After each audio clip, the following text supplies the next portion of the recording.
threats, and Connor and Tarhoon manage to get involved while you are underwater using your Cloak of the Manta Ray, frantically digging out the muck at the bottom of this swampy river to get yourself free.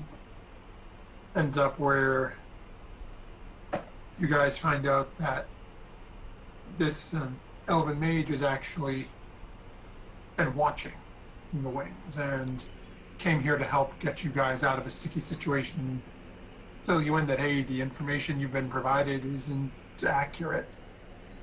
There's nothing going on with Takesis. Tiamat. Sorry, the Thorald. And that this is all being orchestrated by a very ancient black dragon named Camroth, who is currently lording over the home of the Combatul clan of Dragonborn, and has a much younger blue dragon known as the Oncoming Storm, currently in his employ. She advised you of where you guys would be able to find this blue dragon, and has teleported you guys just outside the western gate over here on the map of Winterpeak. And as you guys land in the town, or rather just on the outskirts of town, it pretty much falls to the group of you. So, I just have a real quick question. The black dragon that's kind of lording over the lands and has set anyone on a wild goose chase to try and keep Tiamat suppressed, wouldn't that kind of go against Tiamat? And isn't the black dragons, like the colored dragons, like supposed to be helping Tiamat to escape? Right, so it's not that he sent you to suppress Tiamat. Basically, what this mage has advised you is that... Well, I know the information was false. There is no portal, there's nothing like that, but right. It just seems like he's got his own plans, and what's the biggest threat? What's an easy way to get a group out there? Well, put the biggest baddie in front of them and say, oh my god, we gotta save the planet. That's exactly right. Oh my god, look, it's Tiamat's temple. Quick! Must be Tiamat! Tiamat's here! Alright, yeah, I was just making sure it wasn't like he was trying to go against Tiamat, because I was like, wouldn't she be really upset? Oh yeah, no. If she was actually trying to make her way through in one of her own, especially an ancient dragon, that thing would not last long. Assuming she made it through and could actually act against him. I got you.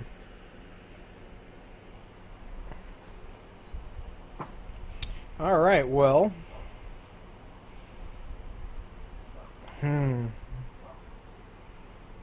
Hard to say. I don't think the amount of money I have on me right now would be enough to purchase supplies for my upcoming project. Did we ever figure out how much material we would need, like gold worth of stuff for bad news?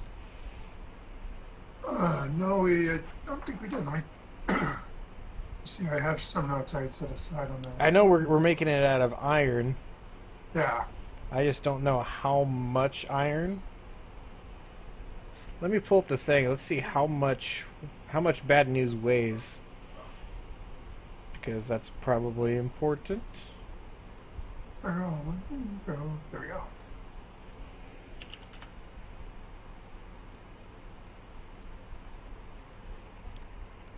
Okay. So it's 25 pounds. Let's see. Yeah, I would say if you know how much 25 pounds of iron would be. Let's take a look here and see what...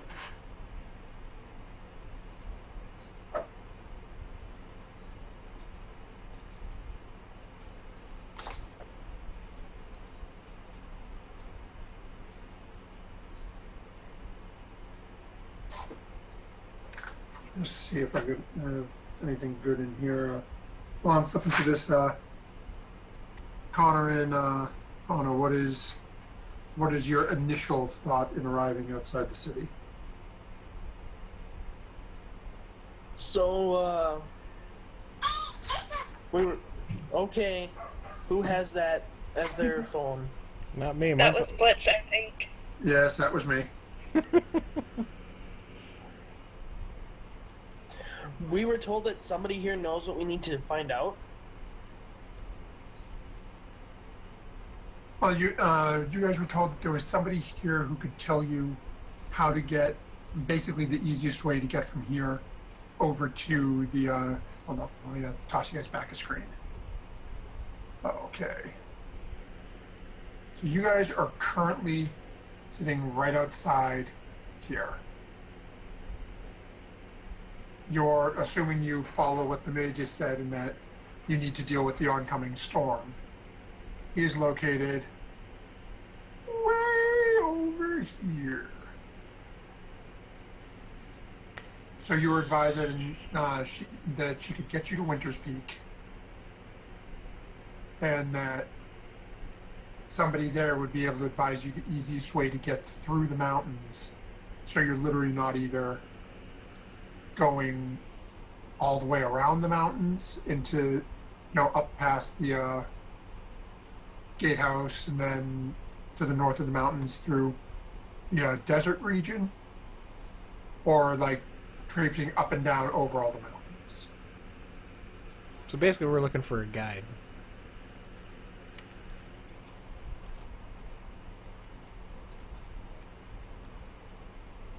And somewhere in this strange monstrosity of a city that I stole.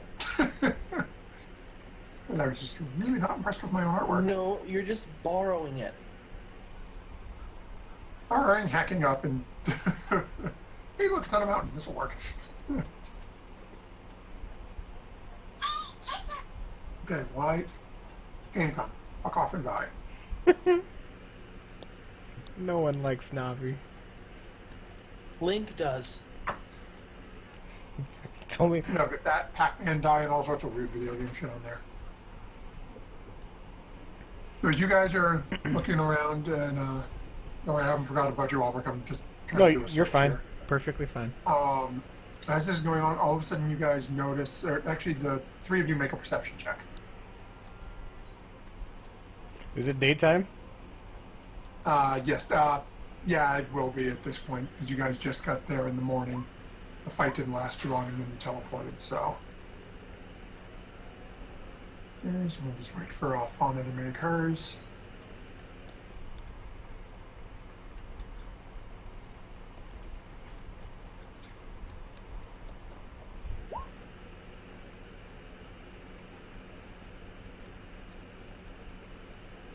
Okay. Okay, so Connor, you're the only one who really notices this crystal clear and realizes what's happening. Albrecht, you and Fauna sort of notice it a little bit, but you're a little confused about what's happening at first. As you guys are all sitting there, you've just arrived and you start looking and talking to each other to figure out what's going on. All of a sudden, you see a funny expression play across Phelan's face. And then she starts to say, "Oops, I'm getting..." And then blinks and is just gone. She says what? "Oh, wait, I'm getting..." And then disappears. Oh, okay. So long. Connor, given your somewhat arcane background and your years of traveling, you've got a pretty good idea that somebody just summoned her. And she got yanked back wherever the hell she came from. Okay, do the numbers on the map mean anything? Yes and no, they did for whatever the map originally was. And those are just, I'm using them now for different locations. So nothing important, really. No, it's like, realistically, number 3 isn't in. Okay. Does They were on the map, so it's like, okay, well, I'll find things that they're definitely, well, not that they'll definitely need, but things that they will probably end up asking about and stick those in the different numbers. Is there kind of like an adventurers guild here?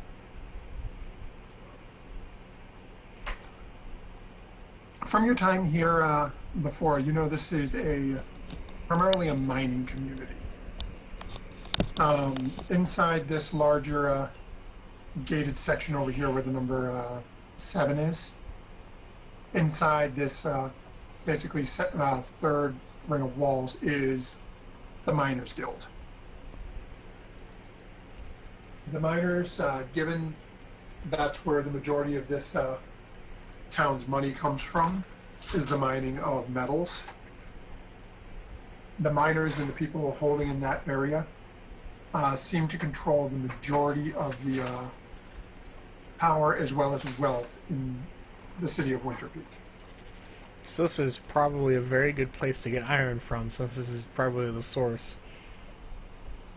The middle little section in where the number 6 is between the two walls right in here is basically like I don't want to call it the nobles area, but those are slightly more well-off individuals. You'll find slightly nicer shops, taverns, one inn in that area. But again, it's a more of a upscale sort of clientele. In the main portion, which is the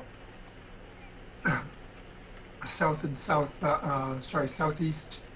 part, all the way up through where the numbers 3 and 4 are, up to this point here, is basically your rank and file, everyday person neighborhoods. You're gonna have stores in it, a couple of potentially a couple of taverns, just things regular people are going to need on a day-to-day basis. The north and northeastern section, where the number 5 is your, I guess I'll say your Holy Land, with the large temple at number 5. To any gods in particular? Yes, let me pull that up here. Down with my book. Connor, you still have the horn that summons that mage back, right? No, I gave it back to her. If I didn't, she wouldn't have helped us. Gotcha. Yeah, There must she be was, another horn. Not too happy that they had that on her. Maybe if we collect all the horns, if we could free her.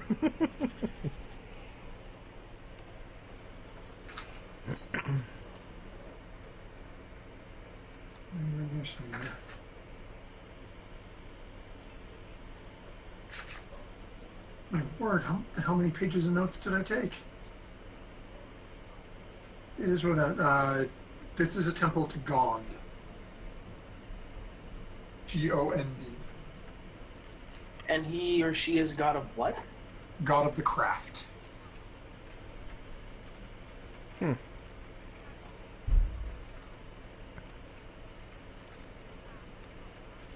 Well, I guess I'm going to go replace my horses and wagons first. Okay, go ahead and make an investigation check with the advantage where you've been here before. We'll see how long it takes you to find a stable or something. I would like to go to a blacksmith. Okay. Apparently, Connor is distracted by the women. As Connor walks off to go find his thing, and suddenly you guys he gets about 15, 20 feet away from you guys, and all of a sudden you're... And starts That sounds just like him. Just starts whistling at women and wandering off. Okay, so we've got Albrecht is going to look for a blacksmith. Fauna, what are you going to be doing?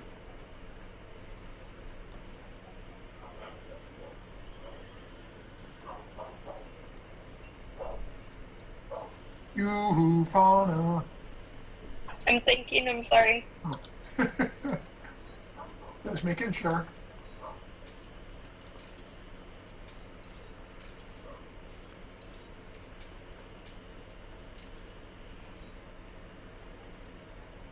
I'll take Kepsic with me if Tarhoon wants to follow around someone else.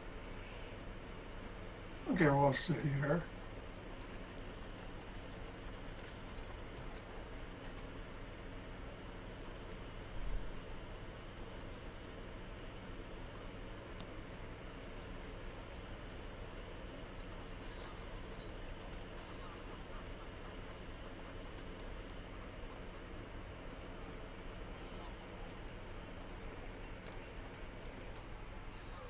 Okay, so while Fawn is still thinking away. Okay, Connor, so you wander in, coming in through the main western gate over here and start heading off in search of your what the hell's the word I'm looking for? Yeah, your place to buy stuff. Takes you about. Stabling. Thank you. It's gonna be one of those nights. Oh. As you come in, you make a couple of cat calls at a couple of the ladies, and I look around for a couple of minutes. You actually realize that as you've made your way in, to get just actually right up past this main street looking around, you see there is a stable house right in front at the end of the street. Young kid and working with the, they've got, let's see here.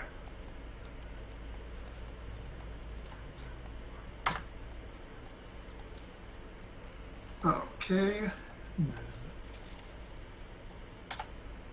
Oh wow, This will be fun. you are probably going to be looking somewhere else. So, this guy has one riding horse currently available and one draft horse. He Yeah, also- I'm going somewhere else because I want a wagon big enough that it needs 4 horses to be pulled by. So you're going to be stopping at a carpenter as well, then, because I don't think a regular stable is going to have that. Yeah, yes.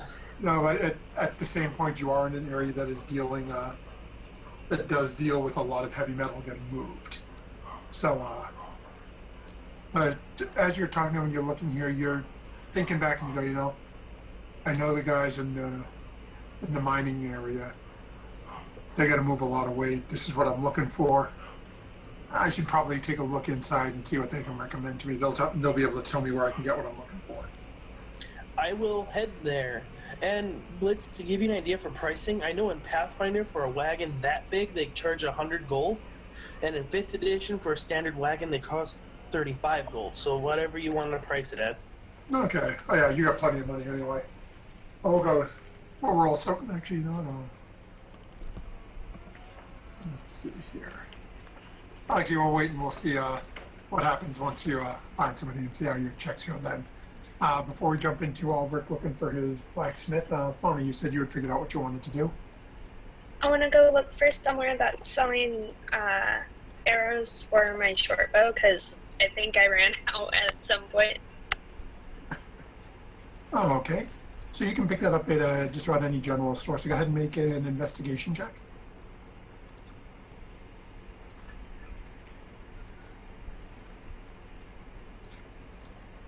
Gee, why am I using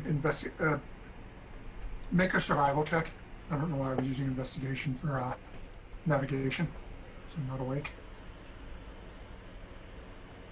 Oh, okay. So it takes you probably about the same amount of time as it took Connor to find his thing. You stop, ask a couple of people, poking around, and manage to get pointed in the direction of the local general store. You said you're just looking for bolts? Yeah, I'm not really sure what else I would look for. I'm sorry. I think bows take arrows, not bolts. Bolts are for crossbows. They're the same thing. It's like 20 arrows for 3 gold.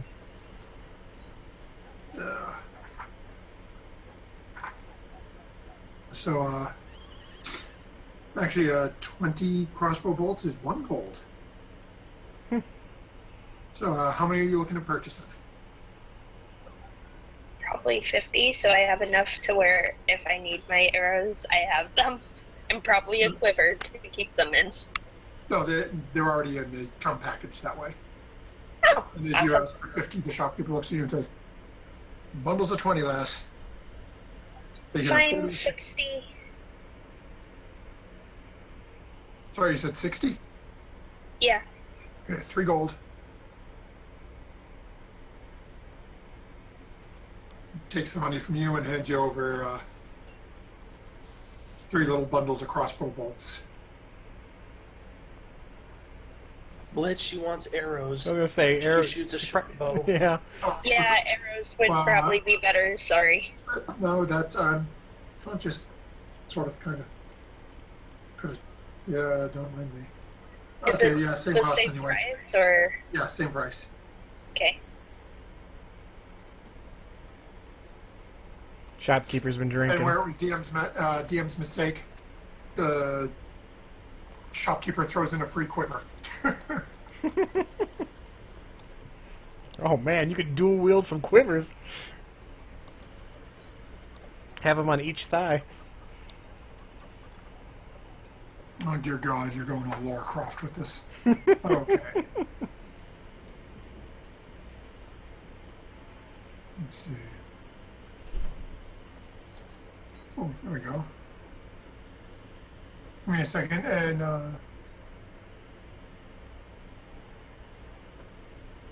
wow. No, I don't want magical words. Sorry.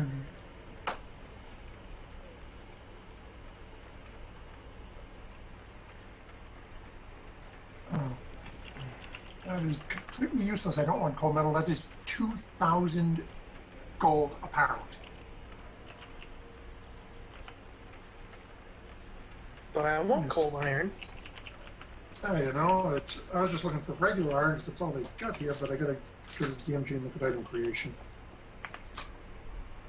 I want my whole wagon to be made out of adamantine, and I want adamantine golem horses pulling it.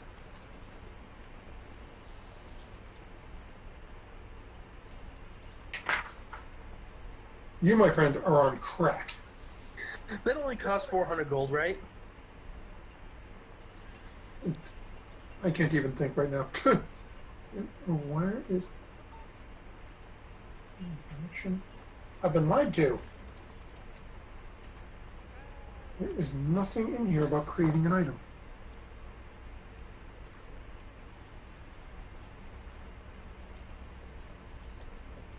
Yeah, now that we're going with it.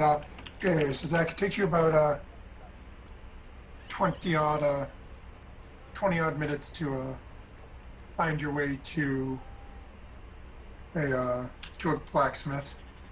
You walk up to this building is very, very different from Fizzbands back in Crystalwood. This is made out of large stone bricks. Chimney pouring smoke out of it.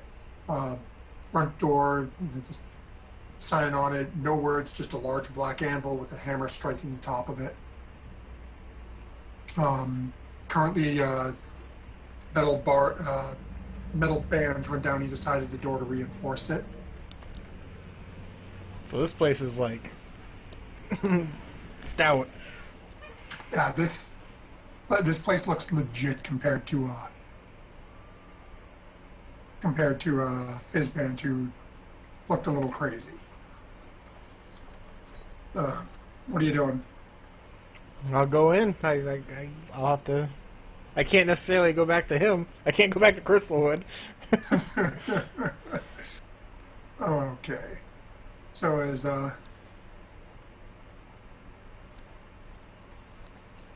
you go into the where you open it up and you see a stocky, sort of wild-haired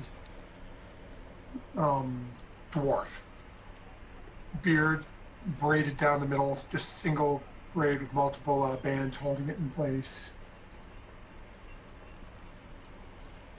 Hair pulled back again, single ponytail, multiple bands running down, heavy leather apron on the front of him, just working away on the anvil. Hammering a piece of metal. Looks, from the shape of it, looks like he's probably making some sort of bladed weapon. I'll just kind of walk up to him and... Are you in charge of this shop? Is it? And he hears that and so what's on that? Hey, what'd you say, boy? Are you in charge of this here shop? This is my shop. What you looking for?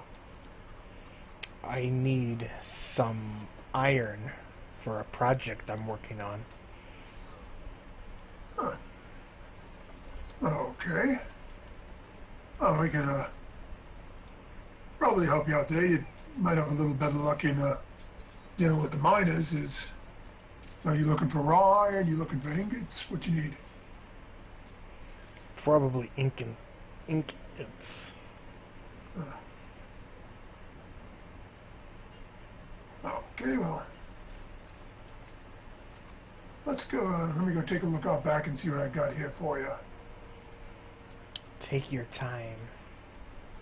So, I'm looking through all these guides. It's got blacksmith supplies, all this adventuring supplies. Not one thing about any type of iron or any ore at all. Nothing except for rare things. So we're just gonna bullshit it. So it says, let's see. Now we've got that IGP.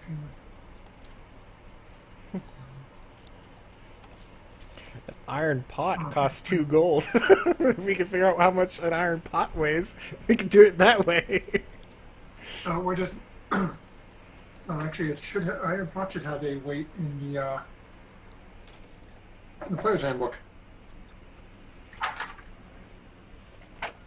Like, sometimes you're a genius. I figure it's made completely out of iron. Wow. Okay, so we're going to overcharge you a little bit because according to this, an iron pot is 10 pounds.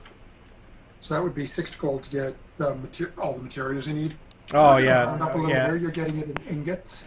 yeah. Let's. He's going to come back out and lay out about 35, 40 pounds of ingots in front of you. So, well, this is the limit of what I can pot with for sale. And let's see here, about 40 pounds. And let's say 60 gold, you can have the whole lot.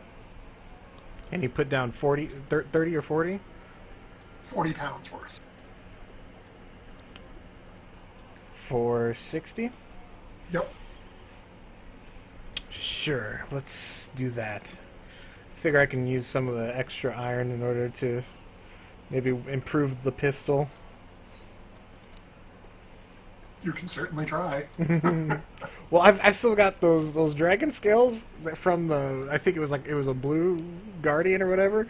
Maybe kind of like I'm thinking maybe I can try and make it to where like how Percy, every third chamber has an element to it. Maybe the dragon scales can give like a D6 or a D4 of elemental damage or something. Well, we can see what happens. So, we're going to retcon this real quick because I didn't think of this at the beginning. You guys have already set up with everyone because this would have been something that either Tarhoon or Kepsik probably would have mentioned to meet up at an inn before everybody split apart. So where you all know that your goal is to head in here, we'll say you guys have agreed to meet up at the inn that Connor mentioned in the intersection. And that is an inn tavern, a very nice establishment called the White Horse Inn. And then, does this guy happen to have any black? Do you happen to have any black powder here as well? Black powder, no, not here. I don't deal much with things that would leave that sort of an after effect. You can try with a couple of the smiths in the miners' guilds. Occasionally will generate small amounts of it, but I strictly deal with iron weapons here. Of course. Thank you for your time. My pleasure. Have a good day. And goes back over and stoking the flames to get the iron nice and white hot again. Albert and Kepsic will make their way back to the inn. Okay, so as you guys start heading up to the inn, Connor, are you stopping at the inn, or are you just trying to go straight into the Miners Guild area? I would stop at the inn later, because if I stop there, I'm going to start drinking. So I'm going to go and get my stuff done first. Oh, okay. So as you're meandering through the town, you come in, coming through, based on where you were before, into the second walled section of the city through this gate over here. Turn up and make your way down, actually right past in front of the White Horse Inn, and then turn up and walk up to the gate. As you get up to the gate leading into the Miners Guild, you notice unlike the other gates in the city, this one's gate is closed and there's 2 guards standing in front of it. As you come walking up towards them, one of the guards looks over at you and says, "Hi, can I help you?" You don't remember me? I've been here before.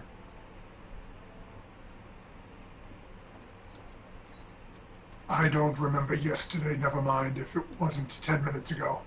So how can I help you? I'm just going in there. I'm just trying to head in there to buy some stuff. Okay, you don't look too threatening.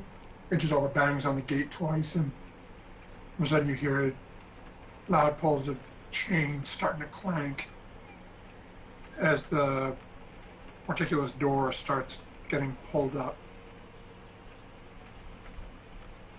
As it raises about a foot above your head, the guard just sort of nods you in. I will head in. Okay. So, right as you head into this area, and you're looking, short turn your head to the left and right, look around, get a lay of the land. Dead in front of you, you can see the large iron and stone building, a couple of 100 yards up that middle walkway. That is the headquarters of the Miners Guild. Just over your shoulder to the left, you see a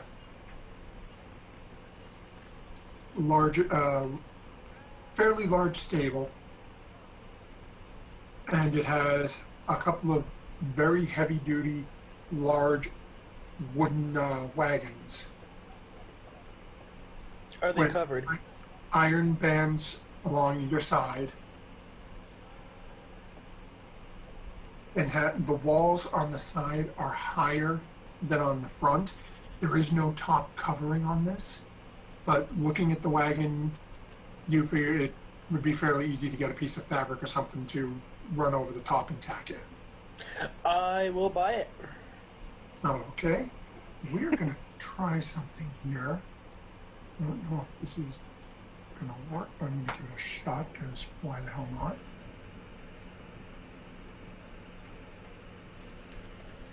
Okay. Greater than... There. So we're going to try this. See if this shows up. So the wagon itself will be 86 gold.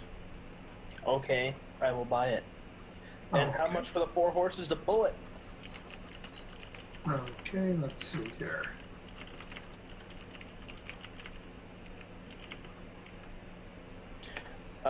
Non-war horses are for draft for pulling are 50 gold apiece usually. Oh, there you go.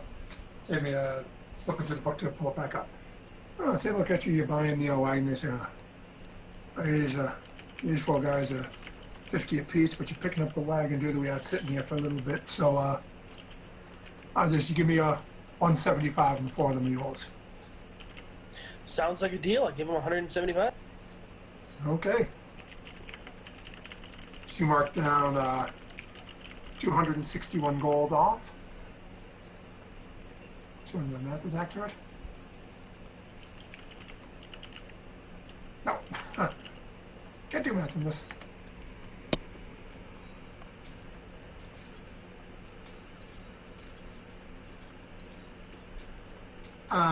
Sure you can. Go ahead and make a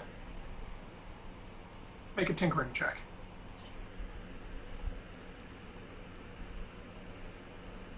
Oh, okay. So come back in a few and you'll actually, in order to use his equipment, he's Um, going to charge you another 10 gold. So knock another 10 gold off your, Perfectly fine.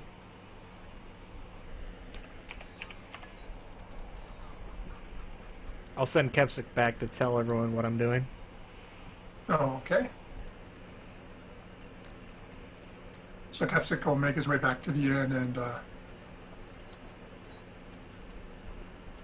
meet up, and at this point we'll assume Veneer has fallen into some strange coma, unable to be awoken by anyone. So Kepsic has dropped him in a room and pulled some gold out of his pocket to pay for him to sleep. Okay, so Fauna, you've managed to go buy some arrows. What's your goal now? Probably to start heading back to the tavern inn that was mentioned that we should meet up at. Okay. So go ahead and make another survival check for me.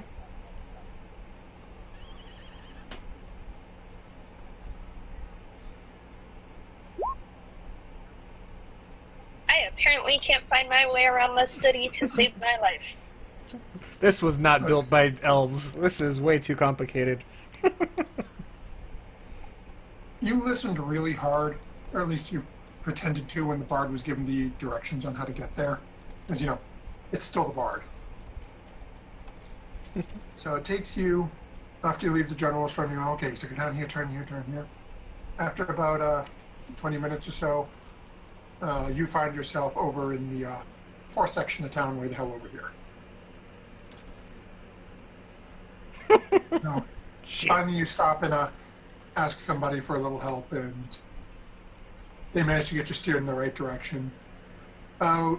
Takes you in total about an hour and a half, maybe 2 hours, from the time you went and grabbed your arrows to eventually find your way into the White Horse Inn.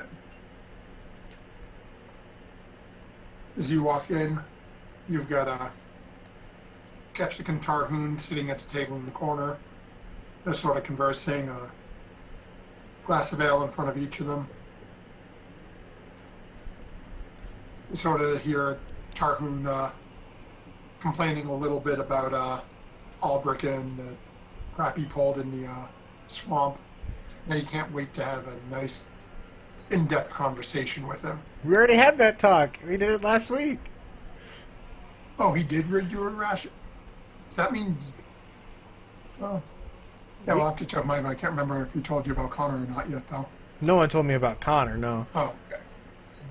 I just know that Tarhoon was upset with me, and me and him talked about why I did it and certain things.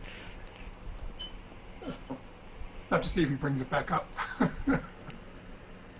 So eventually, Fauna makes her way in there. Connor, what are you doing now that you've got your massive monstrosity of a wagon? I'm gonna go park my wagon, and then I'm gonna go to the. Then you're going to go to the inn? Yeah, I'm gonna go to the end. Sorry about that. My headset came unplugged. Oh, no worries.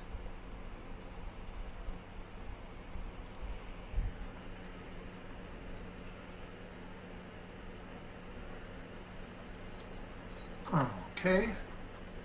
So as you pull over, you're pulling up in front of the White Horse Inn. You can see a sign right on the outside of it. Looks to be a beautiful white stallion, reared up on hind legs. Okay. And in very beautifully scripted writing, the name on the side. Just to the north of it, you see a couple of stable stalls and a couple of people working there. One guy standing out at the front, very fine leather armor on. Looks to be a rapier or some other very narrow sword-like weapon on his hip, standing at the side. Basically, watching out for people who are who are leaving animals or vehicles here while they're staying. Well, I'll let him know that I'm here and I'm gonna be parking my horse here. Yeah, as he sort of looks at him, it's a little big, but just back it in, we'll stick yours down in the back. Be easier to get yours out by moving a couple of small ones up front. Sounds good, thank you. You eventually get the monster wagon parked and head on inside the inn. Then you see basically the same thing that Fauna did. Kepsik and Tarhoon sitting at a table. Now we'll just say Veneer's passed out in the corner, drunk. Just like his player. And Fauna, would you have joined Tarhoon and Kepsik or no? I would have sat with them, maybe ordered like something to munch on, but I wouldn't have joined in the drinking. Okay, so you see the two of them with the glass of ale. You see Fauna sitting there, small plate in front of her with looks like some fruits and vegetables on it, glass of cider.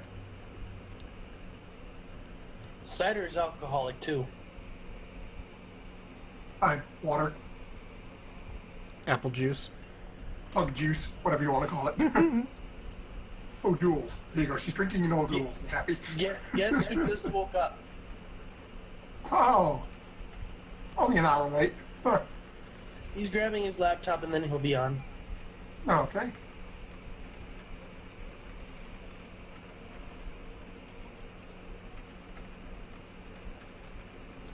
Okay. I'm So as here. you walk in and you see this, all of a sudden Veneer snores lightly and starts to look like he might be coming to consciousness almost. He recovers quick. Yeah, after pounding like 70 O'Douls, how's the warlock Yeah, getting up? make- that's make enough sure- alcohol to knock him out. Yeah, make sure to charge him for 70. So it's this is all going down, and as you walk in, Kepsik advises you, same as he, retrospectively advised Tarhoon and Fauna that Kepsik is off in a blacksmith shop doing some work. Kepsik tells me that Kepsik is out at a... Kepsik tells you, Albrecht, fight me. You're the one that said it. Kepsik tells you that Connor is drunk in an alley with three-legged hooker. That sounds accurate. That may have happened in his story. Shut up, don't judge him. So he says, yeah, Albrecht and I stopped down at a smithy, and he picked up some supplies. He stayed to do a little work. He'll be joining us a little later on today or this evening. Well, I will ask the bartender if I could do a performance to pay for my room at least. Okay, go ahead and make a persuasion check for me. It's part of the entertainer. I could always find a place to perform. Okay, fair enough. He says, oh yeah, sure, depending on how you do, I'll guarantee you a discount. Show's good enough. I'll cover your food and room. First two drinks are on the house. After that, you pay your own way for alcohol. The ability is on page 103, Blitz, if you want to look at it. Oh, thank you. It's called by popular demand.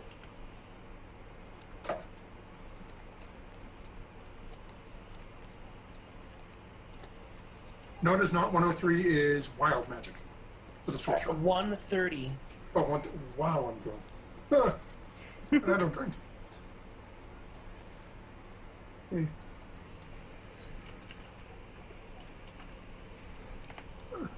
Alrighty then. It's an interesting background. I thought it was part of the. We've been part of that. Okay, so you're all set. I'll go ahead and make your performance check. See if you can boot off the stage or not. I didn't change it, but it would have been the 9, but I'm lucky.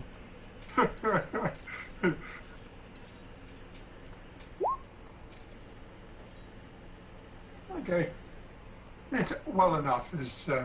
Well enough to do the job, so to speak. So, As Tarhoon and Kepsik are getting their food brought over to them and are enjoying a couple of drinks and a little bit of food. Connor goes off into the little stage area up there, and currently there's it's early afternoon at this point. It's a little too early for dinner for most people, but a little too late for lunch for the rest. So there are only probably about, besides your own little group, about 6 or 7 people in the inn at the moment. After all, this is only the early performance. The good performance is later. The early afternoon special. Yeah, that's what this is. Okay, is that Morning, is that no everybody. nuts? Don't talk to me if you're an hour late. Oh, I'm sorry. I had figured my roommate would actually give me a wake-up call like I would do for him. I was already down here. My phone was about to die. You couldn't walk upstairs. That is way too many steps. We told him go wake you up or have the dog go pee on you. Then he said the dog wouldn't pee on you, so we told him to go pee on you. So, in all retrospect, this is Dalton's fault. No, because I You could have texted you. set an alarm.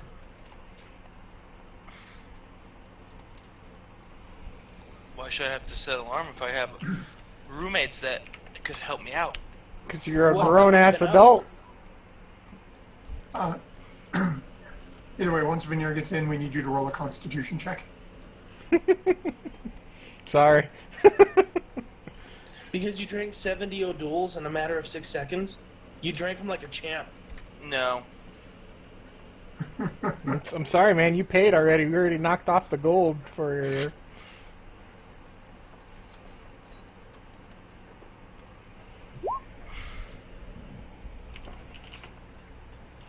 So, he becomes conscious.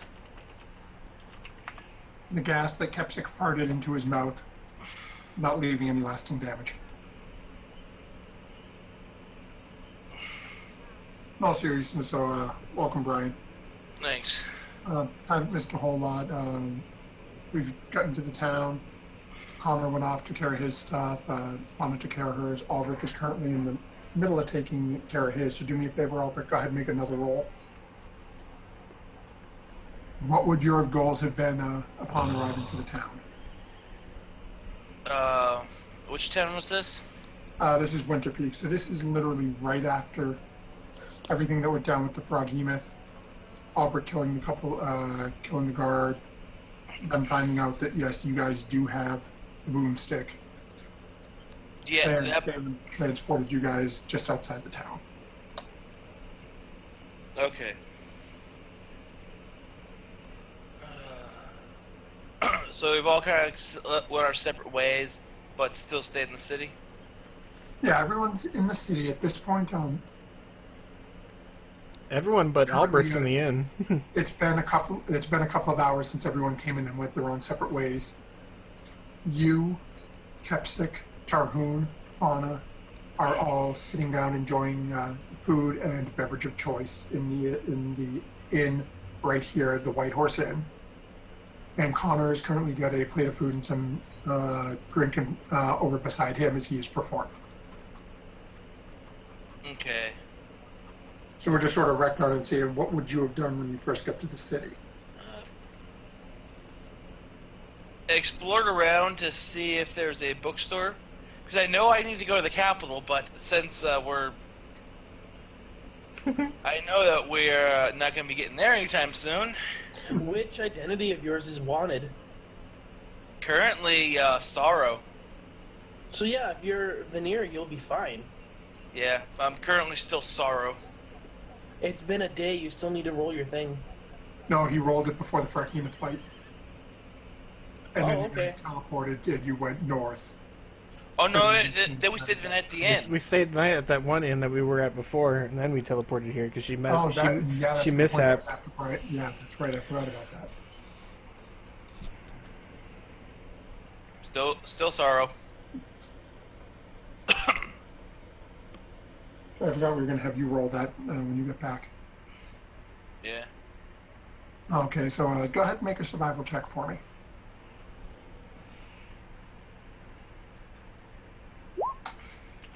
Okay.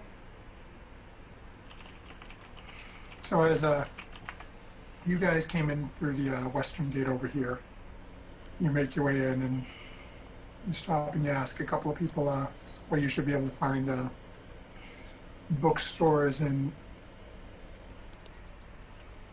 things of a arcane type nature. They recommend a small bookstore in the northeastern section in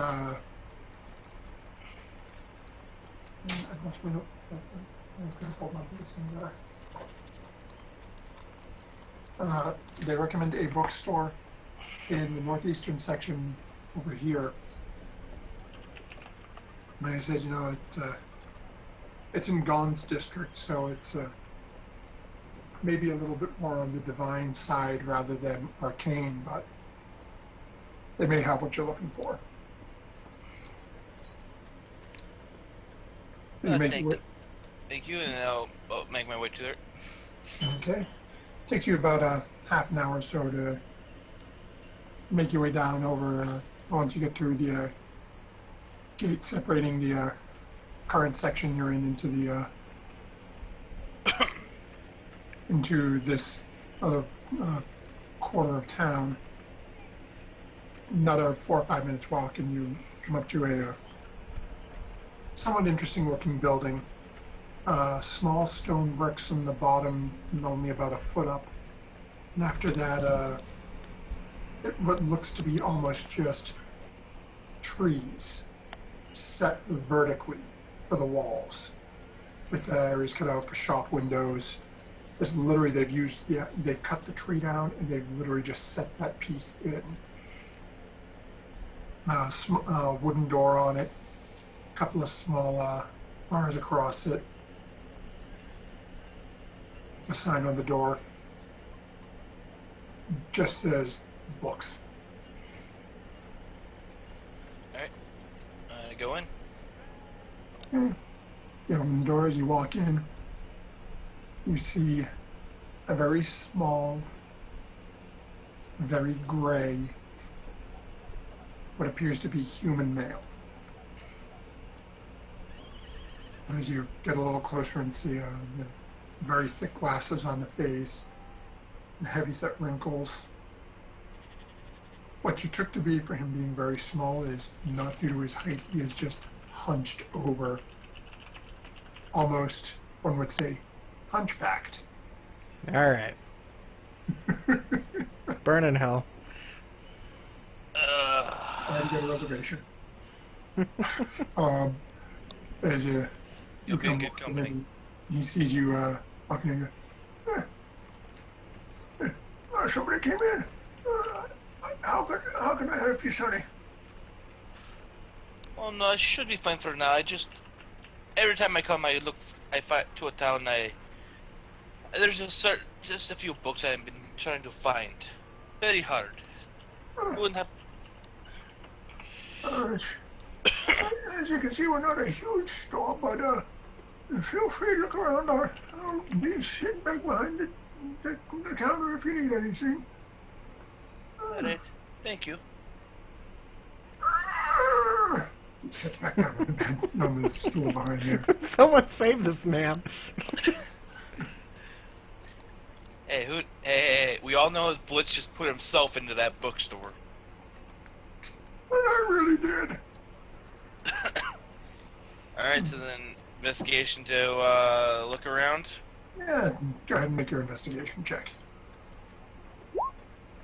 Damn it!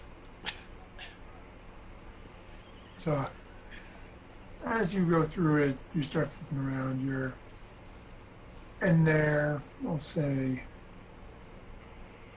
about an hour, hour and a half. And you find a couple of similar books to the ones you had seen back in Crystal Wood. Nothing really jumping out as different. And as you're flowing through and you're going through a different section. Go ahead and make one more investigation check for me. All right.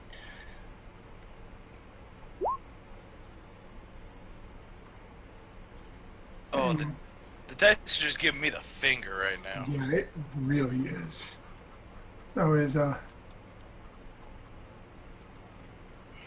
you poke around a little more and you start making your way back towards the front of the store, finishing perusing the shelves here, you're not seeing anything that really jumps out at you as you pass by the desk again. Sorry, just you've been in here a little while, huh? Not finding what you're looking for. Not really. Do you? I see you have a few books that I've already looked through. I'm currently doing research on a type of magic. You might be able to help me. The primal magic. Primal.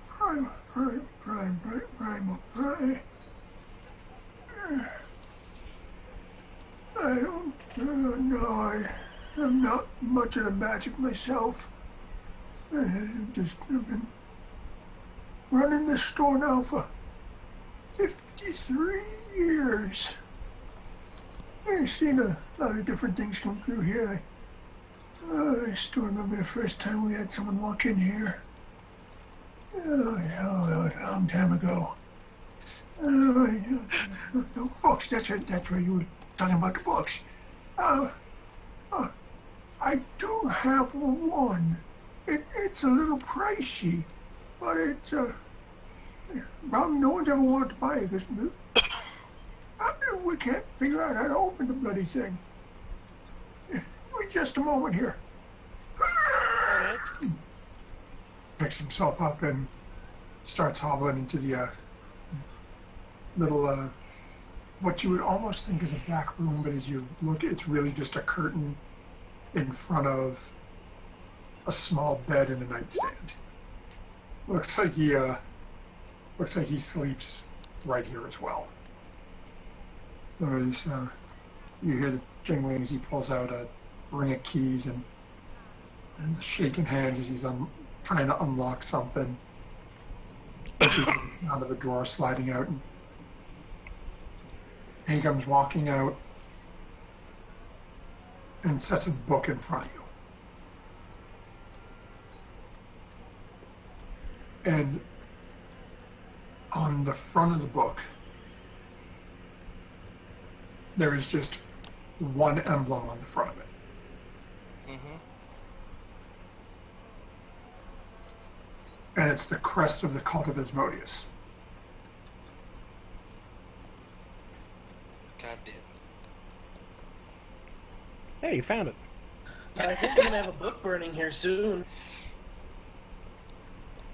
And as he sets the book down and makes his way back over and slowly lowers himself back on the stool.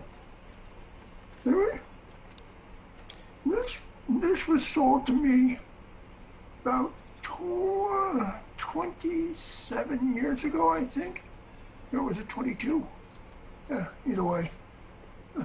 Bought it off somebody for 5 gold. Thought it was a great purchase until I figured out. And he reaches out and grabs the front and back cover. And you watch as this gnarled little old man, you can see his arms shaking with the force as he's trying to pry this book open. And it's just not getting it. Is that the right count? Nobody wants to buy the stupid thing because they can't get it open. And what good's a book if you can't read it? Well, knowledge could be selective in this case. How much would you want for it? Oh, I haven't really found anybody interested in it, but let's say 15 gold.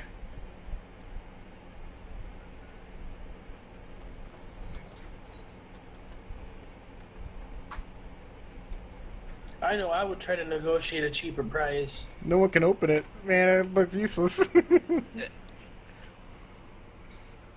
Yeah, I'll use persuasion to try. Okay, go ahead and make your roll. What are you offering? 15 gold for something that no one could even open does seem a little much. How about 10 gold instead? 10 gold. That way you still make a profit, and if I cannot open the book, I still do not feel it is. I feel that there would be a better price for someone even if the book cannot be opened. Double what I paid for it. Okay, you got yourself a deal. Give me the money. Alright, I place down the money. Yeah. He sort of slowly reaches and shakes his head out and pulls the money into his other head. Thank you very much. Let me get that for you. Reaches out, picks the book back up, wraps it in a nice sort of reddish-brown cloth.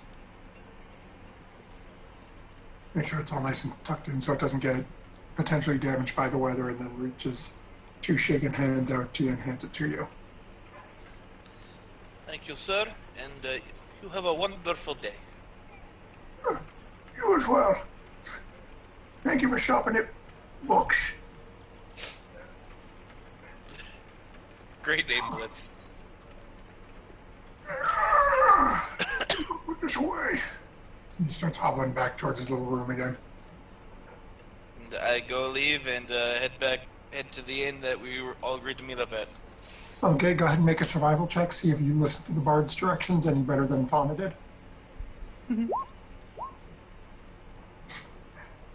Wow. Talk about if you had advantage, man. No shit. So, you do your shopping. Takes you, you listen a little better than Fonda. It takes you about a half an hour or so to get there. So you run it, when you run into Tarhoon. Kepsik is just arriving and advised everybody that Malric is working away at a black shop. Oh, guts. And a couple of minutes after you get there, Fauna shows up. Connor gets there a few minutes later and starts performing in the corner.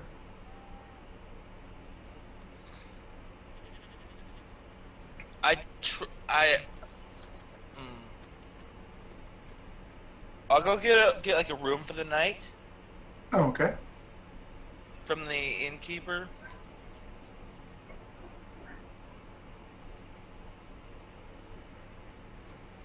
Okay, so you walk up and talk with the innkeeper, and he goes, What time of day is it?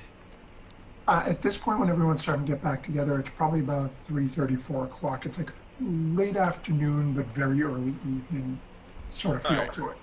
All right. Yeah. So I I'll mean, go. technically, you could have, you could get yourself some breakfast. Breakfast. Jesus Christ.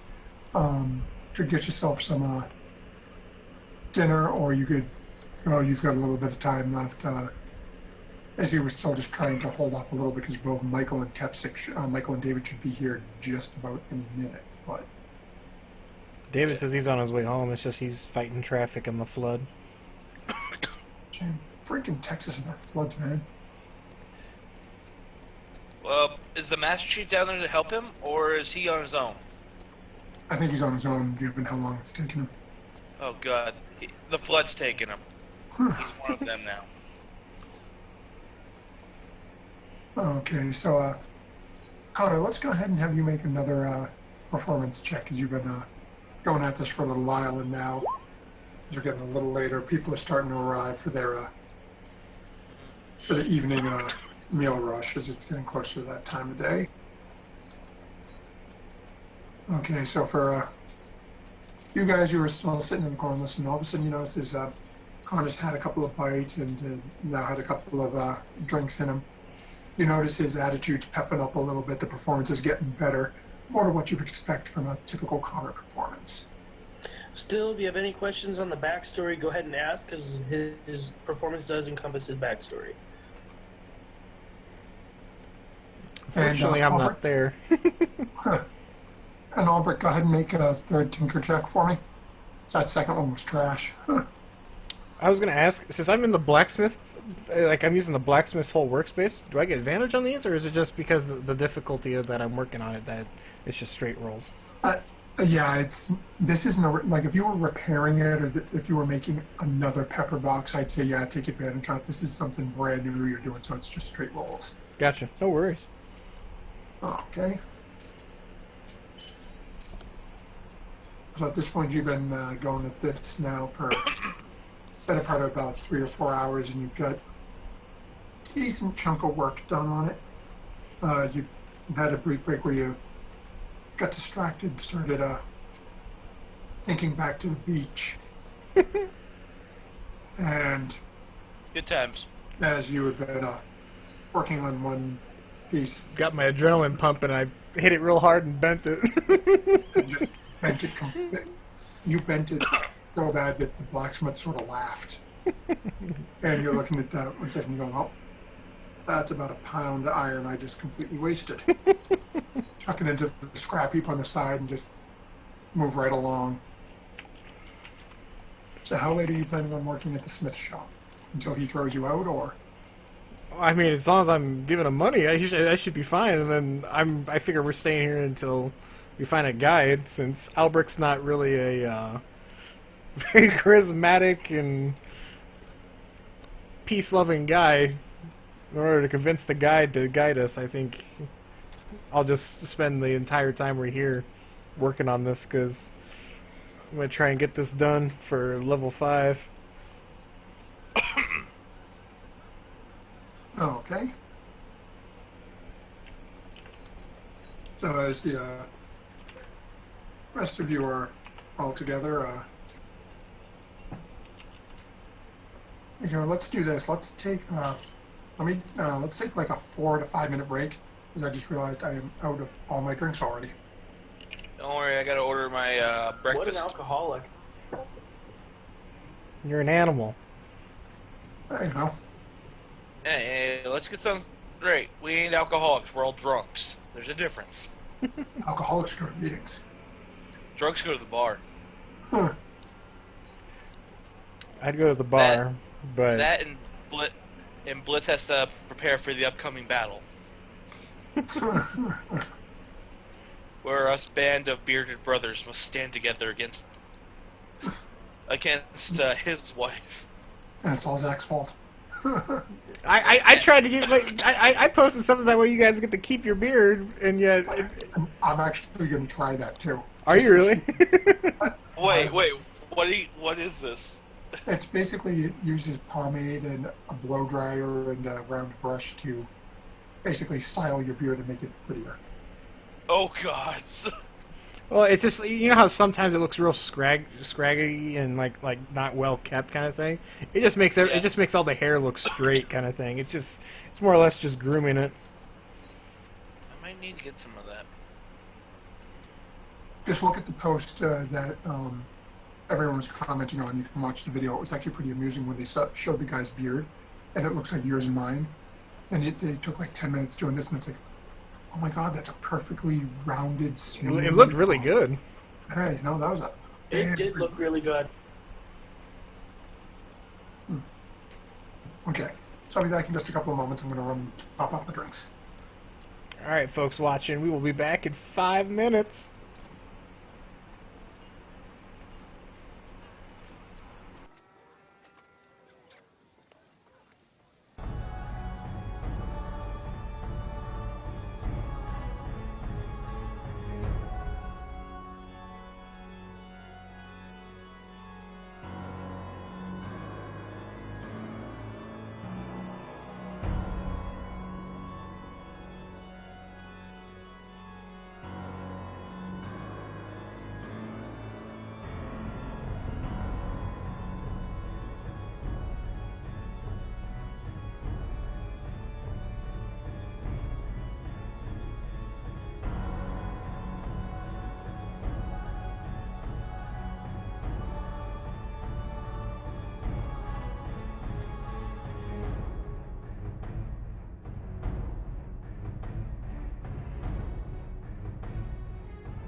We all back, Zach? We are good. Alrighty then, welcome back everybody, or at least everyone who's here. Still down a couple of folks, which shocks the hell out of me because they are running extremely late. That's fine. It looks like we're just gonna. I'm gonna get this project done and in town. You'll surprise Daddy Tarhoon with your new toy.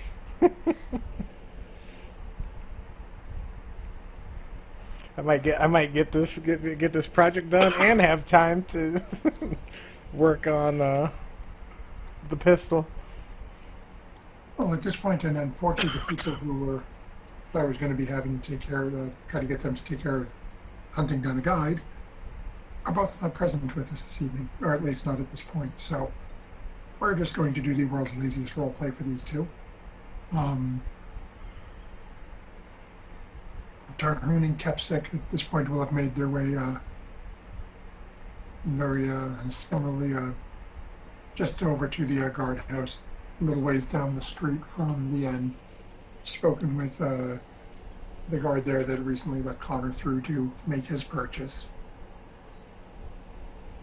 To just basically give the guards a quick rundown of what's going on and where they're trying to get to. The guard there advised them that the easiest way to get through there is to actually cut through the mine.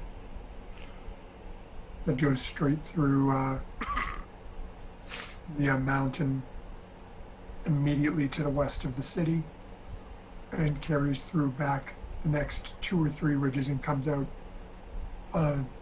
roughly in the middle of the mountain range, getting you literally a little over halfway towards where you're trying to get to, with no chance of being seen from above. Having said this, though, he does warn you that one that the best place to obtain a guide would be to speak to the actual Miners Guild. And then they have people who go down into that the cave system in the mines quite regularly. And they'd be the ones who could best tell you what sort of concerns you may run into.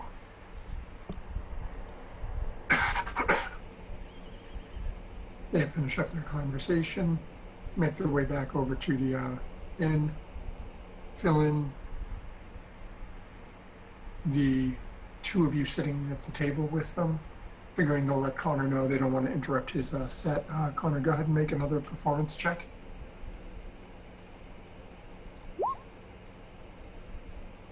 And as you guys are filling in, all of a sudden you guys notice as the dinner crowd is starting to come in as it gets to be about 5:30, 6 o'clock. And Connor has hit full stride. The innkeeper is laughing hysterically, is just sending drinks endlessly over to Connor. Every time Connor waves a hand up, he's got a server running a drink over to him. Everyone who comes in stops for a couple of seconds, looks at this strange man, and after about 30 seconds to a minute, starts smiling or laughing, depending on where he is in his bit, and moves on to get a table and get some food. For everyone who's here, except for Albert, because I know what you're going to say, anyone have anything else they want to take care of this evening before going to see the Miners Guild? Nothing. Nope. Okay. So, Albert, go ahead and make a tinker check, and then I'm also going to have you make a persuasion check. Okay.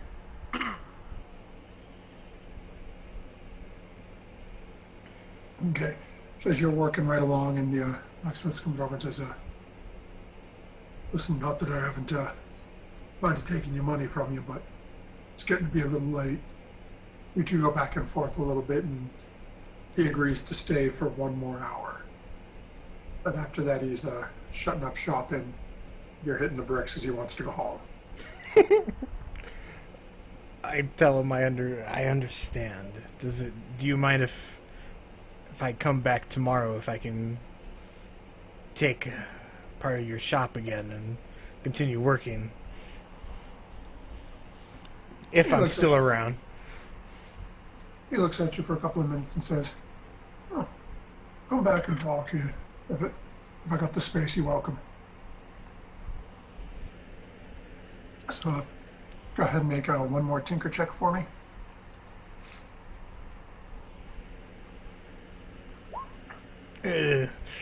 Okay. So as he starts packing everything up, and you've got, realistically, you think it's going to take you a few more hours to get everything you need before you can actually start trying to assemble it. As you're pushing, he starts to rush to clean everything up and get you kicked out in bed. As you're working on that last piece, just one wrong smack with the hammer and a little tweaked on the end of it. You sort of go, "Ugh, stupid son of a... If only if you hadn't pushed me, whatever. I can fix this. It's not that bad. I can fix it." So, as you pack up your stuff, put it in your bag, and make your way over to the inn, we will say, "Welcome to Tarhoon." Well, well, well. Look who decided to show up. Just almost 2 hours late, Papa decided to show up. So, which one of us is gonna be the one to tell him we all got together and burned down his church? Wow, way to jump headfirst. Terrible, terrible people. Yes. One of us. are One of us. We are your people.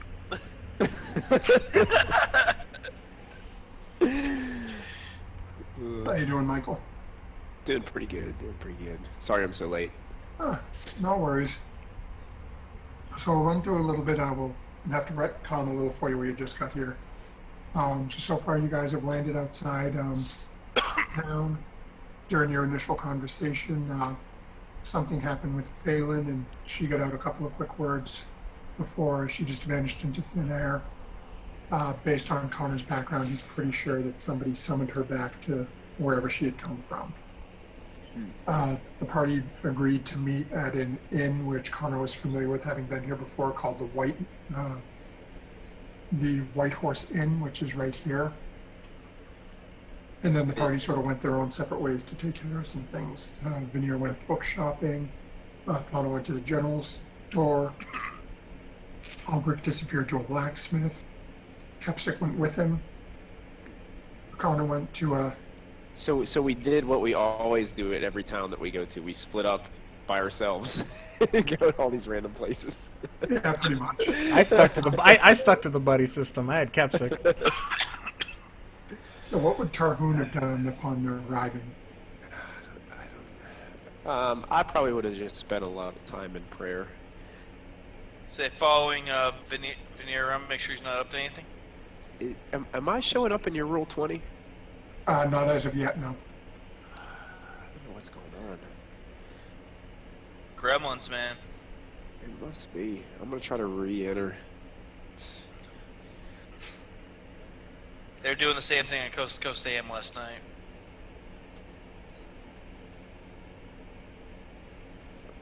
What I'm getting is the Roll 20 loading screen. Yeah, here we go. Sort of. Now Oh, he's you're in. live. This time.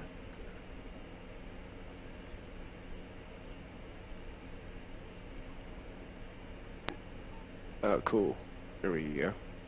Okay.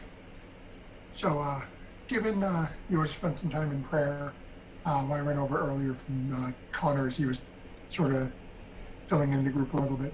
This northeastern section up here is, I guess we'll call it the Holy Land, where the number 5 is. That's a rather large temple to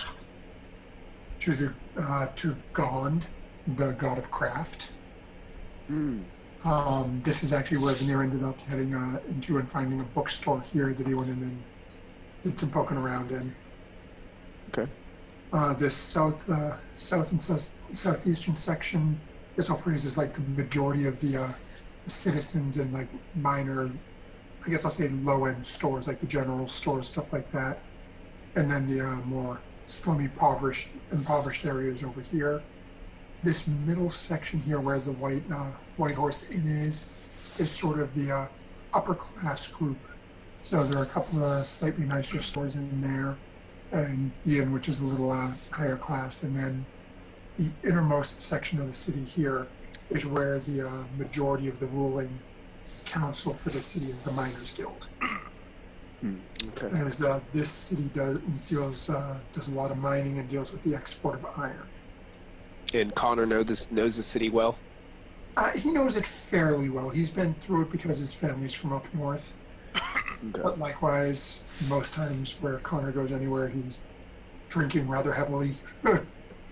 Even when he was a kid, he was drinking rather heavily because his dad liked to party. So it's one of those where he knows the area, and when they came in, he gave people directions to the inn. Some people listened better than others. Some found it in half an hour or so. Others took a couple of hours. Okay. We won't mention Fauna's name. So you said Tarhun would have spent some time in prayer? Yeah. Yeah, just... Okay, would he have followed Veneer at all, or not so much?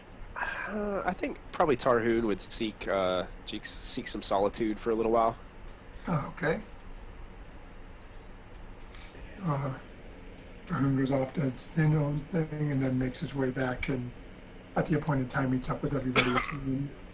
At this point now, everyone's at the inn, and as you guys are all sitting around, you've all had your meals, you've all managed to get rooms for the evening, and then as it's rolling to be about 8 p.m., you're still very sweaty, foul smelling, basically smelling like sweat and just fire as Albrecht walks in the door of the inn.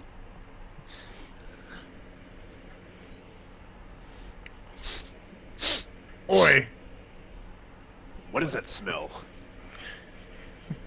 Albert would just look around. Connor is busy performing.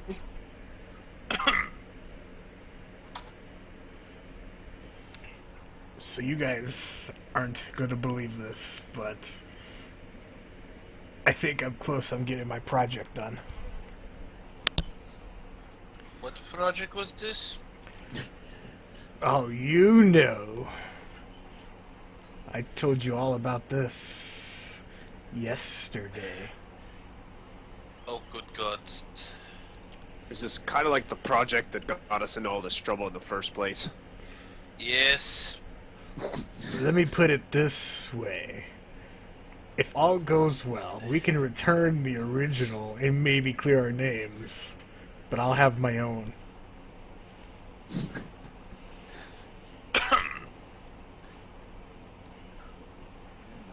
So is the new one better? Not only I don't is like that. it better, it's bigger.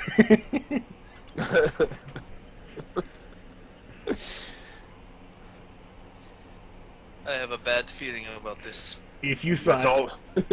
That's all we need is something louder.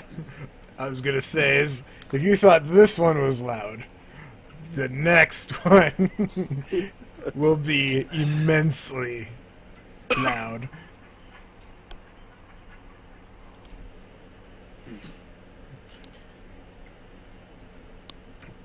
Unfortunately, I'm gonna need about maybe 3 or 4 more hours tomorrow at the blacksmith in order to really finish up the final touches.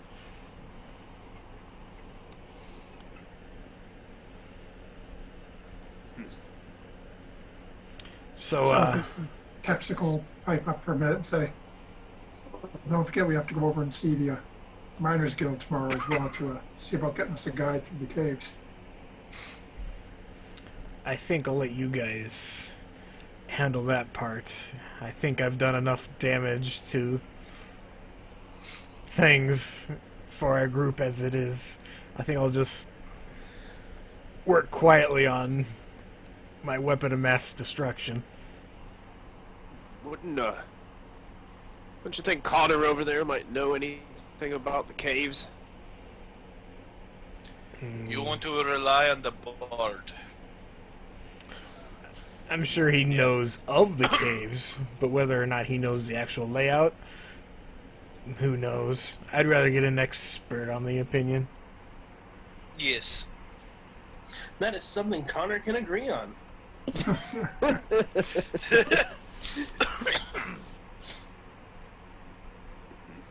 Maybe you're right. It's not like Connor has a drinking problem or anything. Wait a minute. What about Fauna? Isn't she skilled in things like this? I apparently can't find my way around this damn place. So, expert is probably a good thing. Fair enough. Wow.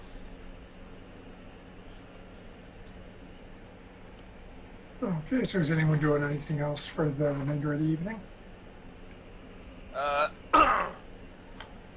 Connor will go get, or Veneer will go get the room he talked about, and then try to just go through the book. Okay. Now, have you told anybody about this, or no? This just got back to No, I haven't. Okay. So, Veneer goes, says his farewells, heads up to his room. What's everyone else doing?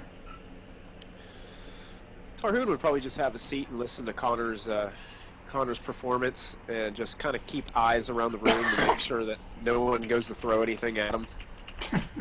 That'd be phenomenal if somebody thought a 28 was bad. That's rolling a 20, so... Have you guys ever heard of the lizard spit challenge?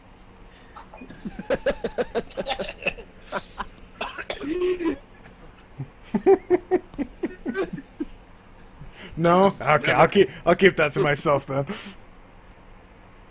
Oh, It sounds like you're trying to make fun of me, Albrecht. No, I would never. Not of you, Dad. You're Cobra Commander around here. I follow your lead. Bullshit. As Tarhoon's looking around the room and he realizes that there's nobody who's not smiling or chuckling as Connor's going deeper. Well, we won't really see deeper. We'll see starting to head towards the finale of his show. It's starting to get late. People are starting to look to head out. You notice there hasn't been any food served recently. Most of them still have a drink or two left, but I look over at Albrecht and I kind of gesture towards Connor and say, I hope he tells the one about his dad and the fish again. That's a good one. Connor, as he says this to Ulrich, a couple of people near him, hears this and starts yelling, "Talk about your dad and the fish! Your dad and the fish!" I will talk about my dad and the fish. This wasn't part of his backstory originally, but I'm okay with this being part of it now. After he tells that, Tarhoon just almost falls out of his chair laughing. He did. He told him not to bother his fish.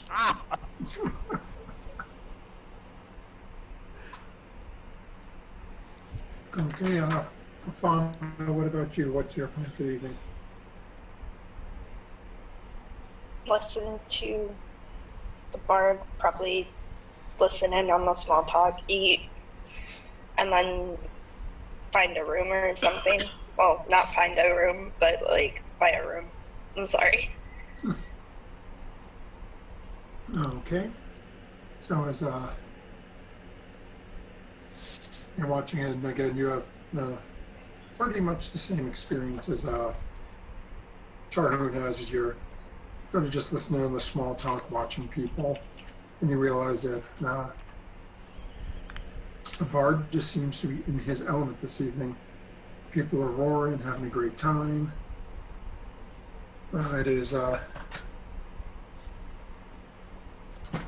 people are definitely seeming to enjoy his performance, which, not to you, but to some of the people who have traveled with him a little longer, is a nice touch from a couple of places where he sort of cleared the bar.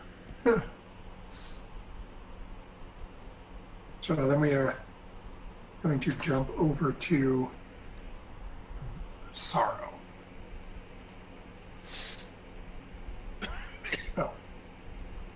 So as you make your way into into the room, pull out your possessions, sit on the bed. How are you doing this? First, something I should have done before when I first got it. Use my sight before sight to see if there's a magic on it. You do sense a magical presence about this book.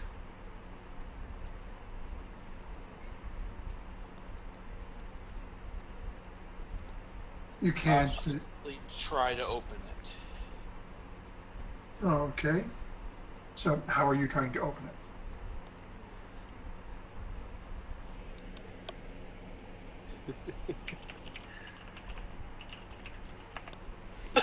Well, I'd like to apply my index finger on my thumb to the.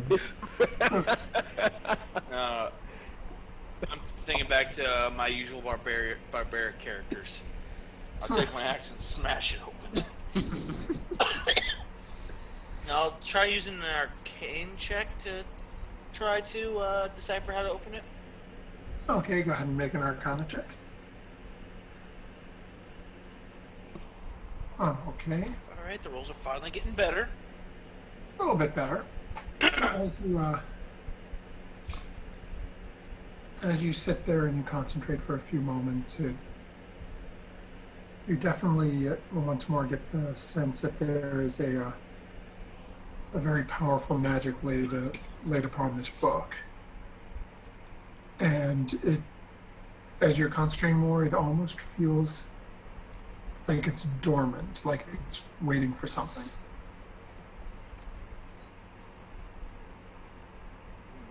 As you open your eyes and look and again, sort of just looking at the front cover of the book and looking a little closer at the crest on the cover of it for the Cult of Asmodeus.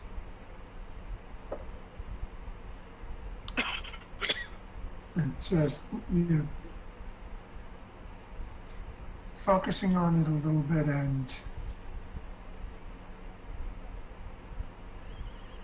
just can't quite, it makes you a little uneasy at first. And you can't really place why. You don't get a clear sense, though, of any, nothing jumps out for an easy way to open it.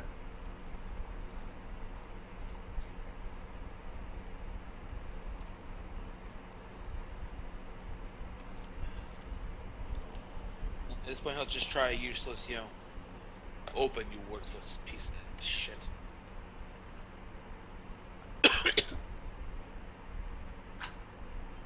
It's still sitting in front of you. Again, still sitting in that cloth that the gnarled old man wrapped it up in. No, I would have taken it out of the cloth. Would you have unwrapped it, or would you have picked it up and removed it from the cloth? Picked it up and removed it from the cloth. Oh, okay. I need you to make a wisdom save. Oh, shit.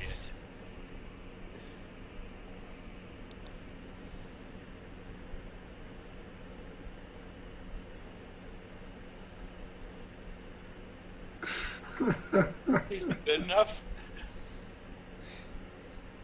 Skin of your teeth. Oh. Must have been a DC 15. Yeah, it was literally a 15. So, okay. As you pick the book up and go to look at it and run your fingers over the crest on the front of it again, you feel a pulse in the back of your mind. There's something trying to force your unconsciousness down. And you sort of clench your body and close your eyes and push the force away as you take your hands off the book for a moment. Looking down at it again and seeing a small, what looks to be like a very small pin almost on the front cover, right in the crest for the cult.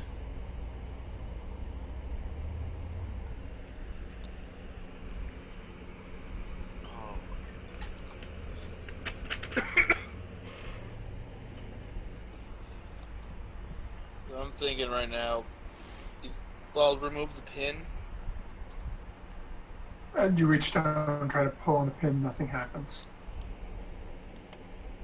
It's barely sticking out of the front of the book. You'd actually have to really try to poke yourself on it. Okay. I'll go down the rabbit hole on this one.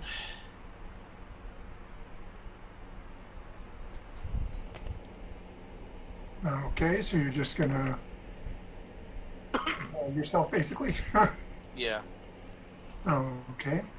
So as you look and you notice the pin, you're trying to pull it, realizing nothing happened. Sort of look at your thumb and look at where the pin is situated in the crest, and back at your thumb and sort of go, this is not a good idea. Yep.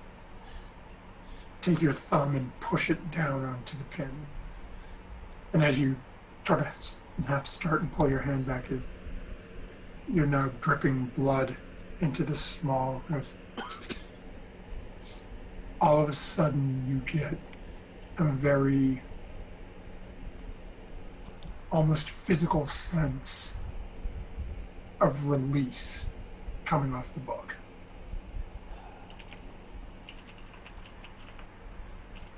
This is the worst idea I've ever had.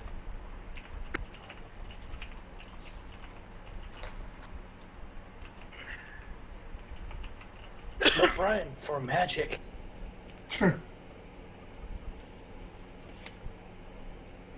So what do you do now? You've just impaled your thumb, dripped blood onto it, and now all of a sudden you can feel like something's let go. Open the book, or at least try to. Okay, reach down, grab the cover, and ready and go to pull hard, and all of a sudden you find the cover moves and opens with no issue whatsoever. It's like any other book you've ever picked up. Convenient. Yep. I'll start to read. On the very first page, written in Abyssal. You speak you can read Abyssal, right? I read all languages. Okay.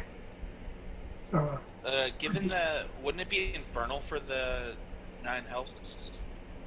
Or for a devil? not this one section. Okay. This is actually written on the first page. It's not part of the book. It's actually in handwriting in Abyssal. Okay. And all it says is, for the heir of Asmodeus. God. Maybe that old man was actually. Shut up. No wonder I wanted to put him out of his misery.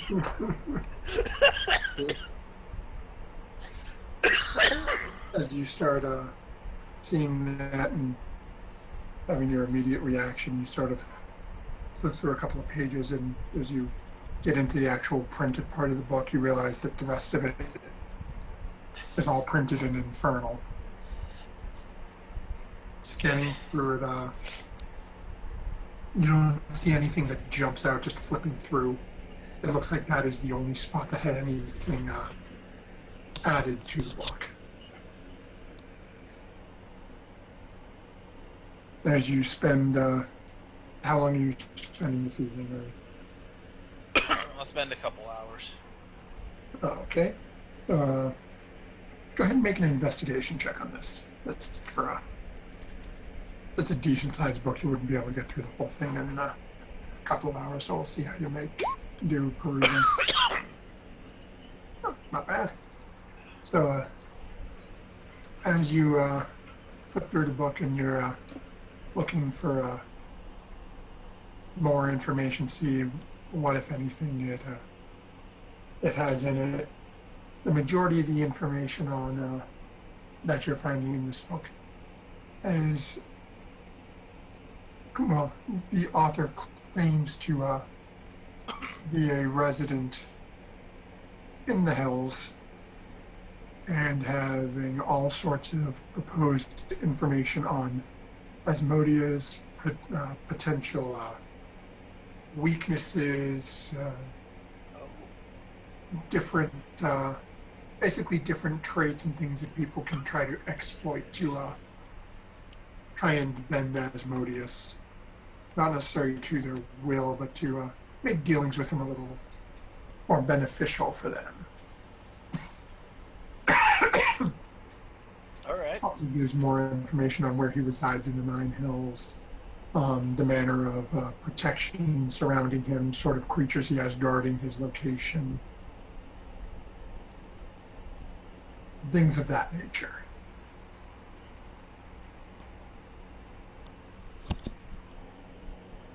As you finish perusing through the book, you know, it's getting later. Probably about time to head in. Go to close the book. No. And as you set it down, and as you get ready and lay your head down to rest for the night, is once more you just feel a slight chill in the back of your neck. You just sort of shake your head a little bit and it's gone as quick as it was there.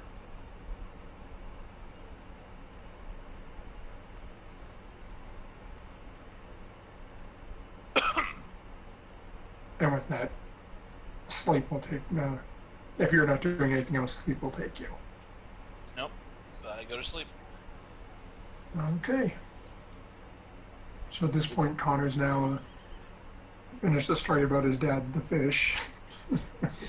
Is that feeling Veneer gets similar to the one where he looks around and realizes that Tarhoon is staring at him? Probably somewhat similar, but at the same point, Hey guys, I'll be right back. slightly more uncomfortable for him. Is he knows, like when he gets that feeling and he turns and looks and he knows it's you, it's, yeah, he's watching me again. This chill is, I just pierced myself a book from hell. Looks like I'm gonna have to step up my game.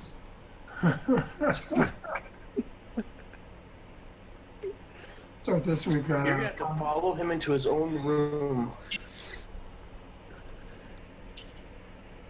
I see now you've got the problem is who's Tarhoon more concerned with, Ulfric or Sorrow?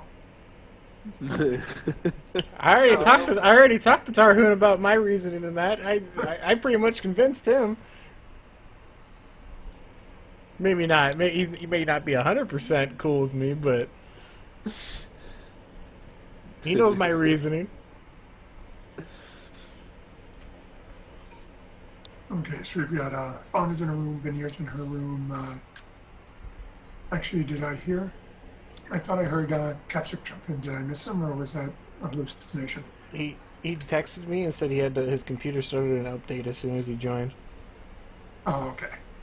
So his computer's updating right now. Oh, man, David's killing me. So Capsic is in his room. Killing you? I had plans.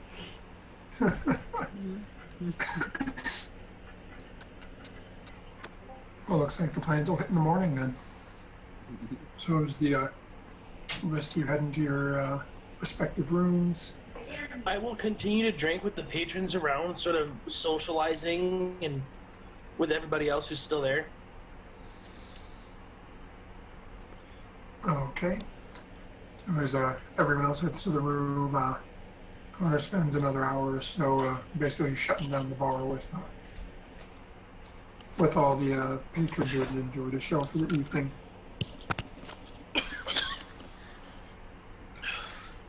Alberic's gonna look around for Fauna and realize she's not there. Let's see what. Alberic's gonna look around for Fauna and realize that she's not there anymore. She must have went off to like bed already. Okay, so are you going looking forward to find her in a room? Or you I'll see if I can find out which room's hers. Okay, as you go up and speak with the innkeeper, who at this point is more than a little tipsy himself, go ahead and make a persuasion check. Are you looking for information in somebody else's room? And you weren't around all evening to be shown to be with them. What? Why waste it here? I was just gonna go knock on every door. You don't need to. He looks over at you and says, she's in this room, and tosses you the spare key. She's wearing Fine. those iron underwear. It would have been so much funner knocking on every door. Fauna? Fauna? Fauna? Holy shit, you're not Fauna. Fauna! I'll go And to then at the... some point, the door opens like, "Hey there, little man," and he grabs you and it's all like, "We're gonna have some fun, and you're gonna like it too." I would have shot him in the knee. Well, you have to remember, that character's name is Carmine Alexander. He's a world-famous owl bear wrestler. Oh shit, I can't take him.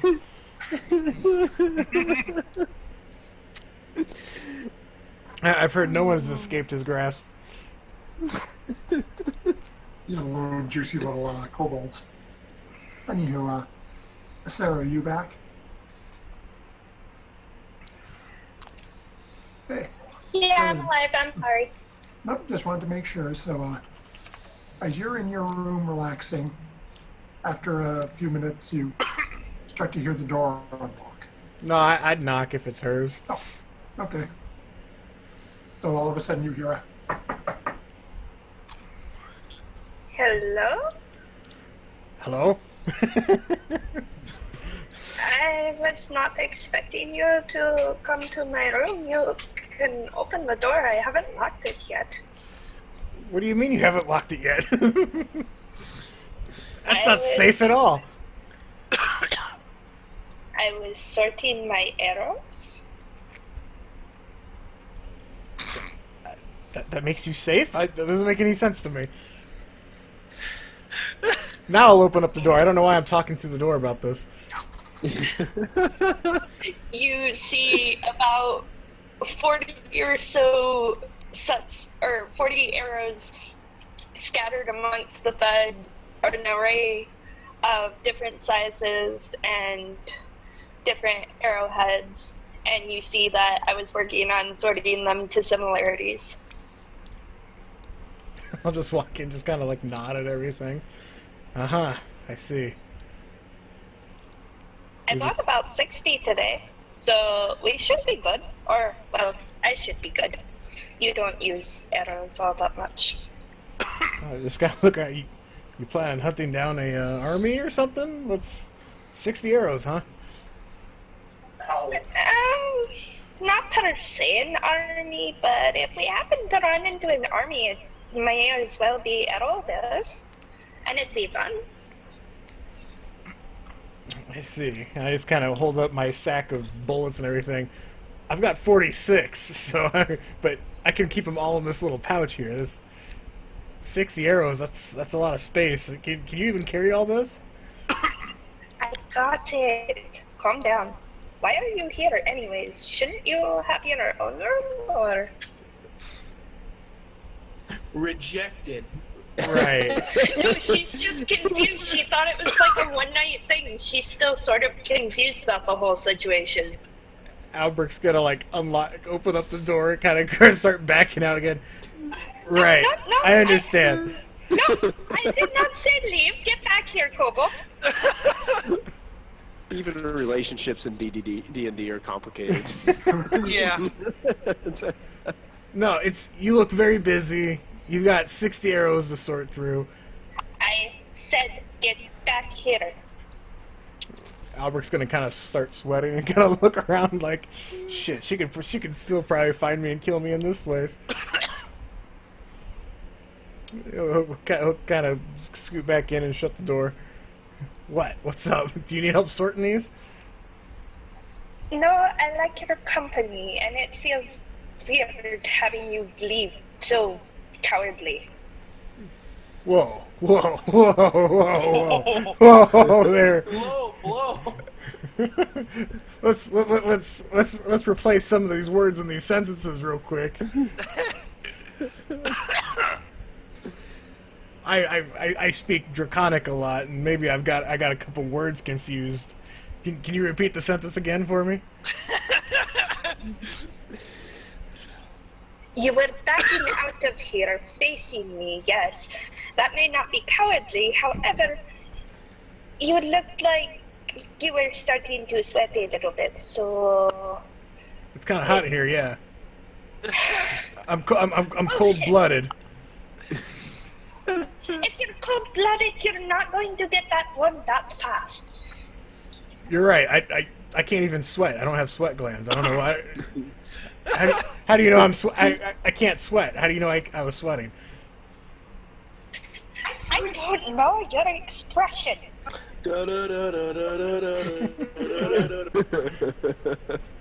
Picture, if you will. So, what do you want me to do?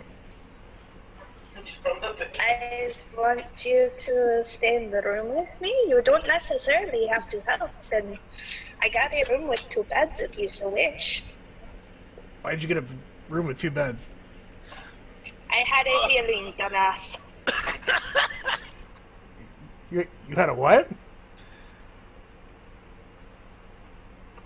I had a feeling that a tiny kobold would come looking for me. Plus, I don't even know where you've been all day. I kind of look down, all like covered in soot and just grime and that. I was working on stuff. Then it looks like you might want to go take a bath. Right. And you said you didn't expect me, but yet you had a feeling. Which was it? Did you not expect it, or did you have a feeling? I'm really confused. Maybe if we were speaking in Draconic, this would be easier. Do you speak Draconic?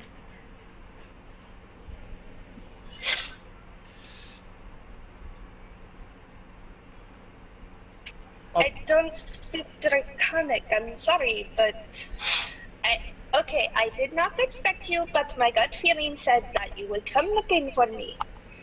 This I wanted is to at confusing. least give you some space to sleep if you manage to find your way to me. Women are confusing. Right. I'm gonna go take a bath. I guess I'll come back if you want me to. I don't know. I would like that, but it's up to you. You don't have to come back. Oh my god, I'll just walk out. I shut the door. Fauna sighs and goes back to sorting her arrows, thinking of which ones might kill the bard and putting those in a separate pile. I'm just walking towards like the washroom or whatever, where I can take a bath and that, and I'm so confused. My head hurts. I wasn't cut out for this. Okay, just for flavor and for fun, make a perception check.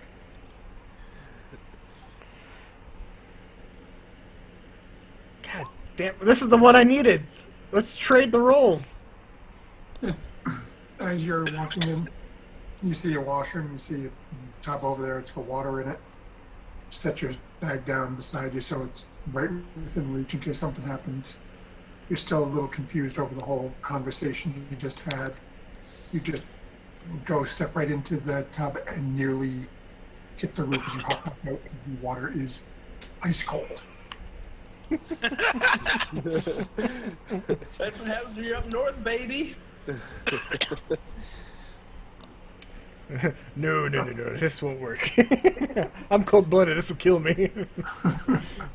As you, again, not necessarily thinking, head back down the hallway to call down, and as the keep looks up and says he sends somebody up and looks up at the now naked kobold.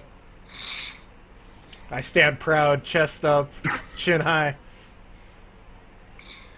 And the kobold not remembering how cold that water was. That's fine. I look at him. This is your fault.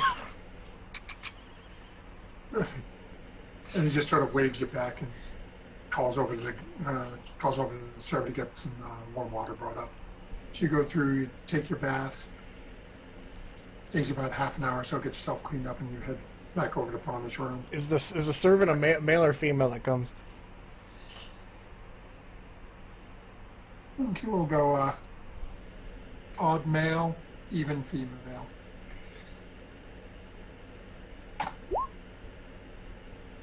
It's a guy. I just stare at him the entire time. Eye contact and all. This is great, making it as awkward as possible. If you would have had this done, we wouldn't be having this situation here. If he goes to talk, I just kind of stare at him even harder with my eyes even more wide open. He just keeps looking over, looking down, looking back up, sort of chuckling, doing his business. I think the kobold has another admirer. Fauna's gonna have to go on like a murderous rampage at some point, just slowly knocking off anyone who looks at the kobold. He's gonna have a threesome. No. Hey, Sarah, at that point, is Fauna's hair going to be turned pink for some reason? Why? I take a bath and I go back to the room. Because that is the hair color of a certain anime character who would go on a killing spree like that. I don't know. I know what you're talking about, and So is I don't know if she's at that level yet. She's getting close. I don't know. She was crazy. Exactly. The anime is crazy, and though the anime was good, I didn't like it. on about a half an hour goes by, and Albrecht makes his way back to your room. Slightly soggy, but smelling much better than he did when you first walked in. So, how was the bath? It was cold at first. It was literally ice cold. Do I need to kill someone? It's a little Yeah, she's at that point. Yeah, she made a step forward. It's not that big of a deal. I just made it very awkward for everyone in the end. Fine, so you say. I should probably shut up and go to my trance anyways. I think Connor was probably too drunk to even notice. Make a Constitution save. We'll see how drunk you are. Yeah, you've been drinking for a good few hours.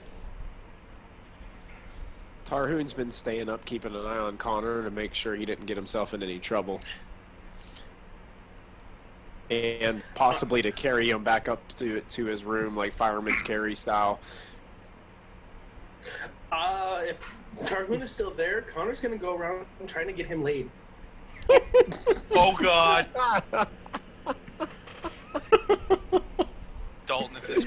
swear to God. I still got 2 lucky charges.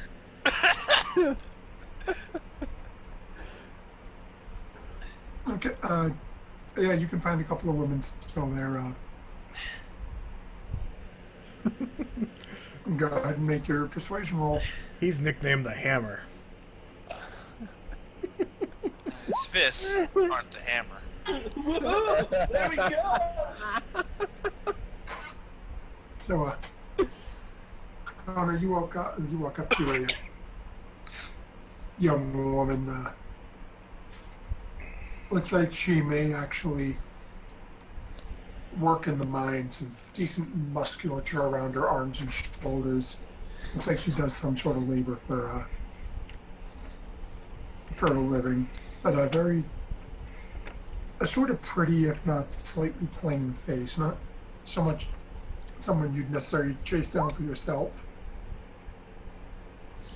but not a bad looking girl. What are you telling her to try to get her interested in going with this? Actually, Matthew, real quick, you should roll a D100 in order to figure out what race this woman is. I'm gonna go off the reincarnate spell. Okay. This is a hill dwarf. So you found a 1 through 4 would have been Dragonborn. You were close. so Connie, you have found a somewhat attractive hill dwarf for Tarhoon. What are you saying to her to get her interested? I'm gonna start telling her about his great heroic feats of strength and fortitude. They are gonna be the greatest stories of Tarhoon, and I purposely leave out any story that would leave him unconscious.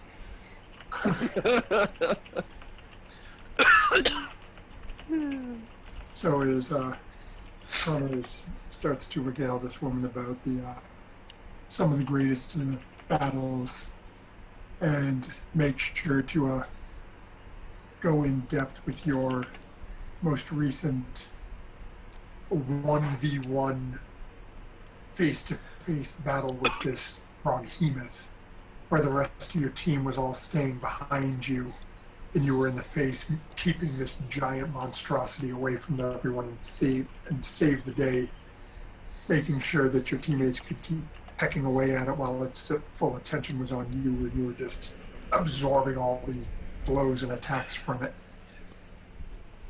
And as Connor's watching, and as you're watching Connor, you can see just the awe and admiration come across this young woman's face as Connor has successfully lit the fuse in this woman, so to speak, and to send her over your way. How are you handling this, Tarhoon? I guess what's she doing? I mean, is she just looking at me, or? So Connor, after you finish regaling with the tales, how do you set this up? I will bring her right to him and be like, this is him. Enjoy the conversation, and the two of you should spend a great night in the same room. Oh, And wow. I will push the issue. I'm drunk. I'm going to be very straightforward. Okay, with that level of light, go ahead and make one more roll. wow. Actually, I'll do with I'm lucky. Well, I was going to say roll it with advantage, but Okay, then I'll roll one more because it is advanced. yeah. I guess I don't have to use a lucky roll. Now, Oh, would Tarhoon be able to contest anything with this, or is this just? Oh, you can shut her down like, I'm sorry about my friend, you're a lovely girl. Don't do it, man. Well, how would one try?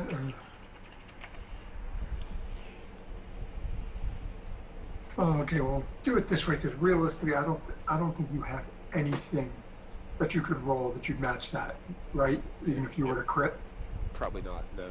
I mean, he can Like, if you were to do- let's turn say- her down. Like, I'm sorry, this was just my Yeah, well, friend no, that's- being. That would play across differently, though. Tarhoon would be more like completely naive to it.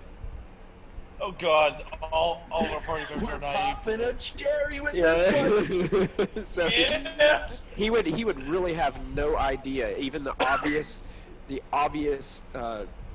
just passes on him would just go way over his head. So Albert's dense and Tarhoon's naive. We have an interesting party here. It runs in the family. But if she tried to come up to him and say, you know, I heard that Connor was talking about this and this and this, Tarhoon would be like, yeah, that sounds about right. I did that. Yes, it's true.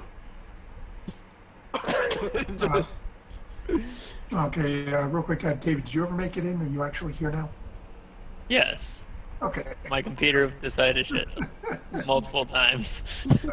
I saw you pop in and pop out. Just wanted to make sure. So we'll get to you in a second once we finish this with Tarhoon. We're gonna have to retcon and see what you, if anything else you would have wanted to do. So as you and this young hill dwarf lady are conversing back and forth, and basically, as you said, she's sort of running over. Oh my God, Connor said you did this. Oh, you did? Wow. What about this one? Is that true too?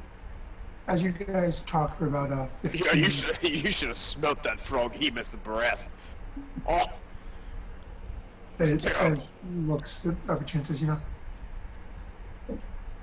I have a room here. If you care to come upstairs and join me, maybe we can keep our conversation going, or...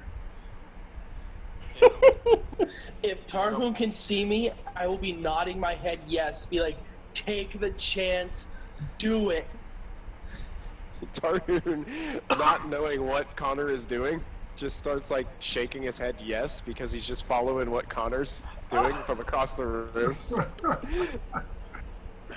Okay, with that, you see this Hildorf's face light up as she reaches out, grabs your hand, and starts dragging you away back to her room. I'm corrupting the paladin. You mighty strong woman you are.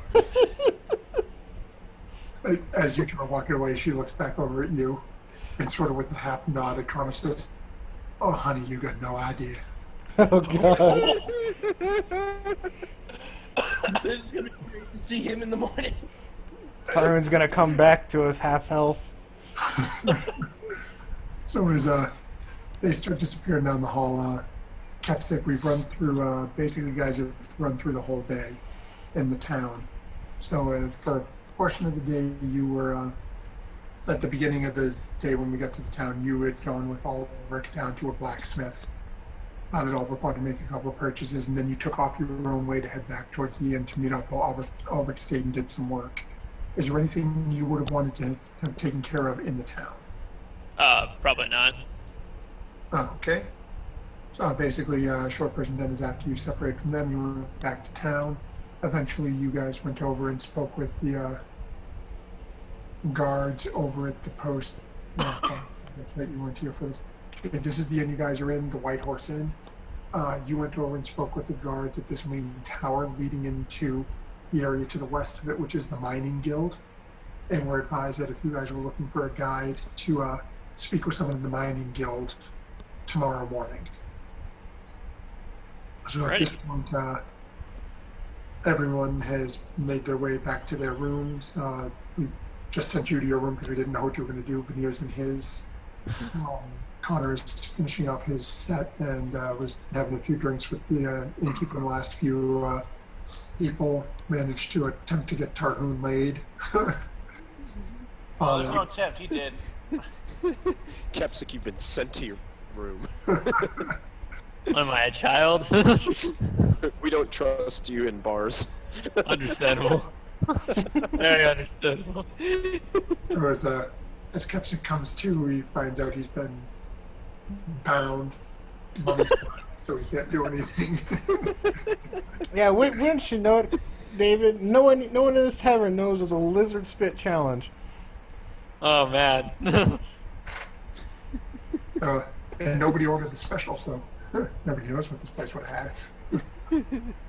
So as the night goes, as everyone makes their way to their rooms, Albrecht and Fauna in theirs, Vanir somewhat uncomfortably sleeping due to that last momentary chill he got running down the nape of his neck. Connor finishing up his drinks, he turns into his room. Tarhoon. All you hear is the crashing sounds and just slamming noises.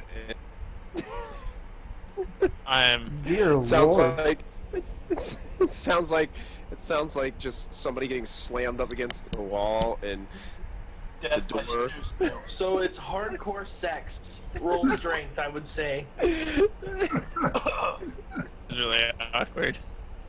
Tarhoon thinks it's a fight, but You know what, Tarhoon, for shits and giggles, go ahead and make a strength check. Strength check. Make it athletics. Let's contested athletics. See who's really in control of this. Yeah, I'm proficient in athletics. Go ahead and do athletics then. Okay. No. you failed us, man. You failed us. Looks like we know, actually, let me check, the dwarves I have- would use a lucky roll on you, but I can't. A hill dwarf has. I think they do two con, one wisdom, or is it 2 strength? 2 con for that and 1 wisdom. Yeah, no bonus to a strength. So we'll just do a. They don't have stats on a. Let's do a straight. Well, she'd probably be stronger than the average hill dwarf because she's working in the mines. Yeah, so D20 plus 1. we'll give her a +3. Well, Matthew doesn't like you, Michael. That 12 would have beat you regardless. More into that relationship. What you heard get slammed up against the door was Tarhoon himself. Tarhoon was going to say no. She didn't let him. Tarhoon's starting to wonder. This might be a tougher battle than the Froghemoth. This is great. Through the door. Help! This is no dwarf woman. Wait, Connor comes up from up behind and leaves a do not disturb sign on the door. All you hear is, where are my friends? Someone put a sock on the door. You hear the scraping of claws on the floor as Tarhoon's trying to run away. Dragon scales are just thrown about. What? He's gonna be in the morning. I don't know what you did, Connor, but I like it. Michael, what color Dragonborn are you? I'm kind of bronze looking. Gotcha. Now you're gonna be purple. There's just bronze dragon scales just laying around. Oy, oy, oy. So as everybody makes their way to sleep for the evening, the guys start waking up. Everyone get your full 8 hours rest, all the good stuff, back to full health, any abilities, all that fun stuff back. Half your hit dice, which I don't think anyone's used any. And then as you guys come to consciousness, Connor, Veneer, and Kepsic in your own rooms. Albrecht and Fauna in their room. Tarhoon, as you come to, you have a sheet thrown over you, and you notice that the Dwarven lass is no longer in the room. Just a note saying thanks for the great night. So this is how Connor must feel all the time.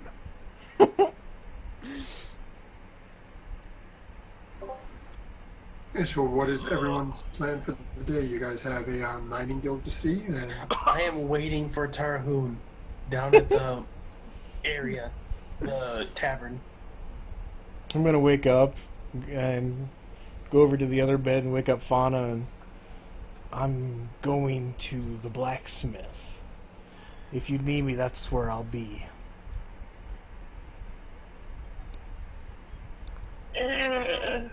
God. I'm just gonna wonder if that was common at all, and just kind of he'll write a note and that he was going to the blacksmith and leave it right by like on the dresser, kind of thing, and he'll go out and. Can I see Connor waiting outside Tarhoon's door? What? Connor, are you waiting right outside his door, or are you I waiting? said I was waiting down in the tavern for him. Oh, So yeah, you don't see him outside the door, and you don't know what room is the Hill Dwarfs. You don't even know about the Hill. yeah. Well, that's why I thought he said he was waiting by the door, kind of thing. But if he's not, then I have no clue, and I'd start Yeah, heading to the blacksmith. But as soon as I see Albrecht, I'm gonna fill him in. I'm filling in everybody as I see him. The party members anyway. So as you go to head out and head off to the blacksmith, all of a sudden Connor flags you down to come over and talk with him for a minute. I'll walk over and what's up? Brad, you see Albrecht? I just got Tarhoon laid last night. It was a No. great show. Fucking way. It was very rough. If you would have heard it, oh my god, it was absolutely hilarious. Listen to it. Is that what I heard last night? I thought that was Kepsic. No, that was Tarhoon. Come on. My god. With what? It sounded like he was with like an ogre. He was the Hill Dwarf, and let me tell you, it was really violent. It was rough, Who, but not as rough as me second ex-wife. yeah, who do you think was in charge? Being it was Tarhoon's first time, I gotta say it was probably the Hill Dwarf. Wow. Are you sure he's not gonna be scarred from this, or? Oh no, he's gonna come down. He's gonna have a glow about him. After all, we finally made him a man. What do you mean? He had me. We're talking literally now. Oh, okay. I forgot. I'm just so used to keeping it going.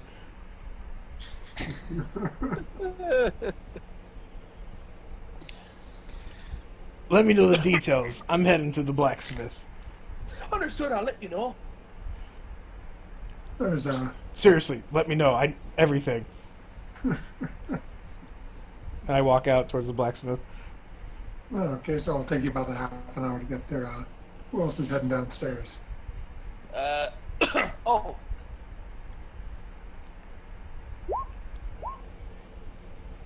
Veneer's back. Hey, Veneer will get up, go down, and get some breakfast. Veneer, guess what? What? I got Tarhoon laid last night.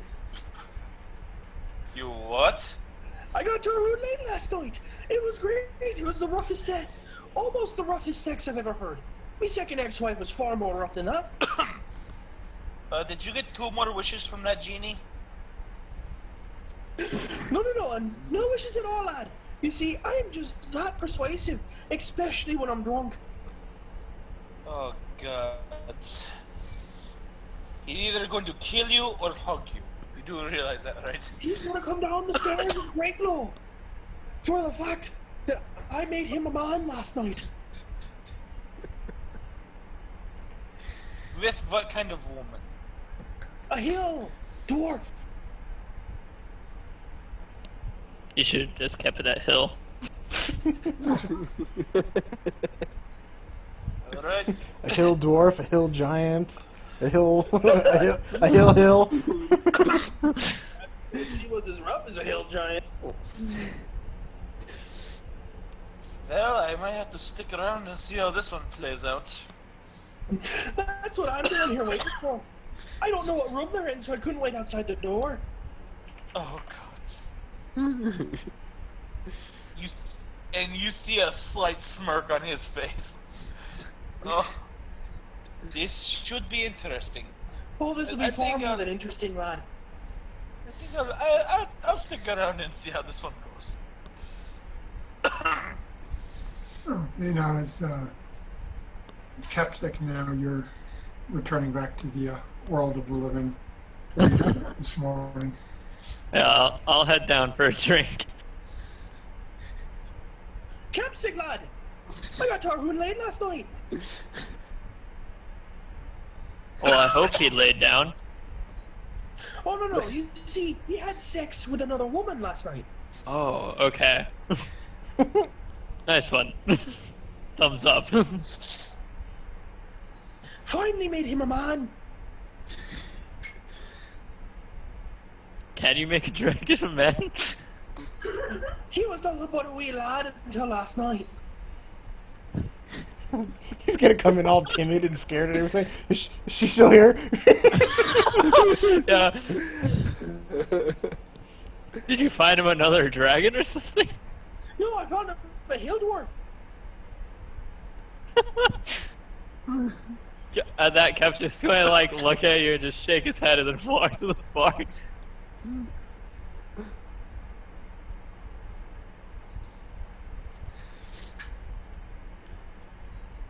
I want to see what the special is. Oh. Okay, so You're going for the special what, first thing in the morning? Yeah, man. Oh man. So wait, what am I doing? Start early. Roll the D100.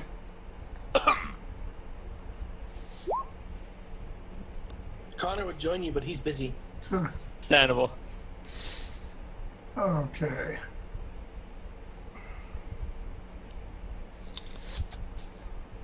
Okay, so is you say that Artangos looks up it's early in the morning? Okay, then give me a second, it's out back. Your funeral. Alright. Comes back in with a small bottle of a light smoke gray liquid. Okay, that'll be 1 goal for the bottle. Alright. I think we've had this one before. No, or at least not in Tuesday or Thursday's game. As he sets it down for you, he says, "Okay, this is a very special drink. It's called the Pepper Box." Yeah, we've had this one. Oh man, I don't know this one. No, it's Rolo got a bottle of it, but they don't. He didn't drink it. He doesn't know what it does. Oh god. This drink is made from oryx milk mixed with 6 different kinds of peppers, and then they leave it to ferment for 6 months until winter. Keeps you real warm. There you go, bottoms up. Yeah, I'll just take it. I'll try and down it. There is you take this and chug it down your back. Chug it down. This has an extremely strong, foul, unsavory flavor to it.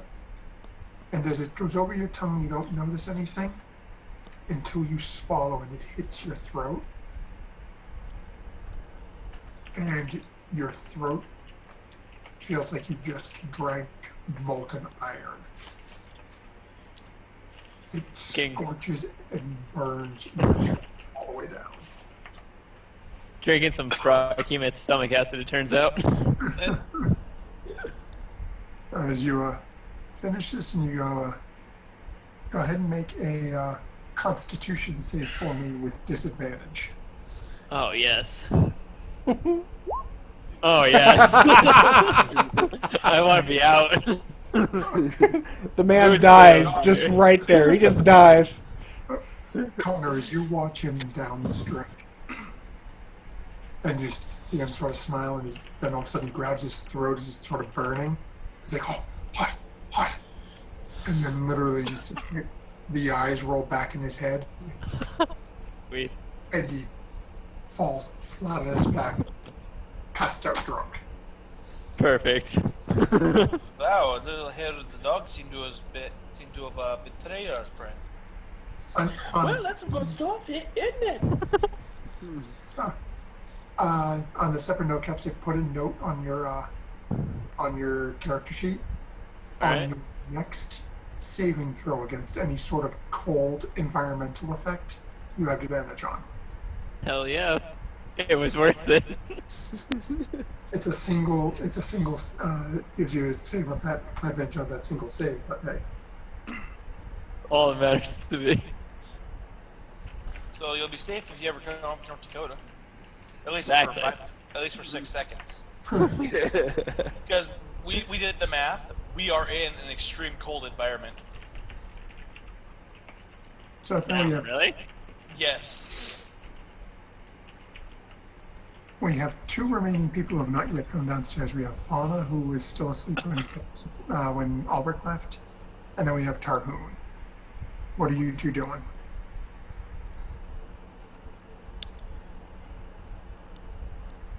Well, I was gonna wait on Fauna to make my epic entrance, but Okay, if I need to get up next, I can get up next. Fauna, what you doing? She'll get out of her trance, look at the note, and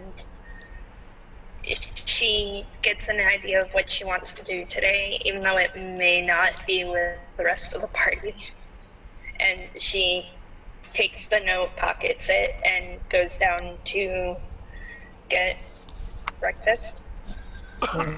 As you walk in, start to come down the stairs and turn, you can see the bard, who is just sizzling with energy. He looks like he's on crack or something. He's just so excited and bubbling and wired. And then right in front of him, laying flat on his back on the floor, is Kepsic. Bard, what the fuck have you given him? Well, I didn't do anything of the sort to him. He just decided to drink the special. It's called the Pepper Box, by the way. It'll do that to you. It's pretty strong stuff. But on the side note, since you decided to talk to me, I guess I can talk to you now. I got Tarhoon late last night. You got the Dragonborn laid. Scratch that. You got the Paladin laid. That's And right. That's right, I did. Sarah, you see He's Veneer? going to kill you. Oh, no, After he's he gonna come kills down. Ulrich, but I hope he doesn't. He's gonna come down those stairs with a glow around him. Cause he's gonna finally be a man. I question whether or not you're a man, even though you've had sex. Oh, I've had lots of sex. And it's gross. You've had sex before too. Come on, you've slept with the kobold before. Just because clothes came off does not mean we had sex. Definitely had sex. But I mean to wait on the Paladin Tarhoon. Go do whatever you needed to do, lass. If you need me, I'll probably be with Albert later today, or here. One of the 2. Alright, I'll be able to find you pretty easily. I know this town pretty well. That is Tarhoon does not kill you. So, good luck with the Paladin. Don't die. Bye-bye.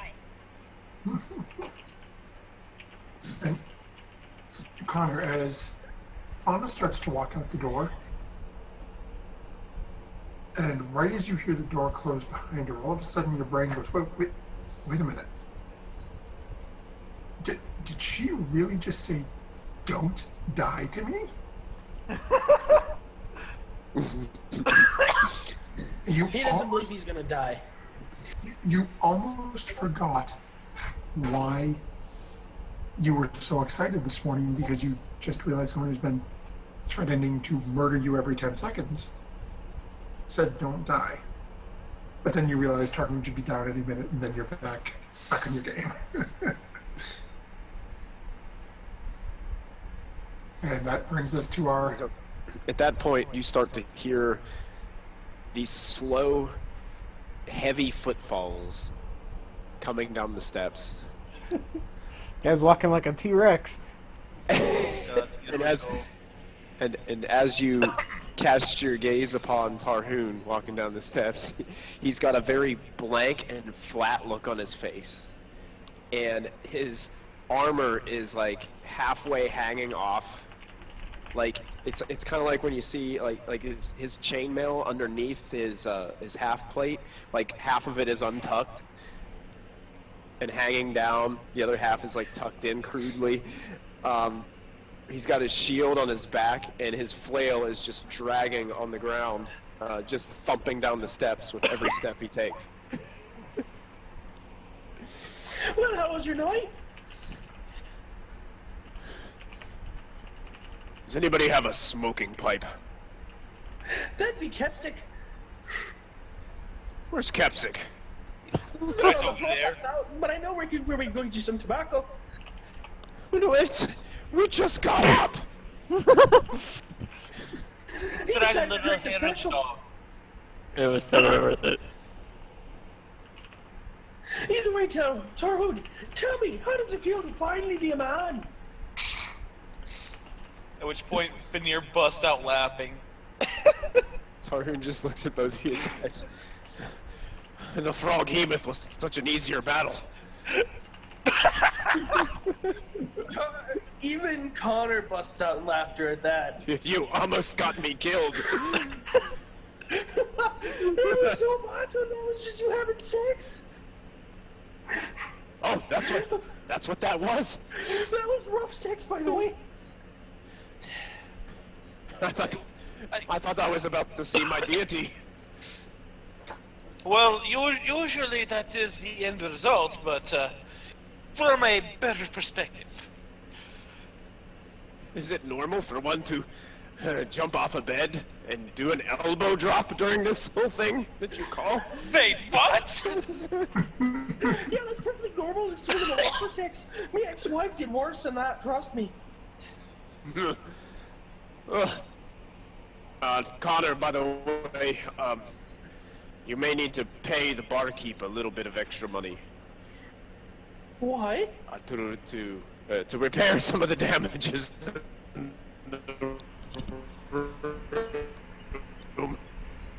What's all broken? Just about everything.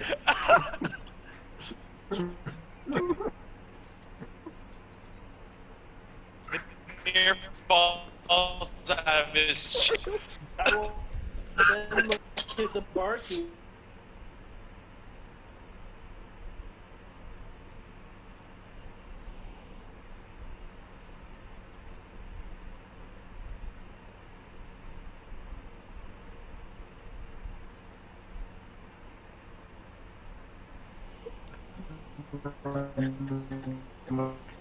I think this. Stairs. And if you had a black light. Hang on, folks. Discord's taking crap on us.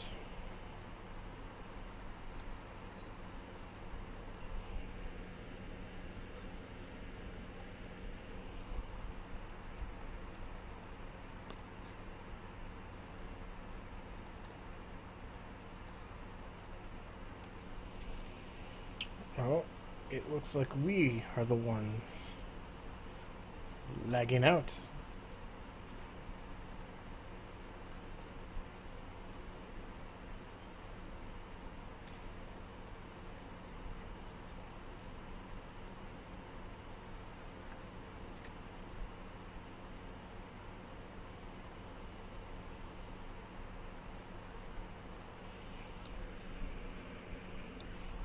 How did somebody in the back room come out and mind the front so you can go deal with this? Now, if they're dragging Kepsic, I'm going to assume they didn't go very far, and I'm going to look for him. Go ahead and make an investigation check. I'm deliberately holding Kepsic over my back to try to hide my face. Tarhoon, I did not know you could turn red like that. As Connor, as you walk out the door, you don't see Tarhoon anywhere. And then you immediately see this large figure with Kepsic's body draped over it in such a way that all you could see is his legs. And you go, I know who that is. And you beeline right over them. They've maybe got 20, 30 feet in front of you. So, Tarhoon, if the damages weren't as bad as you thought they were going to be. Did you pay the guy?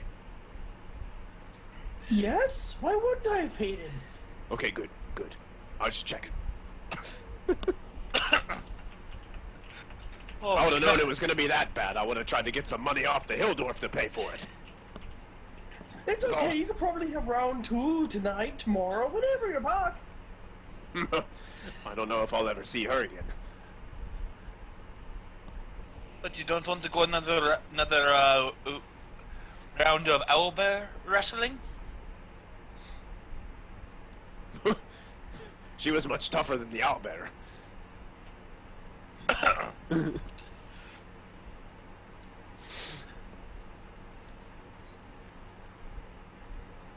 Oh, that's great. Okay, so as this going on and you guys start making your way over towards back over to that main gate in front of the inn, leading into the Miners Guild, and two guards there. Connor, you recognize one of them from when you were here yesterday morning. You guys start walking up, he sees you walking up with him, just, oh, I remember you this time. What brings you back? Well, I'm just here looking for a guide to get through the mines. Brave man. Okay, head on through, head straight back up. Giant stone building in the back. Really can't miss it. If you hit the mountain, you're going too far. Understood, lad. Reach over and smacks the gate twice, and as before, you hear the chains start to clank as some hidden body or thing is starting to pull them out. And eventually, the gate rises up, and you guys make your way through and start heading down the path. And about this time, as you guys get about 40 or 50 feet past, you hear the gate starting to close behind you. And Tarhoon, you start feeling a wiggling as one somewhat inebriated Kepsik is now starting to come back to consciousness. Kepsik, as your eyes Kepsik. open, you just see the ground. What did I do? The special made you fly. All right. Yeah.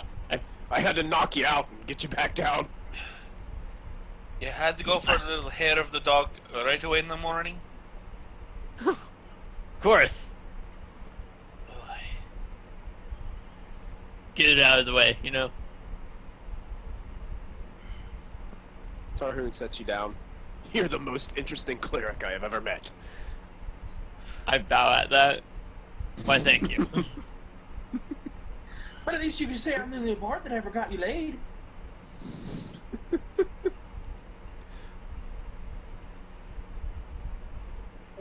So what are we doing? So as you guys start making your way up the, why did I do that? You guys start making your way up this main path here, and as you're heading up there, you see a very old hill dwarf standing at the top of the stairs. Please Mom. let that be her dad. Long gray beard, pulled down into Please. one braid on each side. You survived the trial of the Kumata. Shaved tied to the head, short mohawk on the top, wearing a splint mail, and then just standing at the top of the stairs watching this group come up.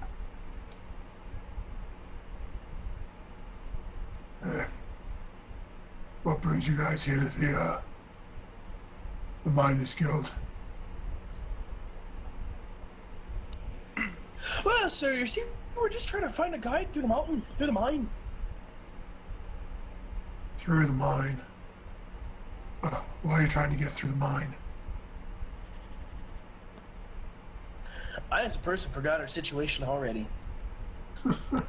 We're hunting a blue dragon. You're pushing your way through the mines to try to get to the literally the peak of the tallest mountain to the west, which is where the oncoming storm is currently residing. We're just trying to get through the mines to get up to Mount Doom over there.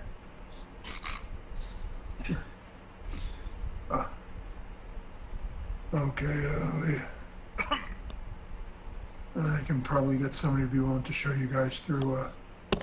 How soon are you looking to leave? In a few hours today, or if not, tomorrow will be fine.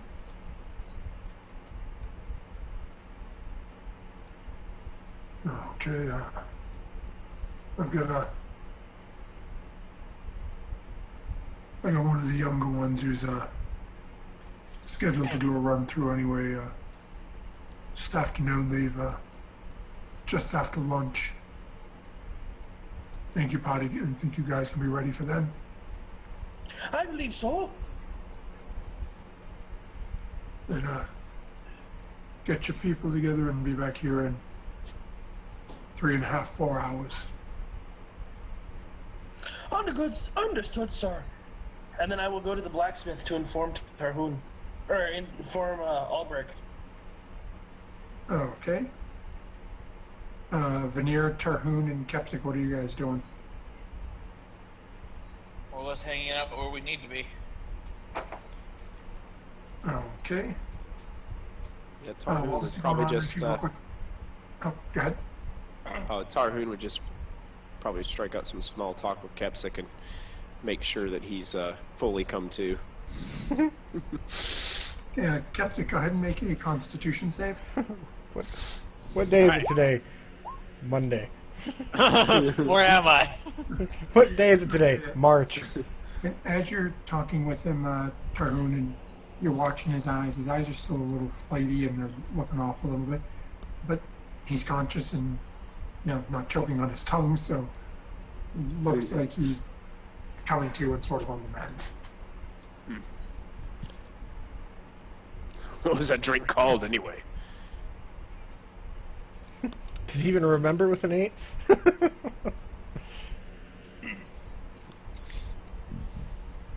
don't know, Kepsik, do you remember the name? Do I? Like, he's not back with us yet. Like, I just kind of drank it. It was it was pepper something. It was made of peppers that were. Box. Thank you. Wait, I just remember how it was made. Do you remember how Something it about several different types of pepper. So at this, as you guys are moving on, Albrecht, real quick, go ahead and make a tinkering check for me. Alright. Don't fuck me, game! Okay. So, you spent the first, half hour or so fixing the, couple of pieces that when you were rushed out last night, that, you had basically bent and warped out of shape. So at this point, Connor's just leaving from the party. He's heading your way to let you know what's going on. Do I have all the main pieces now? It's just assembly? I don't know. You've got one more check to make one last the main pieces. Shit. Because you epically failed the second check. I was going to have you do it in five steps. And basically, you passed 4 of them. Well, I shouldn't say passed 4. You passed 4 and you crit failed 1. And then the other one, that if you had passed it, you would have been done with this one, but you rolled a 9, so you just sort of warped it a little bit. So this one is to pick up the piece you warped. You got one more check to make the last, I'll call it main piece of it. Gotcha. So, Fauna, for your situation with the supplies that you've been that you've provided and whatnot, so he's looking at everything that you've given him and says, "Okay, we can definitely work with this stuff for you now. For the piece you're describing, though, you're looking at about 8 silver pieces for me to do what you're looking for." That acceptable? That's more than acceptable to me. And she hands him a gold and says to keep the change. Takes the coin, guy looks at it for a second, pulls out his little glass piece and gives it a good once over, bites it, seems satisfied, so takes the stuff from you and sets about doing his work and says, gonna take about 30 minutes or so.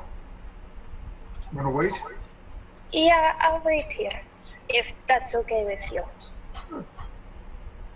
Have a seat. I've got a couple of stools out front, not much, but have a seat, I'll let you know. Alright, thank you. And now she's buying lingerie. No! Bad! Bad, Dalton! No, that's next game. She's buying a bazooka and she's going bard hunting.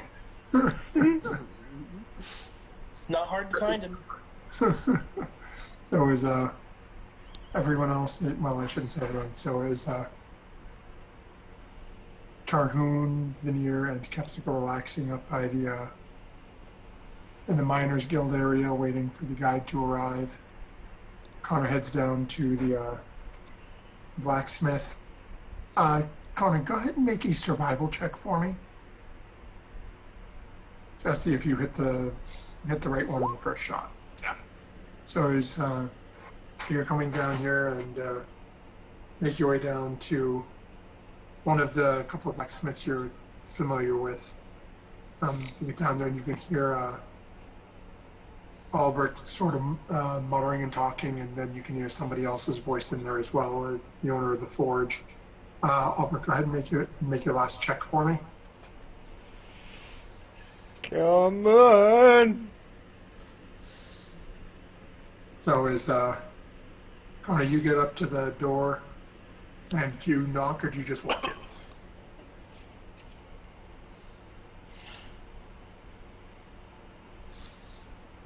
Connor! Connor, Stop. would you, Come on. What? would you just walk in or would you knock on the door for this smithy? It's a blacksmith and it's a business, right? Yep. I walk in. Okay. So as you open up the door, you can see Albert there with a cloth rag, sort of wiping his face off. Has just put something into his bag, and then turns and sees you standing there. Well, Albrecht, we'll be leaving in about noon today. What time of day is it right now about then? Give or take with them going over having that conversation and then walking down to find you after everyone got up. Probably about maybe 9:30. Gotta figure about 2.5 hours, give or take. Gotcha. I'll just kind of look at Connor and are we supposed to meet anywhere or? Over at the guild building for the mining hole. Gotcha. I'm gonna. And let's just say that Tarhoon looked at the whole ordeal as a one big fight. He said it was more ruthless than the Froghemoth. I'll let you know, my time being on Blackbeard's crew, you always stay away from the dwarf women. I've been with plenty of dwarven women, and sometimes they're a lot of fun. You have to go in mentally prepared if you're gonna do anything with a dwarven woman. It's a lot different when you sleep with an orcish woman. Let me tell you, the sex was so rough with me second ex-wife. Some days, I think I spent days in comas between sessions. It was so rough. As exciting as that sounds, and it doesn't.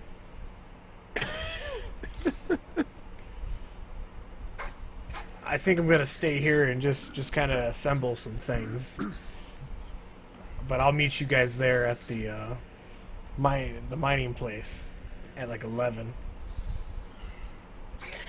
All right, sounds good. and then I will leave. Okay.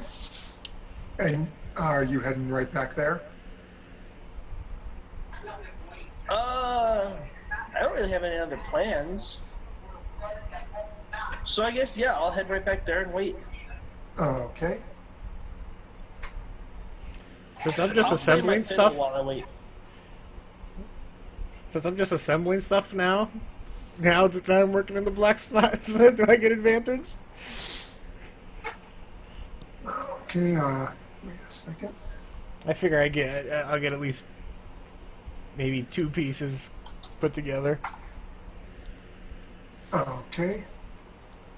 So, go ahead, yeah, and that you can, go ahead and roll that with advantage where you have the, where you get a full, setup like this. Fuck this kid. One time I gain advantage. Okay. So, as you're going through and you're laying out this design you have in your mind and you're putting the pieces together, you get these two to sit right and get everything attached firmly. It takes you the better part of about 45 minutes. Yeah. I'll pack it up at that point and I'll just kind of... It's now sitting in, based on the time when you ran into Connor at about 9:30, you're looking at it's about 10:15 at this point, 10:20. And as you're finishing getting this piece put in, all of a sudden the door to the blacksmith swings open. And as you turn and glance at the door, same as the blacksmith does, you see a familiar young elven lass you most recently left a note for after leaving her in bed. I'll walk up to her and... So you decided to come to the blacksmith, huh? I brought you gifts. Unless, of course, you don't want gifts. I'm sorry. I really am.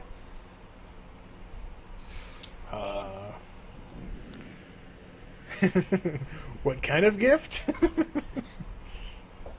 I went around a few places, and you know how much I like bones, so I may have gotten a necklace made.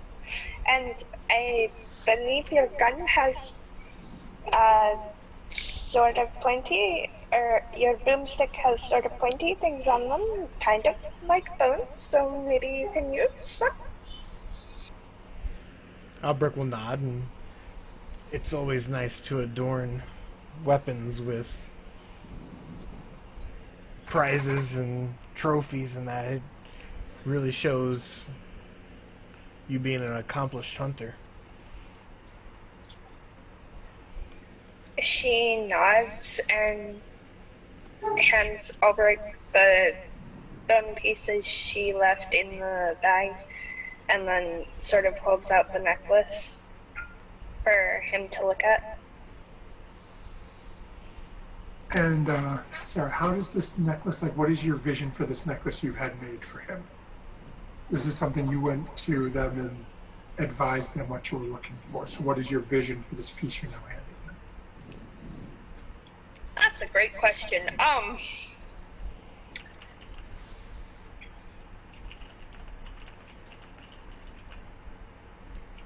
It's probably just the bones strung together on a piece of metal, like flexible metal if they had it, if not string. I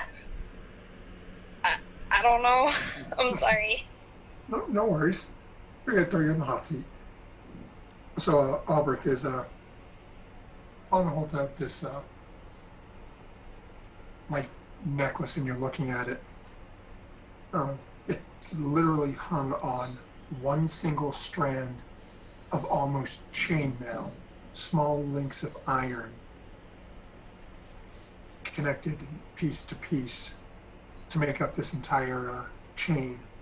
And in the front of the chain, you can see small bone shards from different creatures, and little, a couple of what look to be longer canine teeth, a couple of some sort of talon bone, and little pieces of bone, so it makes a very nice little pattern that hangs just about an inch beneath your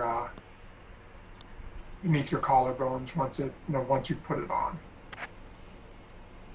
Yeah, I'll go ahead and put it on. And I'll just he kind of smiles, just kind of, yeah, this fits nicely. Thank you. You're welcome. I'm glad you like it. I also hope you can use the small pieces of bone that I gave you for your boomsticks. Or, well, boomstick, I don't know. I'm sorry. Sure. I think I've got a couple ideas for it. You know those... would you... Actually, never mind. I've got arrows. I think I can make you something as well. She sort of cocks her head and looks at Albrecht, but doesn't say anything about the plan he has. So, do you know if the others are doing anything? If we're supposed to meet up at the tavern or where? I was just about to go and meet with them. I thought you were with them, but it's a good thing you stopped by. They wanted us to meet at the Miners Guild. I was off getting you gifts. I'm sorry. I didn't really expect to do much today, I guess. I'm sorry. It's okay. I only had plans on working on the blacksmith stuff. I left everything up. Or whatever, the plans to the rest of the group. Shall we get going then? Albrecht will nod and just kind of follow Fauna out. They go hand in hand. I'll do whatever I want. You don't tell me what to do. They go hand in. Yep, I go hand and foot. Roll a dexterity save to see if either one of you is capable of walking that way. I got this.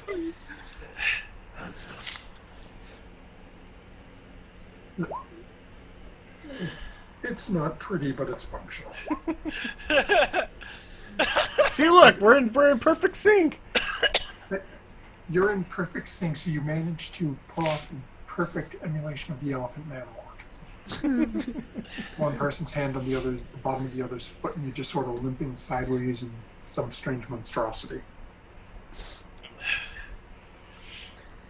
So as you guys make your way back, it takes you about 30 minutes, given the odd way Albert wants to walk with you, Fauna.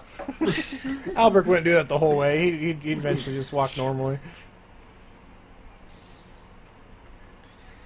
So, as you guys make your way back and meet up with everybody, you can see Connor sitting over with the rest of your party just off to the side of the building in a little seating area outside. Connor playing on his fiddle, and actually, Connor, I forgot to ask, you said you're playing the fiddle. Go ahead and make a performance check.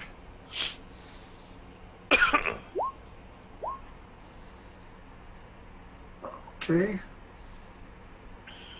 So as you guys come in and you can hear Connor playing, and much like last night, he's just, for some reason, seems to be just on his game today. Gets through everything with, you guys meet up. And as you guys are waiting there, you see the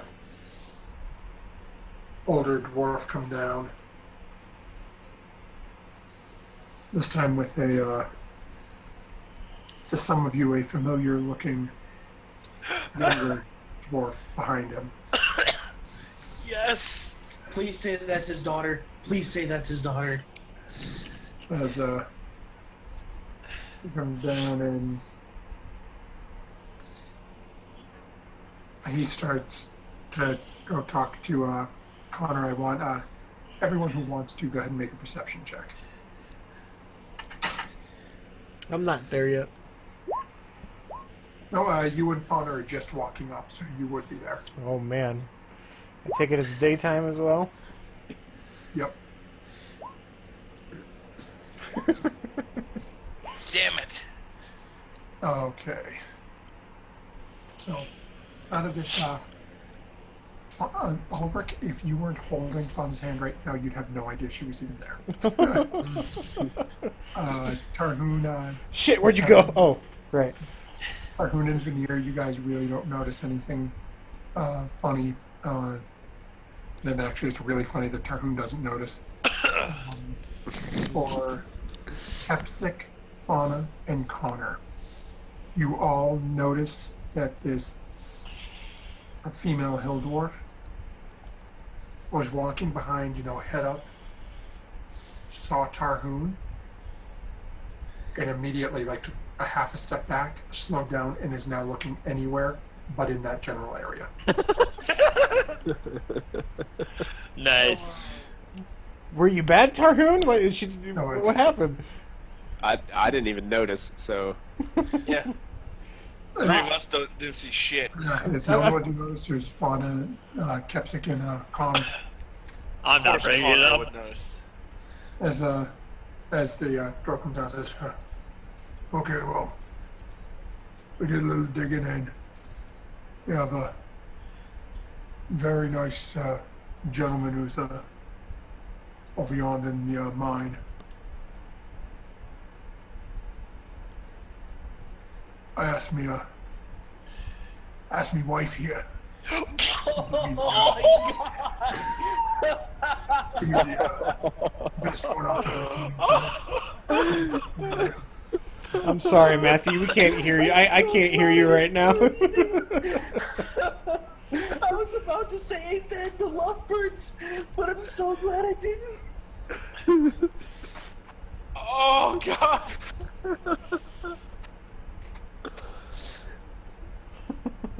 Go ahead, Matthew. Fauna, this is your fault. Connor keeps a straight face and completely ignores Fauna. As he's looking over, says, "Yeah, my wife got one of her best waiting in the mines for you. No, don't be surprised. We deal with a lot of people who are, let's just say, of an underground nature. Oh joy. They said they'd get you safe through the or at least as safe as one can be down in these mines." So, Tarhoon, for your commandments, what does it say about adultery?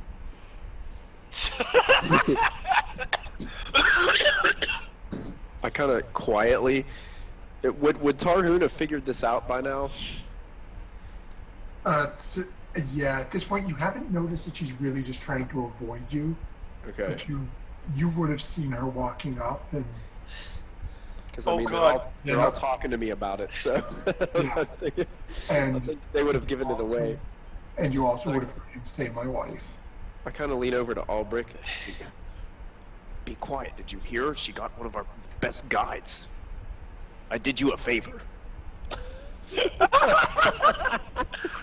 Albrecht will look around confused because he hasn't said anything since he arrived. So he's okay. I'm sorry. He's just gonna look there confused because he didn't. Albrecht didn't say anything. He just arrived slowly with Fauna. So he comes over and the two of them, sort of beckon you to follow them, and they walk you over from where you're hanging out over here, right up to the entrance of the actual mines.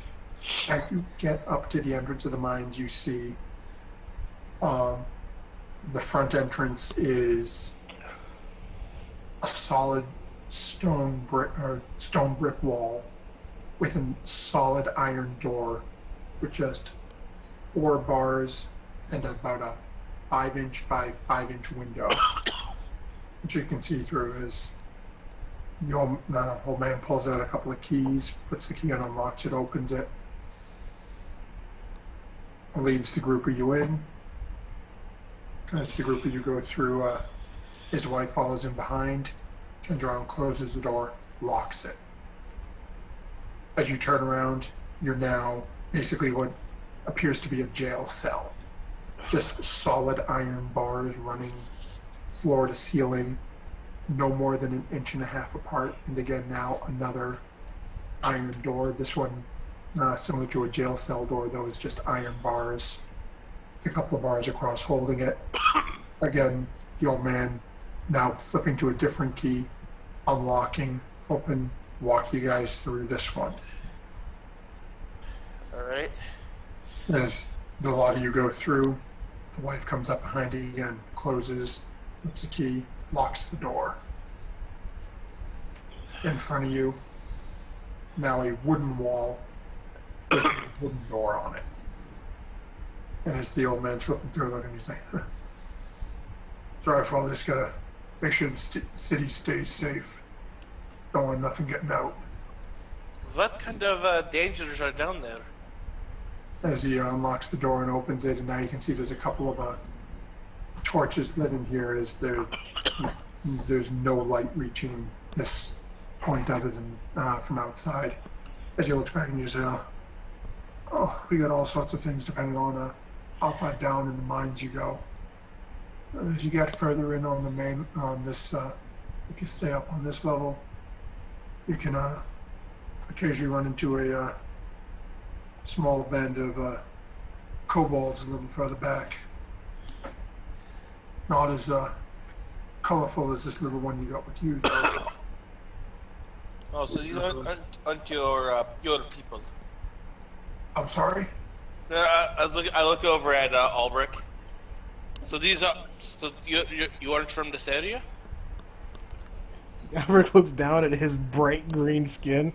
Do you think bright green skin would work well in a dark cave?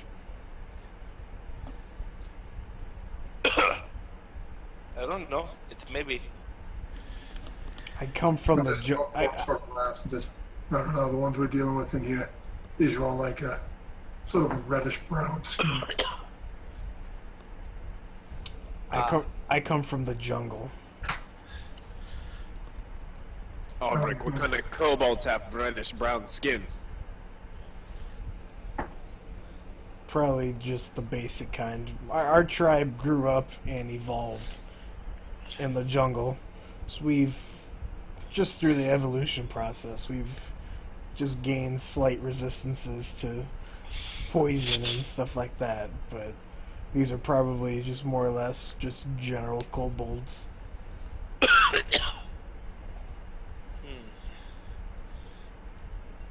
Alrighty.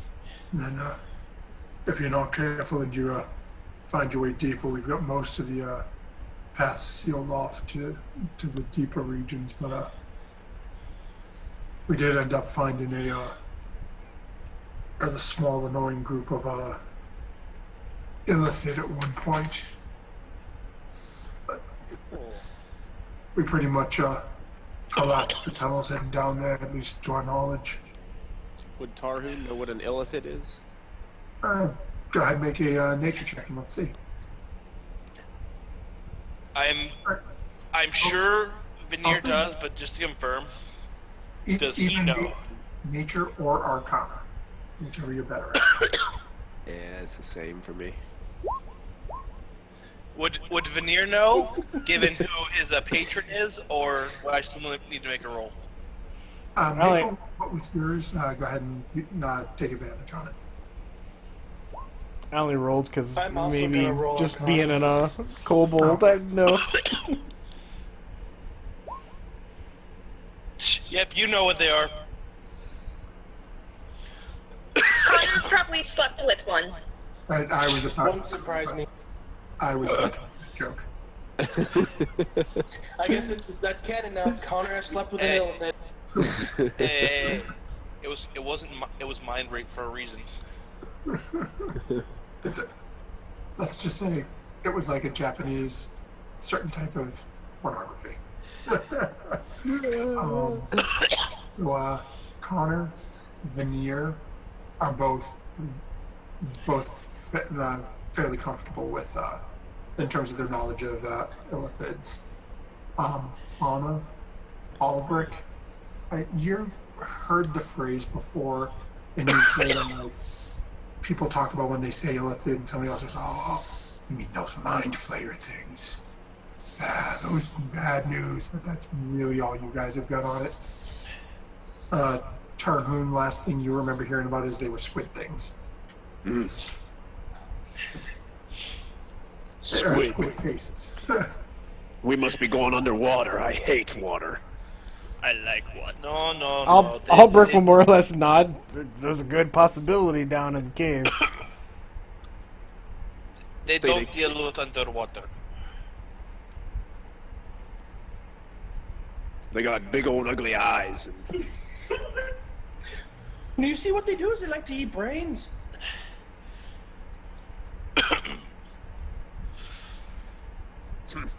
No, but if we do deal with them, there's a possibility of going to another plane of existence. Sounds like fun. kind of like Oh. last night. You know what Dear I mean? I've Lord. been to another plane of existence, been there, done that, don't really want to go there again. I want to. This plane is probably worse than the 9 hells combined. Well, let's try to avoid that then. Oh, it's home sweet home for me. I want to Don't worry try about this it. out. Yeah, the 9 hells is like home sweet home for you. Albrecht will just No. look at Capsic all Don't weird and even go down everything. that road. I don't think that's a good idea. I don't know. Sounds like fun. How? Why? Capsic shrugs. I might get to kill something. I don't know. I mean, if you really wanted to, we kill a lot of the things. weirdest cleric ever. You know that? Thank you, sir. That's Capsic's MO. If it breathes, I eat. Exactly. That's my motto. As you guys are all going back and forth with this, and the poor hill dwarf is literally just sort of scratching his beard. People going to other planes of existence last night, and just a little confused. He ushers you guys through that last wooden door, and as you guys walk in,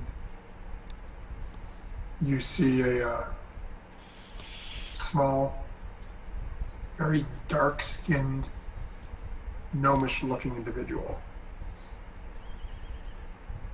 And as he sees you guys sort of ushered in, he looks up at the elevator and says, "This one you talking about, boss? The one you're trying to go through?"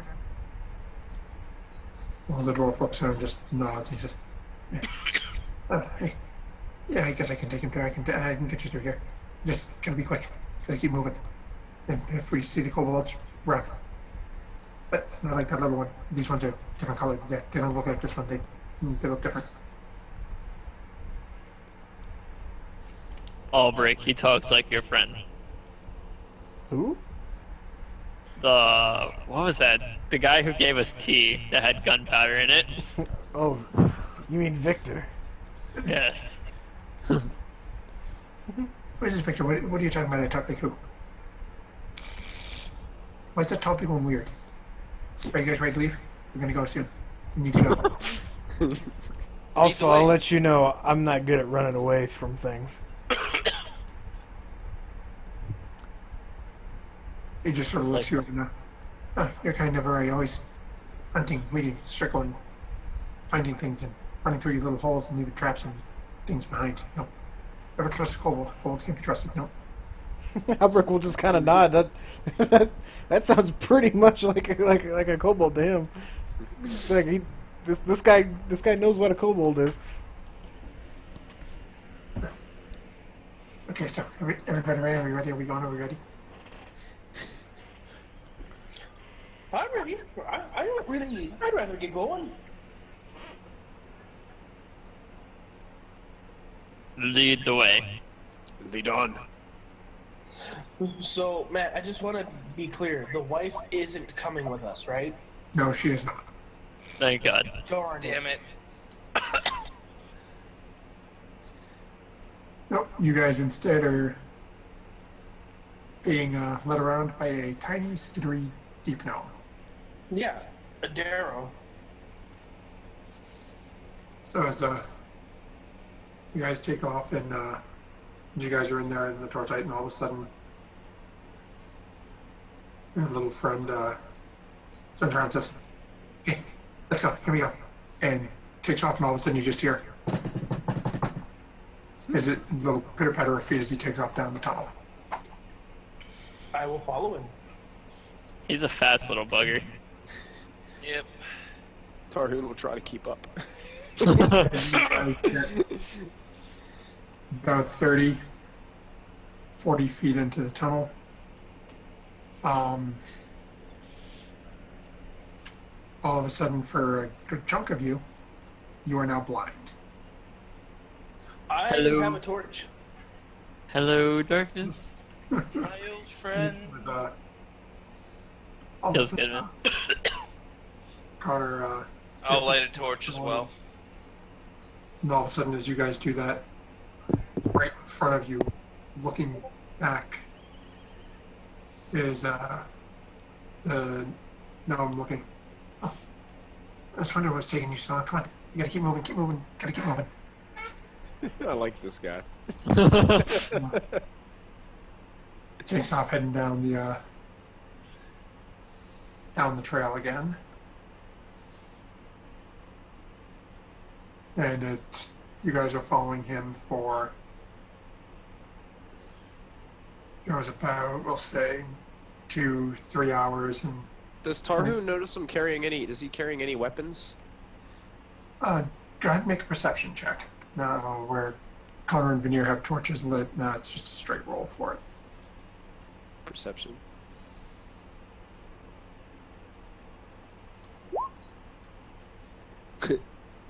Not really. As you're watching him, he's sort of skitterish and moving around a lot. Every time you stop to try to get a closer look, it seems like he just sort of, almost like he knows somebody's checking him out, and he just skitters away a little bit. Well, we know it's not Tuesday because I'm not rolling. Do we need to Alright, switch the days around?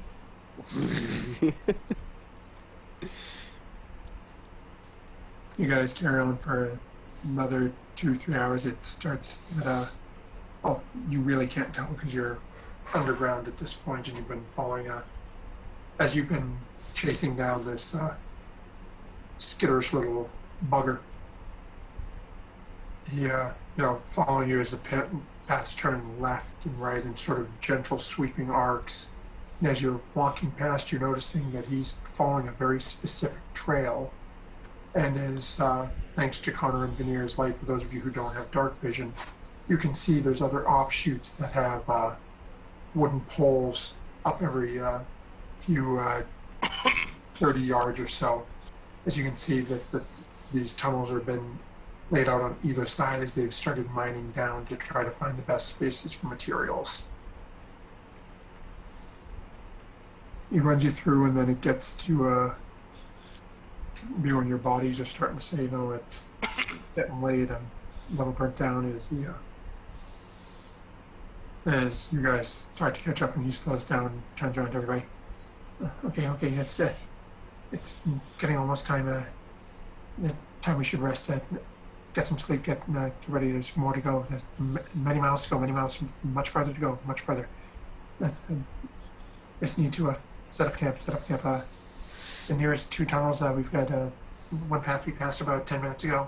Next time we'll have any sort of other path other than the path we're on right now is the path that's up ahead, and that is another hour's walk away from here. So this is probably the best place probably for a little while to make our camp.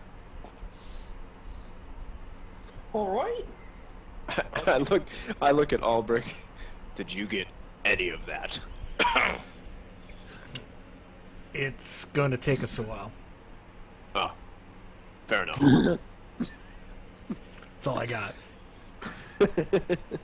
He said some directions, but I'm from the jungle.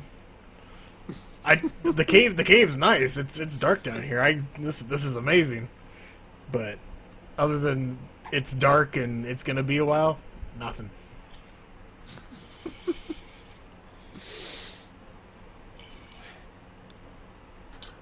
Okay, so how are you guys wanting to take care of watches? I can go first. I'm sorry, I went robot. I have no idea who that was speaking. Albrecht will go first.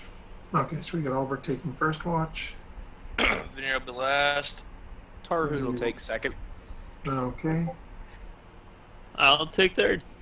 as long as somebody leaves the torch out or we build a fire. Okay. There's the guy from the little gnome.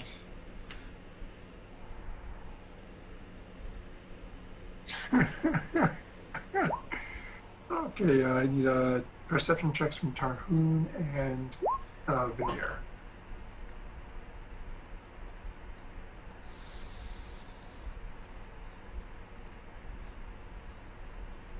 And now just Veneer.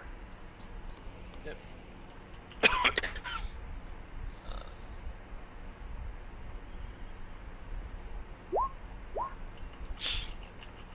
Shit. Okay. So as you guys are there, you guys managed to pull over. Oh, pull over, Jesus. Set up. Actually, that is a good point. Did Connor just leave his It's, wagon and everything at the end? No, I would have brought it with me. okay, so you guys have, and I was going to ask that, so right on back, so the doors they were opening up, they were swinging 2 doors open to get the cart and the 4 horses through here. And Connor is trying to take up as much space as he can in his wagon. Given the size of the wagon you purchased, you crawl up to the front and you sprawl out across it, and there is still at basically the middle of it.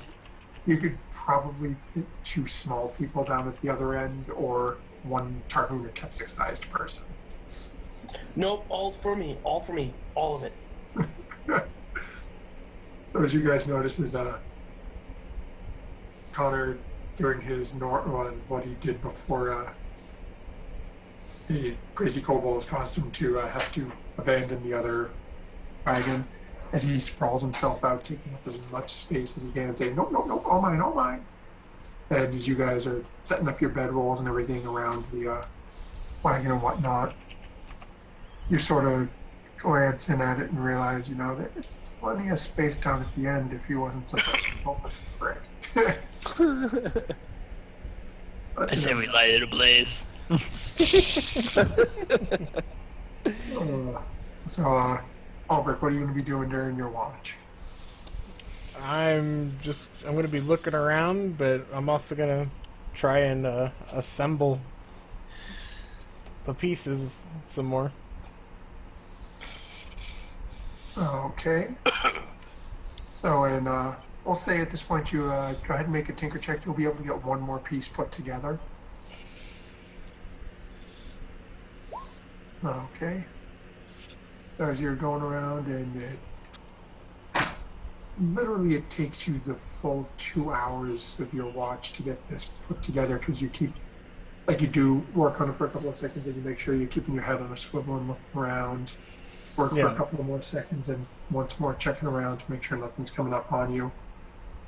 Visions of armies of kobolds coming to steal your items dancing through your mind. I'll blow their heads away. As your watch comes to a close, nothing happens. You manage to get another piece put together on your project. And that brings us to your time to wake up Tarhoon. Yeah, I'll go up and kind of nudge Tarhoon awake, and Oh, Hildorf! Oh. What? it's your turn for watch. Oh, You gonna be okay? You want to talk about it? no, nothing to talk about. You sure? Positive.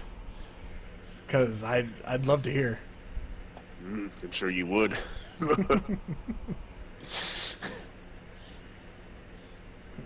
Albert will just kind of pat him on the shoulder and go off and get into his bedroll. Okay. As Albert goes, get in his bedroll and puts his little project away. Tarhoon, how do you spend your watch? I would probably just kind of sit by, or do we have a fire? Or I didn't What is start it? one. You can start one though. do we Albert. have materials to start a fire in the Yeah, cave? between the group, you guys would have enough to get a. I'd hand you a tinderbox and Well, we have a cart. Yeah, I was gonna say I could slowly hack away at Connor's card. And Hey, then, I got one big enough to be able to hold you, Tarhoon. no. This is genius. You hack away at it. Then Connor just mends it. Infinite wood. I'm pretty sure he just mends the crack, not generates extra material. Yeah, let's put two pieces together. He'd be able to do that, but he'd literally be shrinking the cart slowly over time. Fair enough. Yeah, you guys have got enough of supply at the moment, so you can do this with minimal problem. So you get yourself a little fire going. Then Tarhoon would just kind of sit out by the fire, just be looking around back and forth, listening closely. Okay. As you're on through your watch and listening for And I guess in the moment, if I heard anything, I would probably go ahead and use my divine sense. okay. As you're sitting there and going through everything, spend a little time out there just making absolute certain, keeping your head on a swivel, and you don't hear anything out of place, nothing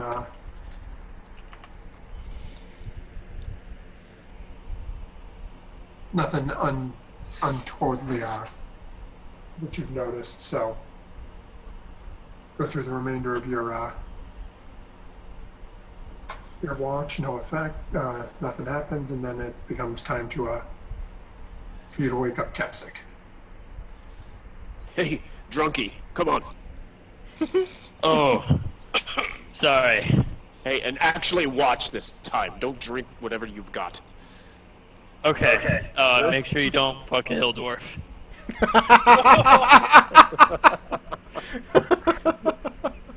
Bang bang. Wow. Tarhoon is shocked at first. And then Who told you? He, just, he looks at Kepsic and goes, touche. I nodded and say, "Get some rest, friend." You can't just call him friend after telling him about just bringing up something tragic like that. That's how friends do these days. I don't know. Yeah, That's man, come on. that might have crossed the line. I'm not sure. I don't know. I think Tarhoon just has like there's a whole new level of friendship here between Tarhoon and Kepsic now. They truly are truly are brothers now. Friendship. That's how true friends are. Yeah. So, and what are you doing on your watch? I'll keep the fire going, that way I can see, and I'll just smoke and look around. Okay. So as you're watching everything going on, everything's keeping your head on a swivel, moving around, keeping the fire going. You don't seem to be noticing anything. Go ahead and do me a favor and make another perception check for me. Man. Uh, Having a +6 does not help me, it turns out. apparently not. Well, I mean, Without the 6, you would have rolled Oh, the... yeah. So, as you're sitting there, you're listening and you don't see anything coming in any sort of a distance. But every once in a while, you could almost swear you can hear voices off in the distance. They're not close enough for you to be able to make out what they're saying. About what you do notice is the it sounds surprisingly like almost like they're speaking Draconic. Must That's be a an elf. good sign. How far into my watch is this? It's about, I'll say, maybe 45 minutes or so. As you're listening, though, it doesn't sound like they're getting any closer. Okay. I won't wake anybody up until I hear something get closer. Yeah, runs through the remainder of your watch. Nothing. We have 3 reptilians, so we can negotiate with them. Yes. Because me and Albrecht are very good at negotiating. Yeah, no, I took a class. Did you? Is Yeah. it called shoot him in the face? I mean, they didn't say no. He's got a point. Yeah, that's true. So as your watch ends, that brings us to the last watch of the evening, which is air. Walk over and shake him awake. Yeah, do it for talking. He rolls over. What? I will shake you again. Wake the fuck up. Oh, what happened? It's your watch. Okay. I heard some noises kind of far away, like voices, so keep an eye out for that, friend. We had to do. Alright. Then I'm gonna walk off and go find a corner, like an area to sleep. Okay. So, Veneer, what are you doing during your watch? I start off as I normally do. Then I get distracted and pull out my book and sort of read while trying to listen. I'm glad you took this warning seriously. So, No, I'm going off of my perception check. so as you pull the book out and take it back in your hands, go ahead and make a wisdom save.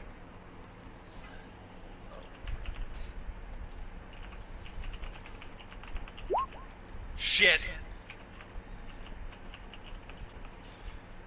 As You you wish you were lucky now. sit down and open the book and take the book in your hands and go to open it, as you touch the front cover and you feel that sort of presence push into your mind, you close your head and just start concentrating, trying to force it out. And in the back of your head, you just hear.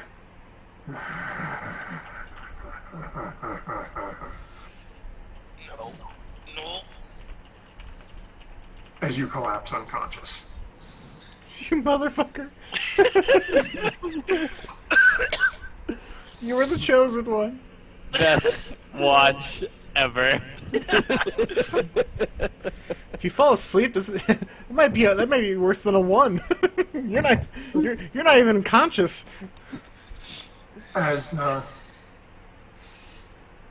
As we all wake up in chains. as you all start to morning. Actually, Veneer, go ahead and roll your die for me. All right.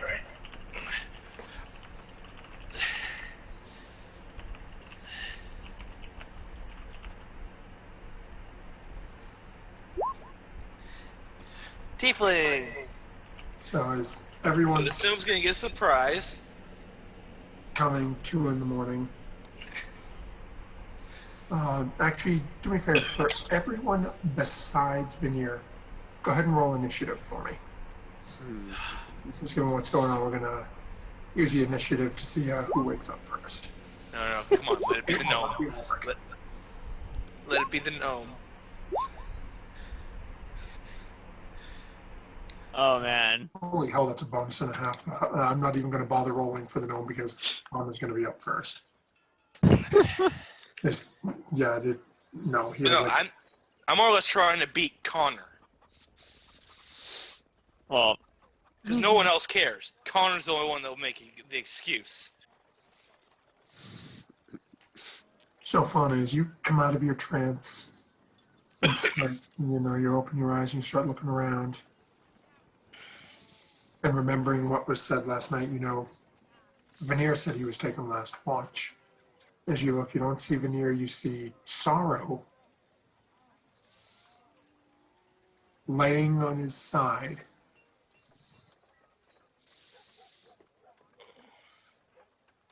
With a book in front of him. what a man.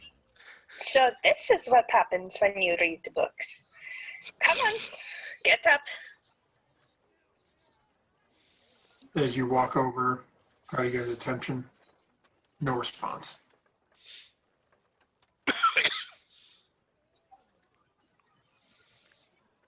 Oh god. Should I start making a Is second the character? book open? As you look at it, you see the book is open.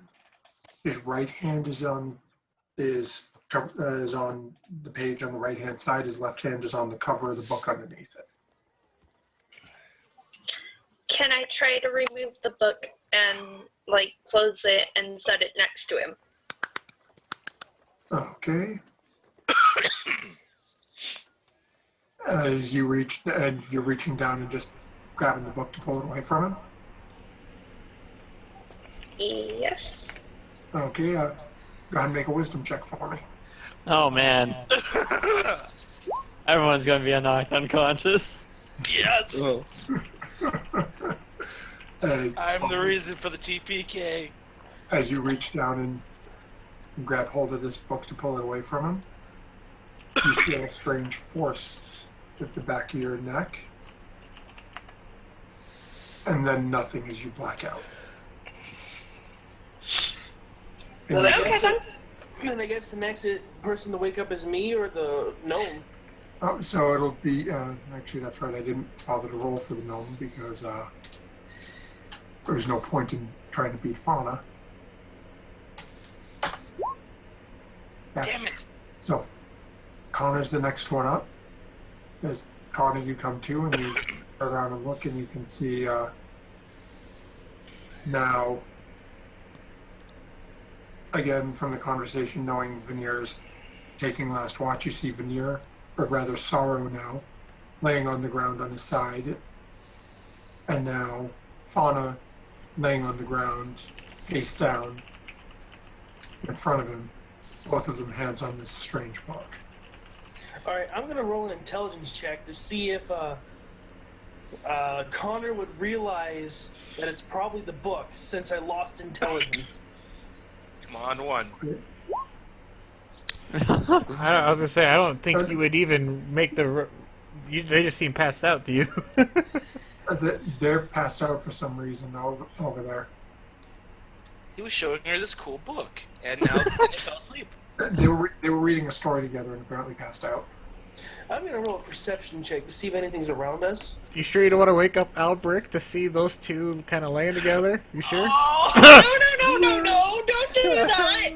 That's an Yeah. idea that came through my mind. But first, a perception check. Yeah, just go ahead and make your roll. With that, it's you're looking around. You don't see anything, but similar to what Capstick warned Veneer of last night. You sort of hear sounds off in the distance from where you're heading to, not behind you.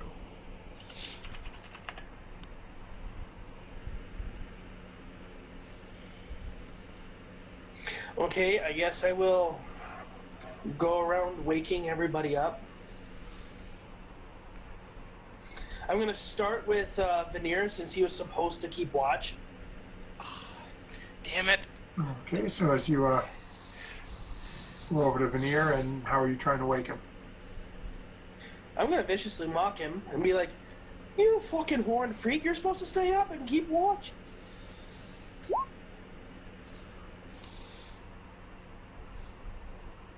No response, doesn't Do I still acknowledge take it. damage? At the moment, it's They can't like hear. he's mocking a wall. I was gonna say you can't hear them. It has I'm no gonna try effect. to wake up Fauna, and I don't touch her. I sort of poke her with my rapier while it's sheathed to try to wake her up. Oh, okay. Poke, so poke. reach down, poke her with the just poking at her with the rapier, and same thing, no response. Then I'll go wake up Tarhoon. Okay. Tarhoon, Connor has come over and is now waking you up. No. What? Hildor. Tarhoon, my boy. There seems to be something wrong with them two over there. They won't wake up, and even though I've tried waking them both up, Let me go have a look.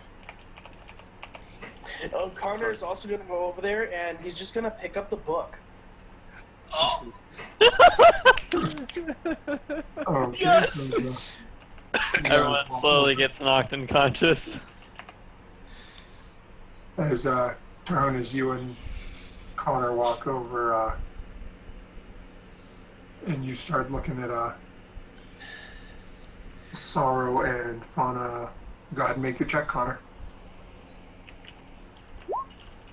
yes! Good thing I'm lucky. Oh, Good thing I'm still really lucky. You dumbass! The dice have decided, down. the dice have decided to roll a 1. I will take that 1 and see what If it- happens. It feels good, man. So, oh. Tarhoon, as you walk over and you go to check on Sorrow and Fauna, you feel Connor come up beside you and bend over, and as you sort of glance at him, he reaches down and goes to grab this book out of Veneer's hand, and you notice Veneer's holding it, Fauna's holding it, and the minute Connor's hands touch the book, you hear him make this strange sort of sound as he collapses face down. It's a good feels, man. Where does the book go when he does that? As Does it's it fall literally- kind of away from him on the floor? No, his hand is still right on the book, and as is Fauna's, as is Sorrow's at the moment. You should touch it too, Tarhoon. Can I see anything? Can I see anything about the book? Like, does it have any just like images or symbols or anything on the Go ahead front? and make a perception check. Okay. Perception check. God damn it, Connor brings his Tarhoon! torch over with him. This book is kicking our ass. This is the best encounter ever. TPK from a book. I've got no words for this one. You look down at the book, between everybody's hands on it. You really can't tell anything on it. It's So like everybody's hands like stuck on the book. Is that basically what's happening? well, their hands are still on the book. Okay.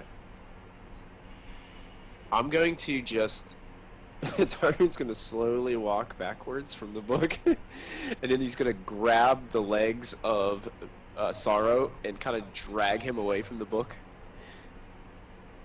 Okay, so as you start pulling Sorrow, you notice that out of the three of them, he has one hand on either side of the book. So as you're pulling him, the book is sort of coming with him. So we're going to do a quick. Oh, you should have just picked up the Yeah, come on. Wake me Join up! it. I'll pick up too. Oh, We'll all pick up the book. as you start pulling him away, you notice that Fauna's hand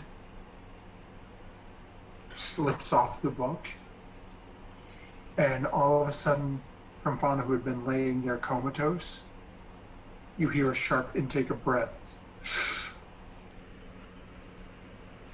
And then just her breathing returns to a slow, steady breathing, and it sounds like she's asleep. Tarhoon, they're not breathing at all. Oh, I want to pick up this book. So Veneer's, bad. Veneer's not breathing, Tarhoon. What are you gonna do?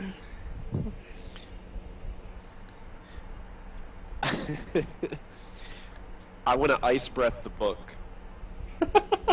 no! Freeze his hands to the book. Perfect. Let's do this. Okay.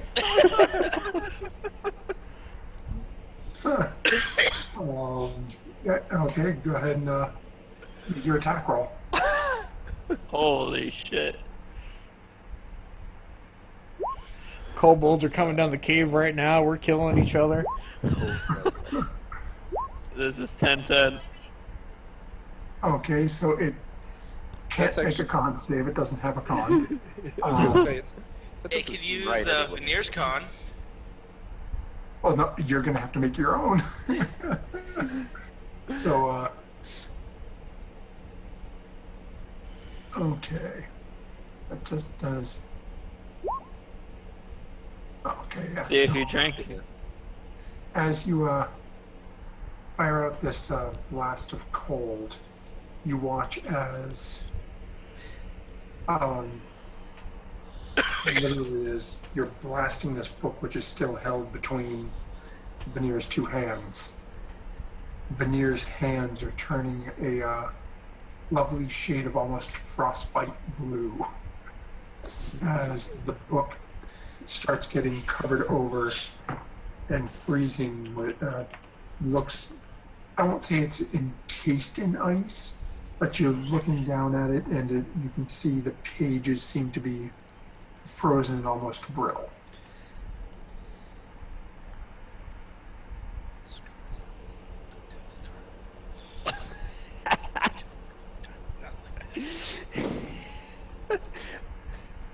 All these voices I'm hearing in my head. Make it stop! This book must be truly evil. It's speaking to me. Then you put two and two together. Evil book, evil warlock. Kill him. Wake me up! No, I'm just sleeping. Did the cold of the breath on the book get Sorrow's hands off of it at all? Like just No, he's still holding it. It's literally the book looks like it's like when you look down at it without touching it. It looks like there's almost like a very thin layer of ice on top of the book.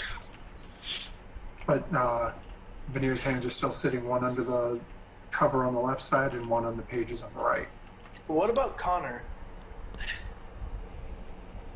Connor's hand, that's a good point, because when I rolled for which one of the two you it came away from, it was Fauna. So Connor, do me a favor, make a con save for me. And then Connor's hand is going to be, so Veneer's hand is on the lower right hand side and under the left cover. Connor's hands are both on the right side of it, on the top of it. So like the book itself, from what you can see, is exposed. It has that fine sheet of ice. Both of their hands, though, are a lovely shade of like frostbite blue due to the cold breath. But they're Tarhoon will both wake still up. on the book. Tarhoon goes and shakes Albric frantically. Oh, about time. Get up! Huh? What's going on? I don't know. There's some book over here. I don't know what it is, but I have a feeling Sorrow had it. You I don't know why you think that. Who knows? It's made everybody pass out. I don't know. It looks like the other two are dead. That's What- awesome. So I'm gonna walk over and I'm gonna run over and wake up Kepsic too. I'm I gonna know walk the perfect over and I'm solution to gonna this. look down at the situation. So I see Fauna not touching the book, asleep, snoring. The other two attached to the book with their hands encased in ice around the book. Their hands are on the book. It looks like somebody dumped water on it and froze it. The two of them, though, are literally, they look like mannequins. So if I were to take my pistol out and blow their hands off, this would solve the problem.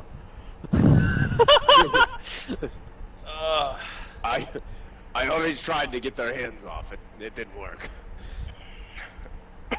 Alright, I'm going to kind of go up and I look at the other Kepsik and Tarhun. Alright, this is what we'll do.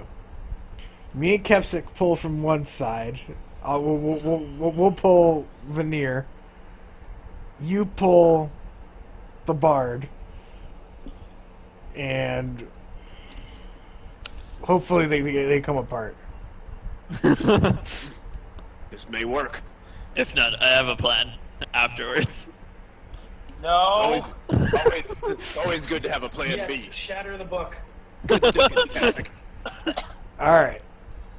So me and Kepsik go over to Veneer, and I figure we're gonna athletics our way out of this. Yeah. Tarhun picks up Connor by the legs. Okay, go ahead and make your rolls. Is this Okay. athletics? No, athletics or strength, whichever you prefer. This is. Why is Kepsik so bad at this? So, What you guys go in aside and pull. It doesn't take much as they're both just dead weight. It's not easy, but it's not like they're fighting you either. As you guys pull, after a couple of seconds, you hear a little bit of a tear, as where Connor's hands, due to the ice breath, had been frozen to the page.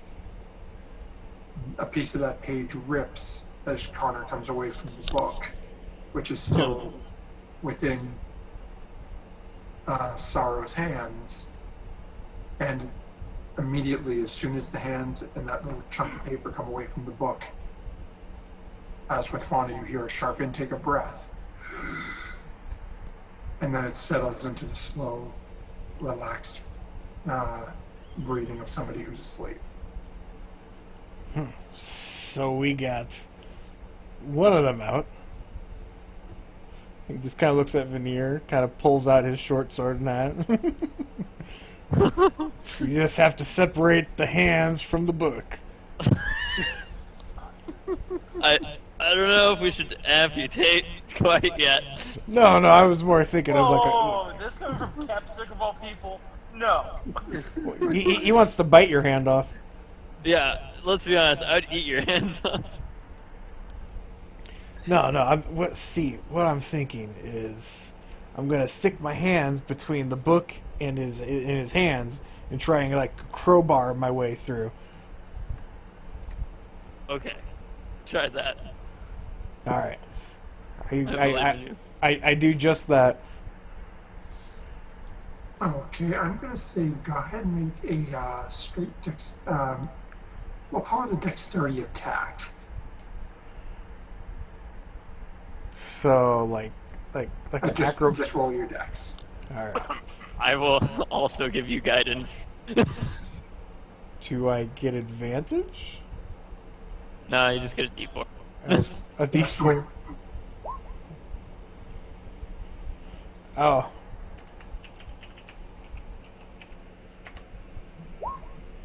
Okay, A 16.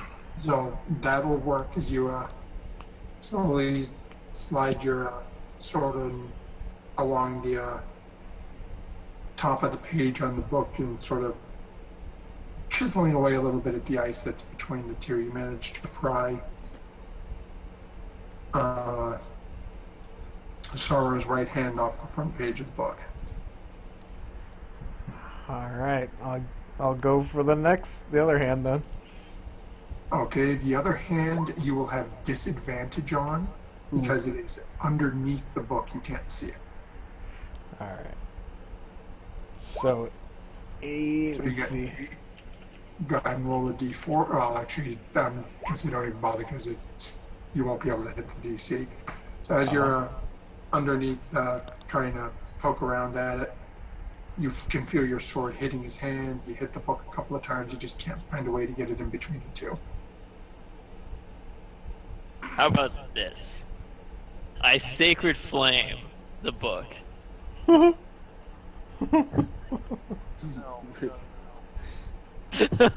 just hear no. Can I pull out my other short sword and like kind of like a pair of tongs, like flip the book over so I can see the other hand? You're trying to chopsticks this, aren't you? I was thinking about eating the book too. Okay. Yeah, go ahead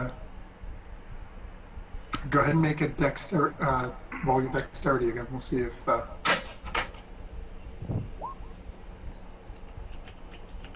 Okay. So you manage with your two short swords, you sort of pinch the left-hand side and where his hand is, and push. And manage to flip and close the book. And as you can see, his hand is almost dead center on the left of it. You can see there's some sort of emblem or something under where his hand is, but you have no visual on it. So wait, his hand's not there? No, his hand is on the cover of the book. It's just covering most of the front of the book. Oh, okay. All right, so I guess what I'll do is I'll try and stick both short swords in and pry them off of the book. Okay. Go ahead and make your check. Ugh.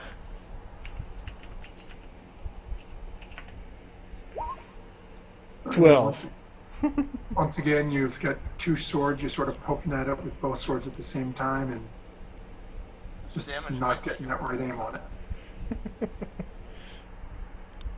I kind of look at them, look at both of you. It's like I can keep trying, but I mean, I think I'm cutting him pretty good, and the book might not make it. Is this fine with you guys, or? I mean, it's not my book. The book is surely causing problems. All right, I guess I'll try again. The most savage people. So go ahead and make your check. And as Albrick finally manages to get his swords in the right position, after a couple of little basically lever moves, manages to pop Veneer's hand off the book, and with his other sword sort of just pushes the sword off of his lap and onto the ground. And as the book is separated from Veneer, same as with the other two, you hear the sharp intake of breath, and then just the slow, relaxed breathing of sleep. Bruce is gonna look at both of them. So now we have the book, and he'll kind of look around, and he'll start speaking in Draconic. Do you guys think they were plotting something against us? So, Because why were these three awake, doing things? well, I mean, did they mean to nearly kill themselves? Maybe this was meant for us, but they fucked up and fell into their own trap. Well, maybe we keep the book for later. That way we can use it against them. Well, I mean, how are you gonna pick up the book? Huh. Now, as you think about him asking you that, you realize that's a very good question. Huh. Capsic will shrug. Alberic's gonna go over to Fauna and kind of like kneel down and kind of like stare at her, and then like put his hand on her cheek and kind of like lightly tap her, kind of thing, to like wake her up. So, Okay, so as you start to tap on your face a couple of inches away from hers. Fauna, you start to realize somebody's sort of lightly tapping, almost smacking at your cheek. You open your eyes and you see Albert's face right in front of you. What did I do? I'm sorry. What happened? Oh my god. Why? What happened? Alright, so, from what I see, you were all gathered around this book, not breathing, with all of your hands... I was trying to help the Nier. He seemed kind of stuck to the book, and I was trying to get the book away from him and close it, and I passed out, blacked out actually. I'm sorry. I don't remember what happened after that. I'm very sorry. I don't know when the bard got here. Please forgive me. Wait a second. He's got his horns again. Wow, Tarhun, you're quite perceptive today. I wonder if the book causes him to turn into this monster. I mean, to Albric, sure. Albric was, I mean, that's a possibility. He'll look back. I've never seen him change. I have. And now I wake up and I see him changed and he's holding this book. Wait, I've seen him change it. I don't think it has anything. I've seen him change twice. It's not a pretty sight.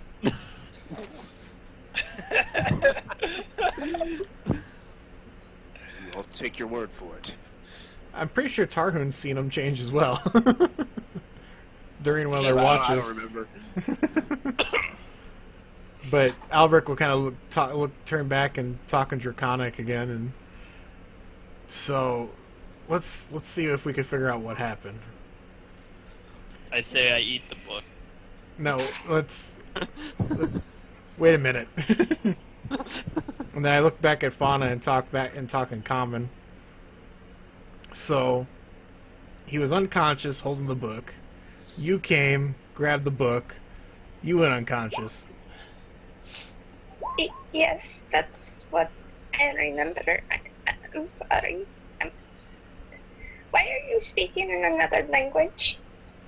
Oh, it's just something us lizard folk do every now and then. We're dragonborn. Are you plotting my death? I'm sorry. Oh. If I wanted to kill you, I would have killed you in your sleep. Yeah, I probably would have just eaten you. Albert just kind of, I mean, he probably would. I'm sorry. This is why we... didn't be a worthless widow. I'm sorry. You're fine. We woke you up, and not either one of these two, because we figured you'd give us more information. So, should I sacred flame this thing? I'm not sure what we're gonna do with this book, but we should probably figure out something before these two wake up. Let's give it to the gnome. At this point, Don't you guys we are need over. the gnome? Well, Yeah, he's kind of guiding us through the cave. Fourth.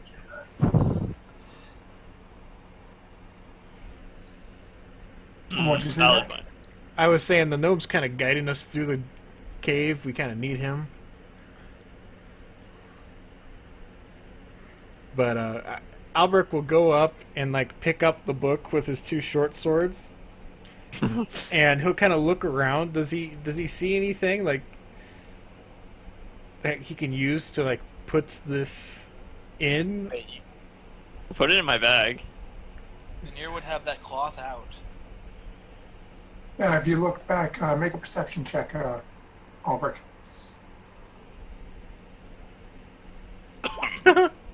Man, You've got no idea. I kind of look at Kepsick in his backpack. I don't know, man. what am I going to do with it? It's not.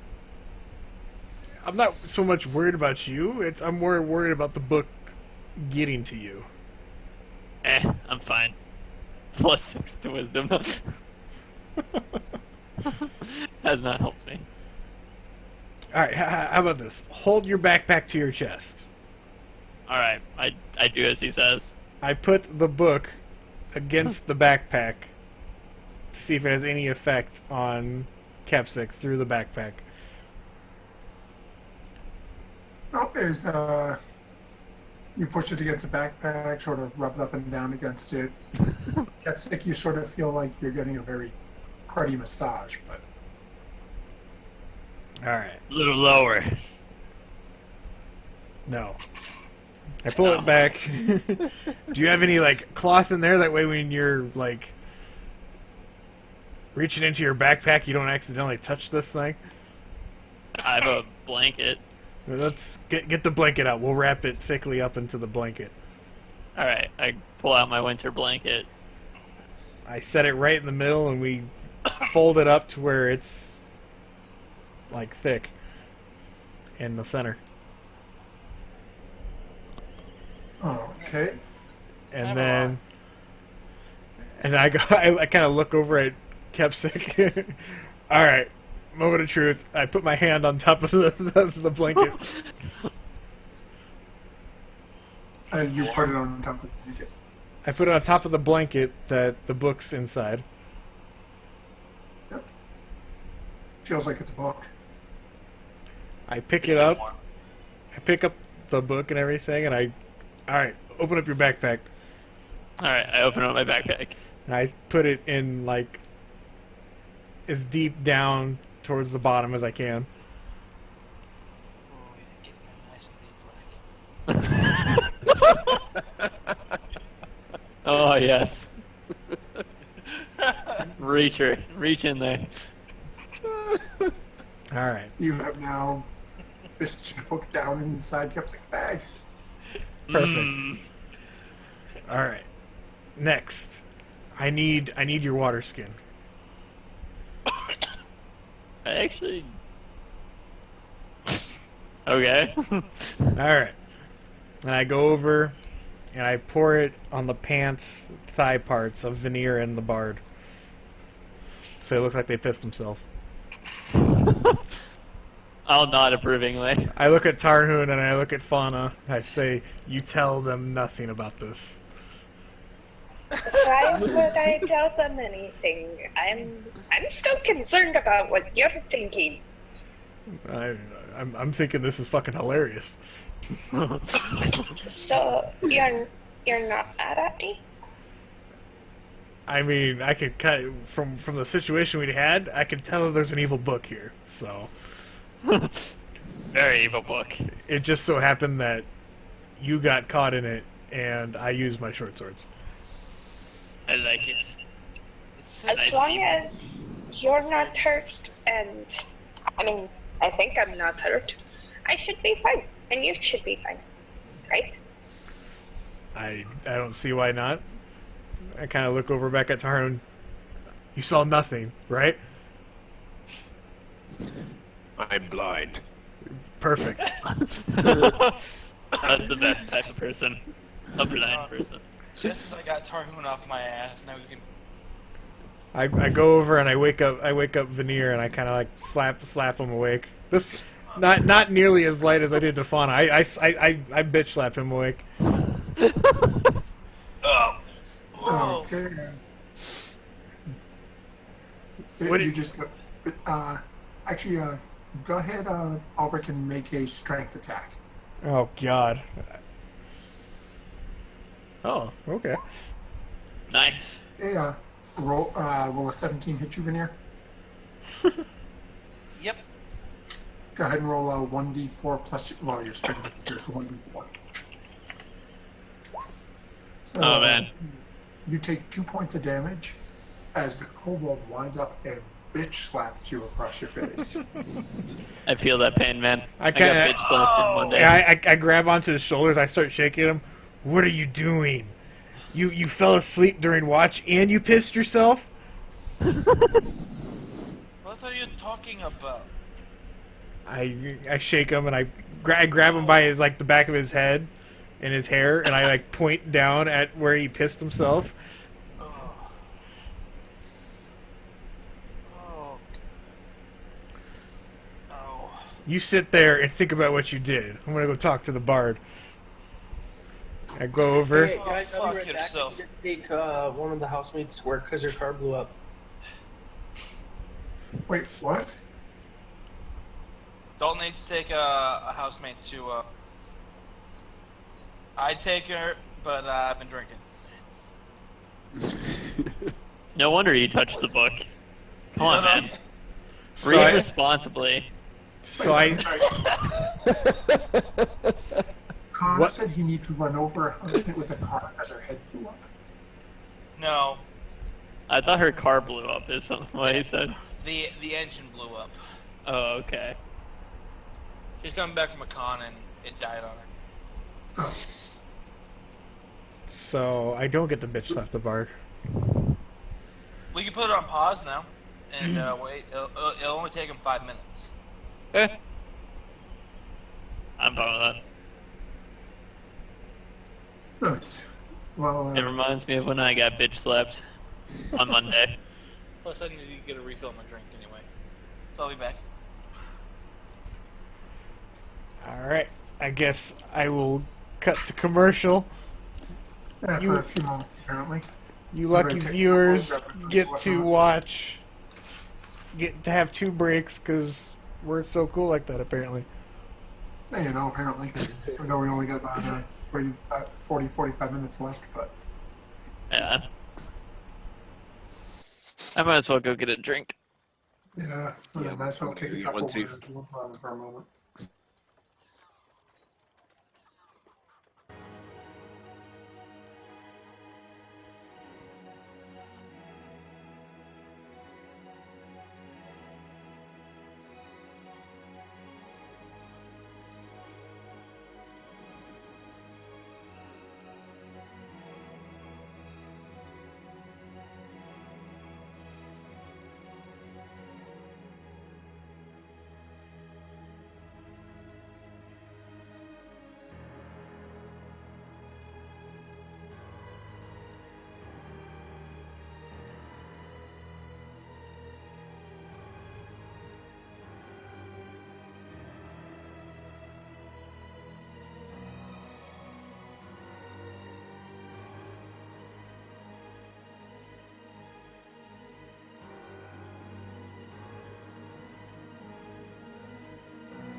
apparently, if I want to TPK you, I just gotta throw a book at you. Basically, Literally, you just got to throw the book at us. like my god. I kind of wanted to TPK there, just because I thought it'd be funny. I would have felt horrible, dude. No, and I can say the next, So hard. every other character I have then is now allowed to pick up a book. I have a Kinku in the back up, so I was perfectly content with it. You know what, just for Schnitz and Google, Michael, why don't you roll a wisdom save? Let's see if everybody would have gone down. Wisdom save. You know, well, proficient. Wow. The only person to live, Tarhoon. Grandpa Tarhoon would have to save us. Yep. I think Tarhoon might just leave and run off into the sunset with his Dwarven woman. No little fun to know would have lived. The gnome would have lived too. You and the gnome would have lived happy lives. That poor Nothing. dwarf.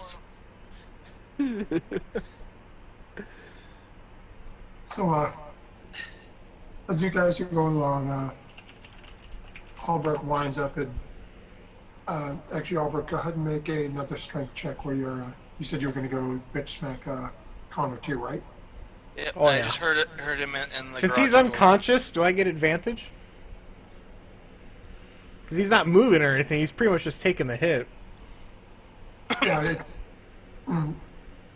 yeah, go ahead, roll. I needed it too. Dude, I don't even know if that's enough. Let me check his AC where he's not here at the moment. He just pulled in. Oh, okay. So we'll give it a minute before you actually roll play this out. But Does it hit? I don't know. You have to wait. Son of a that will bitch. hit.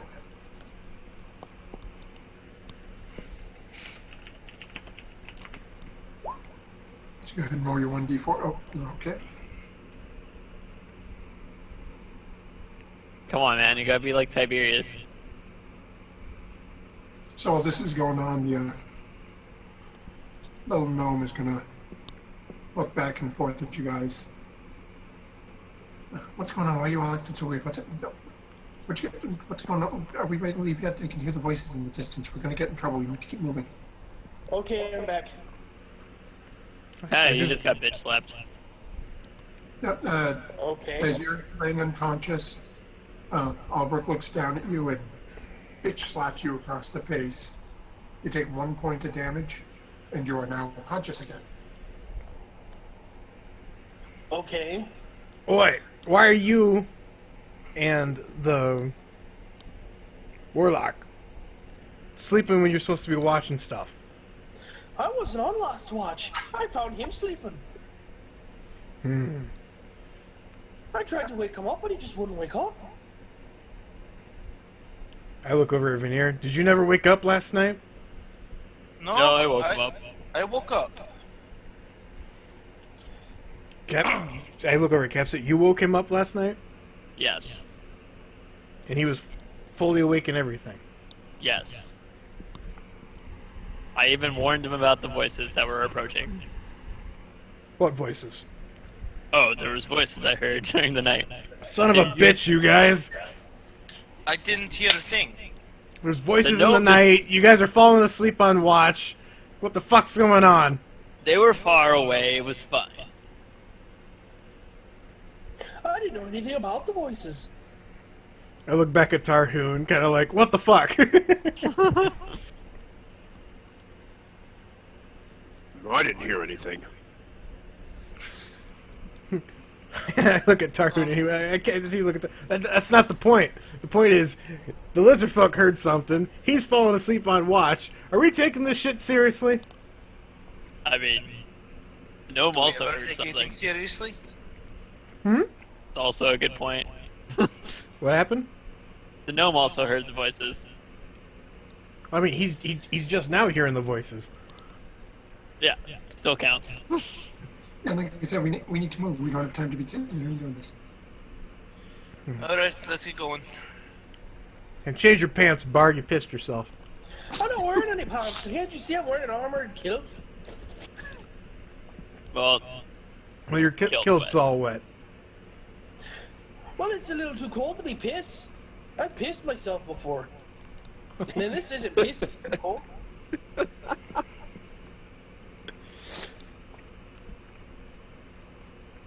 Whatever. I don't care. well, I mean, Tarhoon. Never mind. Albert's just gonna look at her. Let's go before our fucking warlock falls asleep again.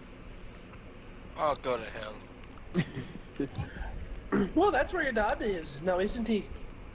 Are we really gonna start this early in the morning?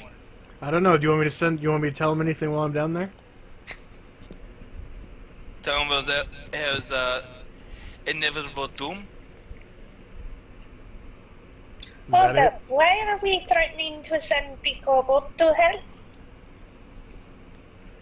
No reason. Just a average Tuesday. You send the kobold to hell and you have me to deal with. I don't care if you're a warlock. You have me to deal with. Yeah. I Here didn't to say deal you with couldn't SA. find him.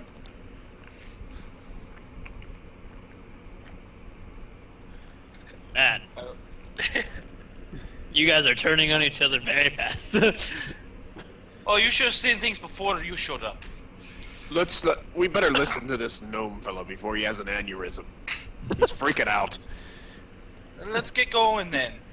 I'm That's Open an us up, aneurysm. Alberic. No, I heard it's something happens in your head. Uh, I don't know, you can cause some serious issues. so like the bard. That makes sense to me. I think. We all have our issues now, don't we? Agreed. all right, little. I don't know why I'm calling you little. You're about as tall as I am. Come on, But I- short stack, lead but, the way. But I like to believe that you're smaller than me, so lead on. Yeah, well, I may be about the same size as you, but I'm prettier. Come on. You're prettier? Gnomes are weird. And Draconic, I just say, you look tastier. I look at him like, whoa, hang on. Back in Draconic. I'm kind of doing stuff with this one for now. Wait, just calm it down. sorry. Get your own I elf. haven't had breakfast yet. I toss him a ration. I just start munching on it as we walk again. Okay, so as you guys are, start making your way down the path and walk for about another 20 minutes. And now, do me a favor, everybody make a perception check.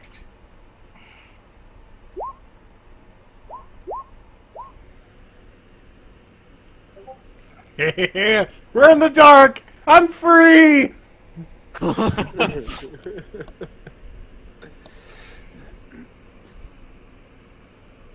Okay, as you guys all start moving closer, you continue on the path. Your little gnomish friend says, it's too late. Can you hear them? You can hear them too, can't you? The voices are up ahead. We took too long. The only way is to go through. We have to go through. We all have to get through. And as you guys are listening, you can hear muffled voices speaking in the distance. Three of you understand some of what they're saying. You hear a sort of hushed, I guess I'll call it a shouted whisper, as someone goes, "Hey, be quiet over there. It's coming." In Draconic. I'll kind of tap everyone on the shoulder and tell them to wait. Okay. And I'll try and whisper in everyone's ear that they know we're here in that they are probably setting up an ambush. Kobolds are very good at setting up ambushes. Well, if they're standard kobolds, they're gonna worship dragons. And if we happen to worship, and I put that in quotes, the Sagan dragon, they might not be so crazy. That's the craziest thing you've ever said. Who worships dragons nowadays? Kobolds? I like it. Ulrich, do you worship a dragon? Fuck no. I mean, I respect them, but worship, eh. Anyways. Anyways, if we're gonna keep moving forward, we're gonna get ambushed. So be prepared for that, or else we'll have to find a different way. As you say that, your little friend turns and says, "No other way. This is the only entrance through, only path through. Gotta go this way. Gotta keep going this way." Oh, thank God! I was hoping we wouldn't fight today.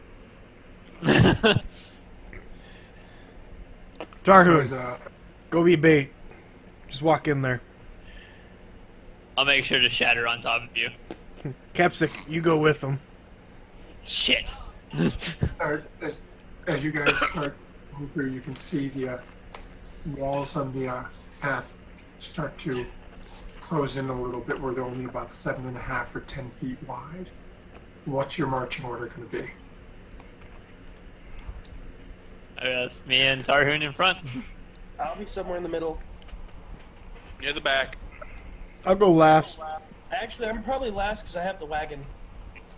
If it's only 7 feet wide, I don't think you're gonna get your cart through. No, it's about 10 feet. It'll have enough room to get the cart through. Hmm. It'll be a And little wherever Ulrich is.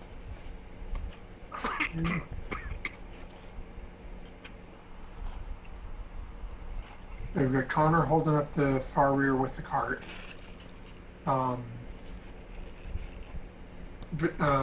Sorry, you said you were in the back? Mm-hmm. Okay, so that would leave Anna and Albrecht pretty much in the middle then, with the two heavy hitters up front. I'm a heavy hitter. You're a heavy dart slinger. There's a difference. Dart slinger. Whoa, man! It's kind of Okay. rough. And what is everybody's passive perception? 16. 15. 13. 16. Okay. 12. I'm just trying not to have to jump through everything real quick. I'm pretty sure we know they're there and that there's an ambush. Wouldn't we be walking really slowly looking for anything? Yeah, no, I'm just and I'm just putting the ones that default you wouldn't see. Gotcha. Again, they're kobolds, so like they have a huge. Really. Okay. Did not work wonderfully.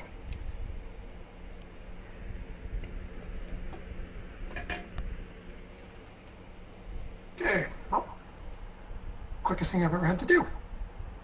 Okay, so as you guys start coming up, and you can see the corner, so the path's going up straight, and then it takes a turn to the left a little ways.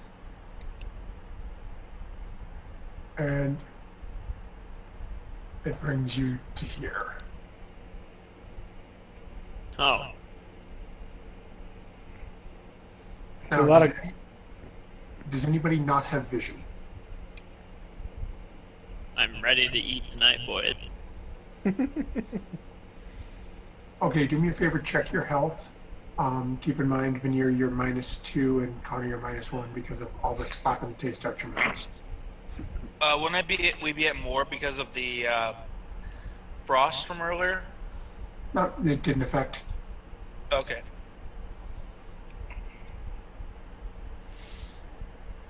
You're invulnerable while you hold the book? Fuck, let's give it back to Veneer, throw him into the middle, and we'll just pick him off as they beat the shit out of him.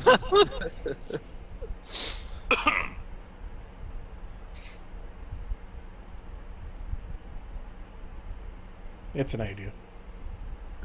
And as we get to here, as you said, everyone is aware. We'll have you roll initiative for me.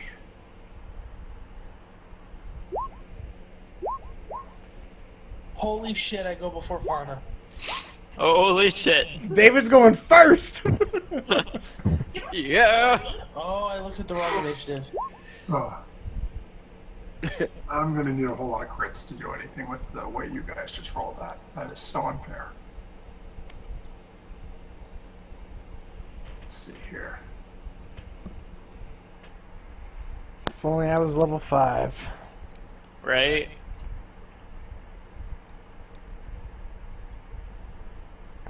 Kind of hoping this fight will get us to level 5.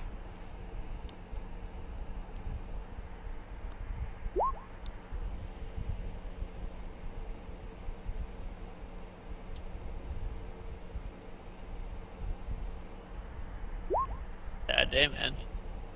Really? Hey, that's a good one.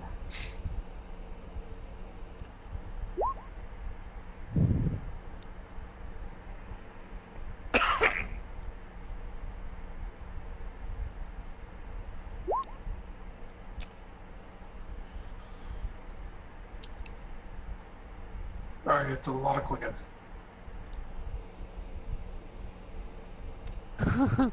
So many. Now I just need them to group up. Then I'll be happy. You really wouldn't be. Oh. They do their pack tactics. Mm-hmm. No, he's Shatter, saying man. group up, like, away from him. Like, so I can shatter. I don't know, David. I don't know if I trust you with AoE abilities. Scotty said sorry, man. Man, I don't give a shit what Scotty said. He really didn't mean it.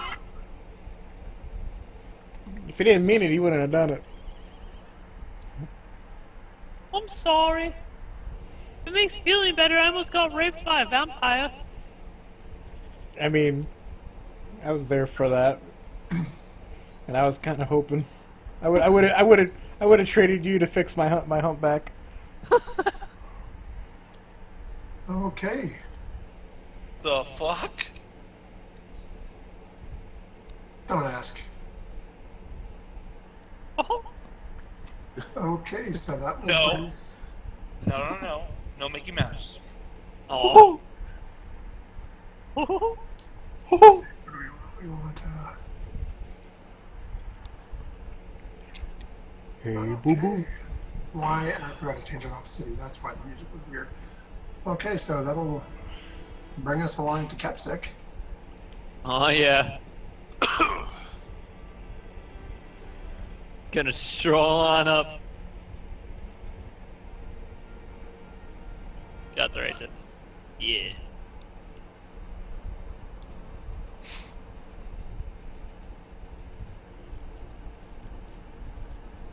We'll just guiding bolt this guy up here. Which Oh, one? wait. This guy.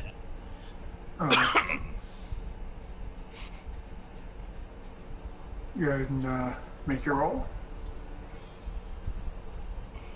Not that great. And as you fire off your guiding bolt, it slams into him and he just falls to the ground. First blood. Movement and action. You want anything else?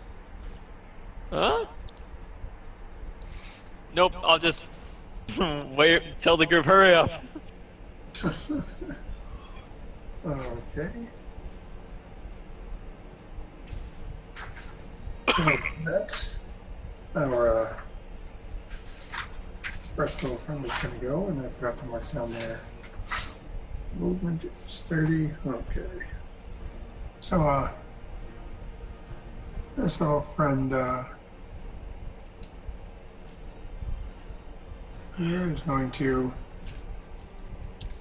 take one step forward so he can get a line of sight on you and fling a rock down at you with the sling. That'll be a 21 to hit. Yeah, that will hit. Okay. And you take 5 damage from that. And then he is going to use the rest of his movement to run back here into this corner. Goodbye, friend. And that'll bring us over to Albrecht. Alright. I'm gonna move up to here. I'm gonna shoot that guy. Okay, so go ahead and make your attack roll.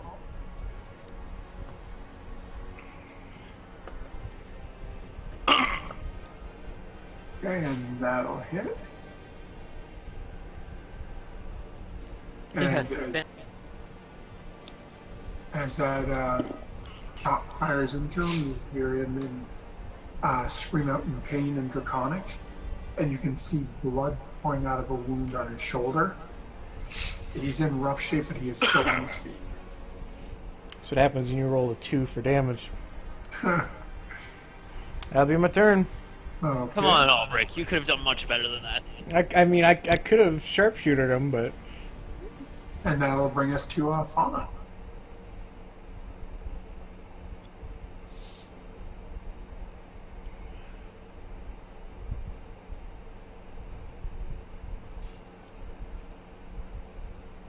And that's probably my turn moving there.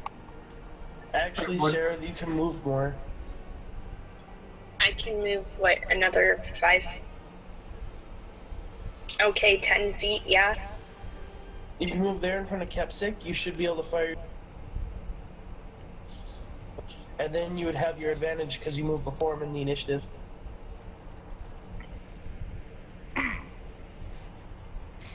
So here? Yep. Can I do the bow thing?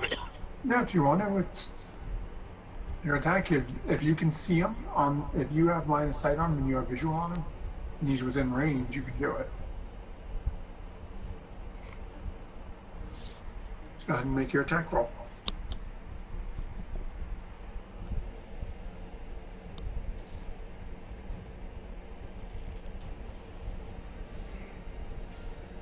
Yep, so that'll hit. Go ahead and roll damage. And I get sneak attack too, right? Realistically, I don't think it's going to matter. Nah, it doesn't. As Okay. you put your arrow right through the same hole where Albert put his bullet. And he just drops right onto, flops face down on the ground. Okay, and is there anything else you're doing that's movement action, any bonus action? I think that's my turn now. Okay. you can bonus action hide. Could I? Use your cunning action. Yeah, cunning action, I believe. You can use you can also use your bonus action to dash as your cunning action, so you can move another 35 feet if you wanted to. No, it's an act. Oh wait, cunning action will allow you to dash too. Cunning action is dash, hide. Cunning action is dash, hide, and disengage. Okay. So what you doing, Fauna? I can try and hide. Okay, so go ahead and make a stealth roll for me.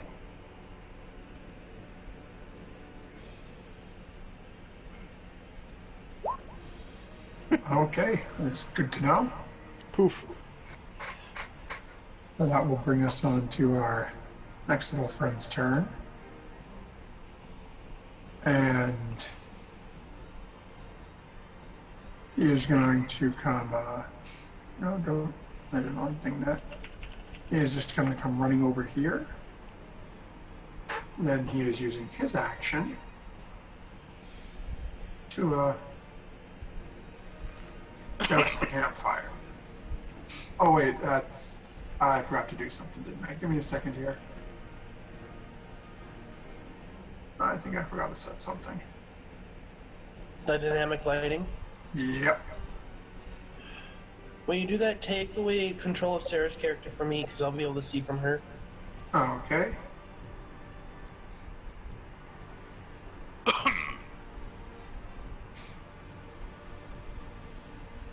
Okay. Update. Then.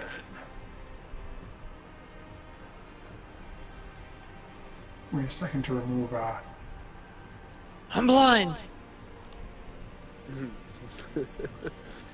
That's the point. Edit.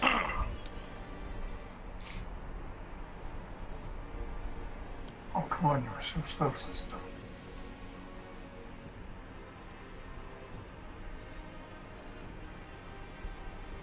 Okay.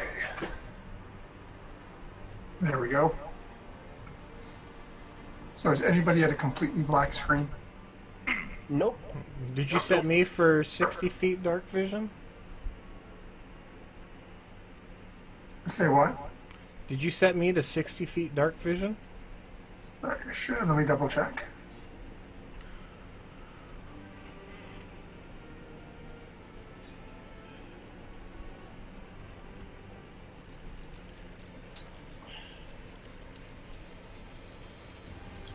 Aren't I supposed to have 60 as well? Yeah, it's. You guys had deleted your tokens a while back, and I don't think we had reset them because you hadn't been anywhere that was dark. Let's check yours too, Ulrich. You should be all set now. Ulrich, where'd you go? Yeah, I think I'm good now.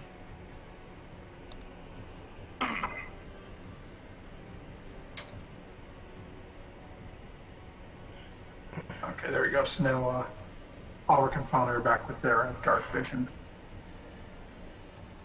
That'll be, and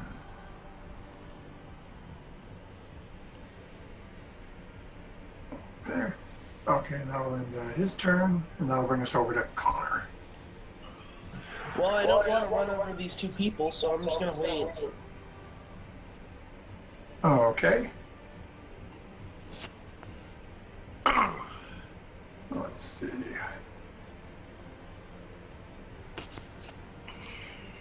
That'll bring us to you.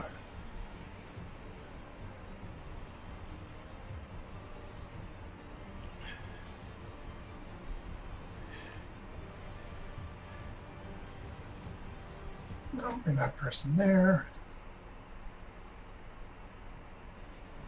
You're already dead.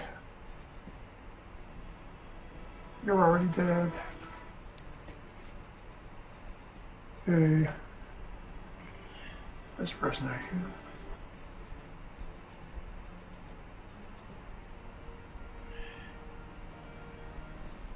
here. And that'll bring us back to Veneer. I'm sorry, to Sorrow.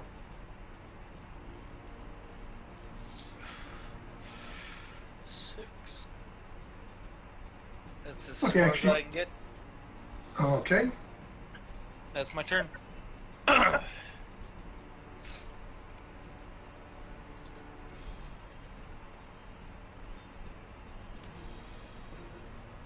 bring us along now.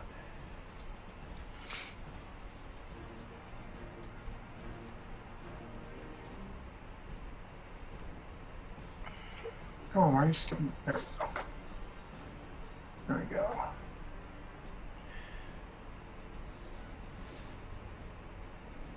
There. Okay, so as this is all going on,